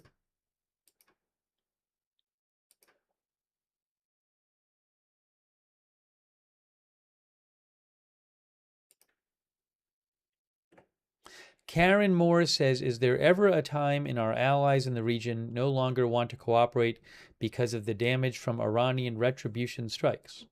Even though they are aimed at U.S. military, there is still damage, or is it worth it to have Iran subdued? I mean, you're saying, would allies not want to cooperate with the U.S.? I mean, I'm not an expert on the region. I'm assuming that, look, countries like Qatar and Kuwait and Saudi, I mean, Saudi Arabia is a longtime enemy of Iran, but countries like Qatar and Kuwait and the UAE, it's not doing them good to have this war. They not only do they use for economic reasons, did they use the Strait of Hormuz to ship out products? Also, you know, that's a huge issue. They have suffered attacks from Iran too. For example, Qatari national gas, liquefied natural gas industry, but also tourism is, I believe, has been significantly affected in the area. Also, a lot of these countries, a number of these countries have tried to build up this reputation of them as safe locations to do things in the Middle East.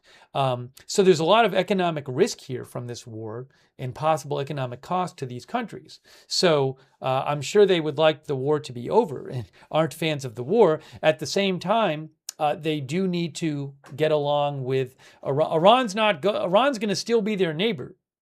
So, you know, I'm not an expert on the region, but and I will say also that it doesn't seem like recently. I'm not aware that the last, unless we haven't heard of it, there hasn't been reported the last couple months new Iranian strikes on you know, energy infrastructure in countries like Qatar and Saudi Arabia and the UAE. And so that I mean, the last few times Iran has retaliated against the U.S., it says it's been targeting U.S. sites in other countries. So, I mean, at least right now, we have not seen in recent months the strikes on important energy infrastructure in Gulf countries that we did at the start of the war. However, I mean, who knows what'll happen if the war ramps up again, right?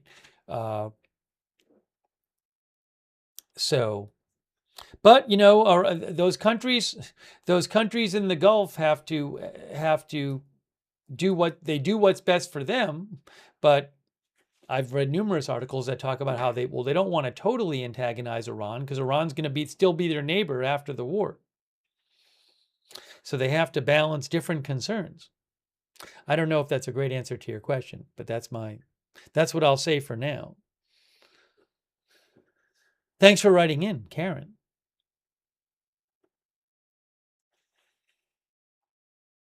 Greg says the greater risk is a nuclear-armed Iran.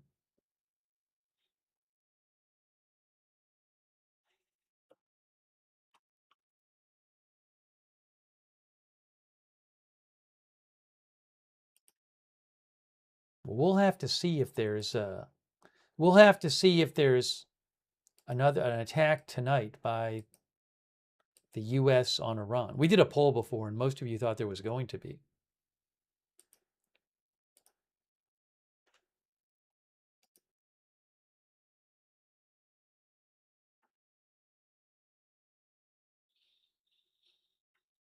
Okay, hold on a second here.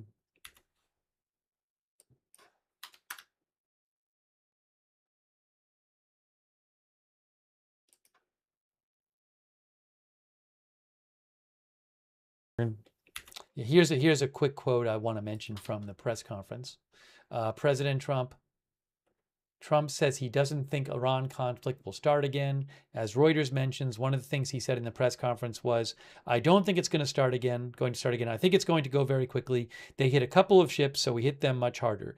Anything that happens is going to be over very quickly, and we'll only make it safer, including for oil, he said.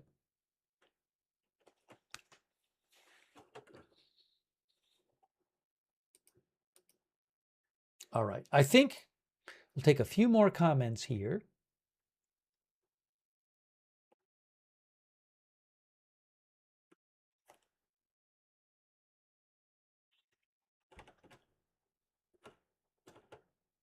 But obviously, if there's more hostilities, we will come back on and cover it. Shelley Amsterdam says, broken record, nothing will change.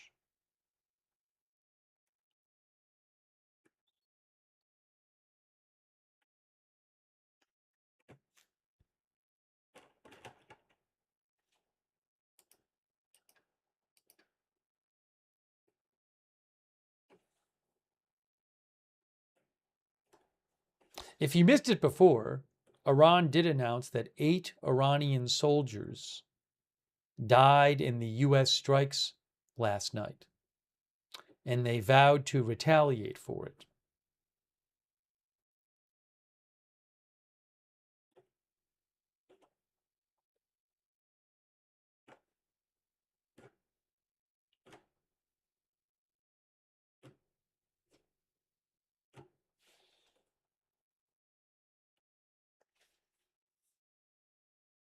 Lee Gitt, our viewer, thinks nothing will happen tonight.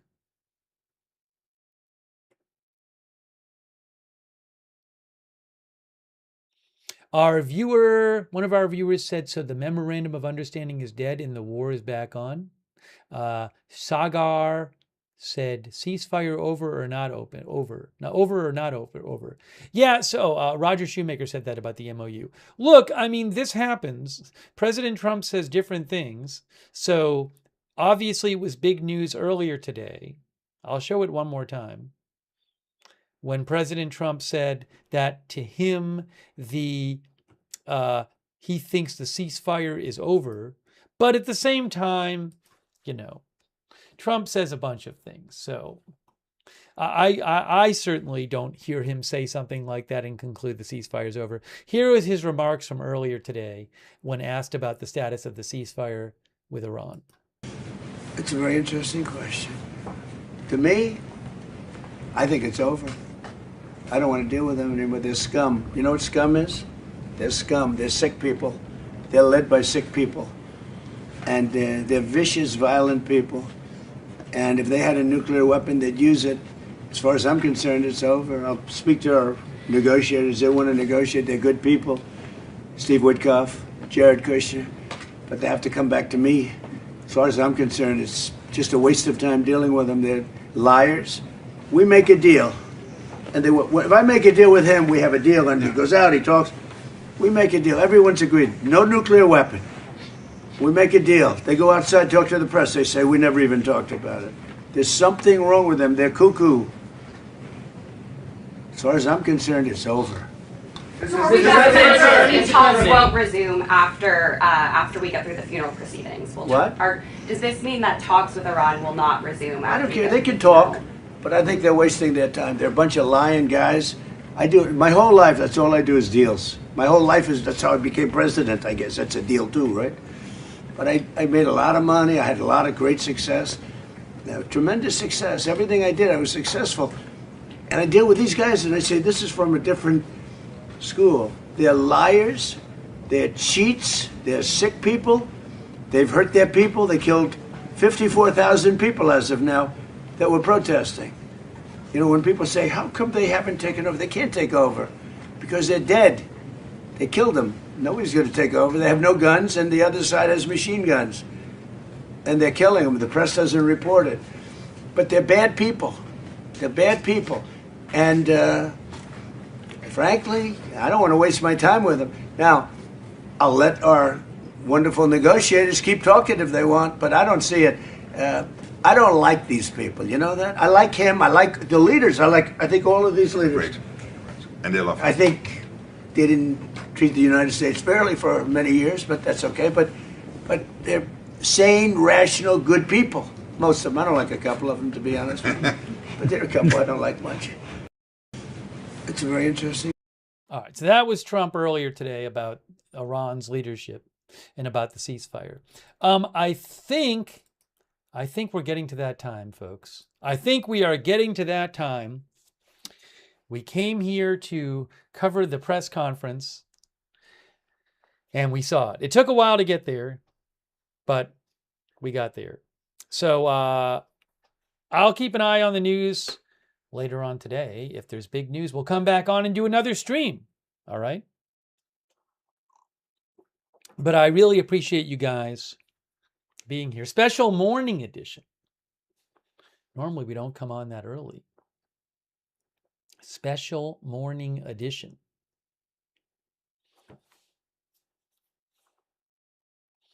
But I really appreciate you being here. And if you want, subscribe, follow the channel, Agenda Free TV. We cover all kinds of live breaking news without an agenda. Agenda Free TV. I will post updates on my X account during the day when I see new news. Oops, hold on. When I see new news, at Lookner on X, you can follow me over there for news coverage around the clock, as long as I'm awake. I post breaking news over there. And I would also suggest, if you don't want to miss a stream, turn on our notifications. We have set up our own notification system that's really reliable. And whenever we're going live beforehand, you will get a notification sent to you for free if you sign up to the notifications. The mods will post a link to the notifications in the chat. And you can also find that link in the description of this video on YouTube, Facebook, and Rumble. But let me see here. Can I do this here? Yes. Yeah, so thanks to the mods for posting that link. But sign up for the notifications. But I really appreciate you being here. And also we got to read a bunch of comments. That was nice. One thing, I don't like when we have to wait that long for something, but one nice thing about waiting is we can take some more of your comments. So we got to read a bunch of comments today. So I appreciate people writing in and sharing their views and sharing their questions and sending me updates. So thank you.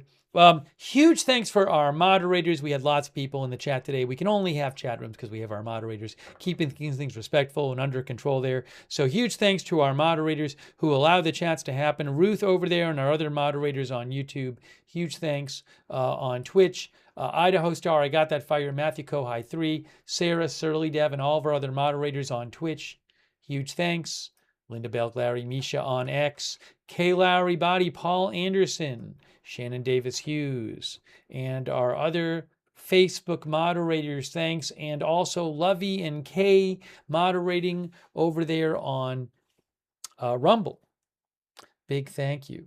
Thanks to everybody who supported the channel as well. So nice of you guys. AZ, Intel's dad, and everybody else for your support. Thank you so much. Hold on a moment here. Lidwine, Elizabeth, and everybody else. Oh, I didn't thank EIM207 for being a member, and Gregory Scherer, and Bandit Dagmar. Thank you. Also, Stumble Boots on Twitch, and Oxytropis, and thanks for your support. And everybody who supported the channel today. That's how this channel exists, is your support. So thank you so much. I really appreciate that. Hey, if you're on X, another good way to find out when we're live. I always post on our X account before we go live, give you a heads up over there at Agenda Free TV. I also post updates about the channel there at Agenda Free TV on X. We do have a chat where you can chat with other viewers when we're not on the air on Discord, which is free. Check out the Discord chat if you want. It's the same link as the free notifications link. Big thanks to our Discord mods who moderate the Discord chat. Thank you, Discord mods. Also, if you watch on YouTube, I would suggest turning on the YouTube notifications. Another way to find out when we're live. To turn on the YouTube notifications, what you need to do is you need to, on YouTube, subscribe to the channel, and then click the bell and choose all notifications. So if you're already subscribed, just click the bell and choose all notifications. Let's see. Also, hey, sorry we didn't get to it before, but I want to thank, well, I think I'm sorry I didn't get to thanking the subscribers before on Facebook and Twitch and the members on YouTube specifically, but we'll get to that earlier next time. But for now, I do want to thank our Facebook subscribers, people like Dolly Clark and Diane Allworth and Kay Lowry Body and others, Michael Clayton and others who subscribe over on Facebook and support the channel, and Kristen McConnell Gates and others. Thank you to all of our Facebook subscribers, our Twitch subscribers. Huge thank you, Wall Street Shaggy, Hugh J, Pre-Breakfast Banana, and Matthew Kohai 3, Seed Music, Billy Joe, Okay to Play All Day, CC, Maverick in Mexico, Simp Nasty Scrimp, Matthew Kohai 3, Guy from the 207. I think I said Pre-Breakfast Banana before. Thank you. And all of our other subscribers, SDF, DSV, thanks for subscribing on Twitch. Susan CHF, Devil Doc, Douthis, Brand Nubian, thank you. And the rest of our subscribers there, thanks so much. And our YouTube members, thank you so much, YouTube members. Sydney 91, Confidence in God, JK Cena, Arcac, Frisian Drone Aviator, Gregory Scherer, Bluesy Girl, Roger Shoemaker, Zeppelin, Jelly Plane, Rocket J Squirrel, thank you. And all of our other viewers too. Alibaba, thanks for watching. Hot Rodacy, Dunko78, Ryan Mac Gamer, Set to Chill, Johnny Moped, Spooks, Marshall Stacks, thanks for watching. Gina Pina. All of our Rumble and X viewers too, thanks for watching. Thanks Christy Claff for watching. Sharon Klassen Goslin, thanks so much Sharon for subscribing on Facebook. Brian Daviow, thanks for watching. Judy Fishaw, Christy Claft, Ann Spencer, Crystal Ray, thank you. And also, thank a couple more viewers for watching. F5 Tornado, Americua, Tuna, Kelnon, watching over there on Rumble. Thanks for watching there. And all of our ex-viewers, Jason Dodge Dart. Did Trump post again about Air Force One? I know he posted about it before. No, Trump posted 4 hours ago about Air Force One. We talked about that. There's not a new post there that I see. Gulf War Vet, thanks for watching over on X. Sunshine on X, thanks for watching. And all of our other X viewers. All right, guys, that is it. So I really appreciate you joining us for our live coverage of President Trump's press conference. Again, I'll be keeping an eye on the news. If more big news happens today, we'll come on and do more coverage. That is it for now. Thanks for watching, and we'll see you soon with more live breaking news coverage right here at Agenda Free TV.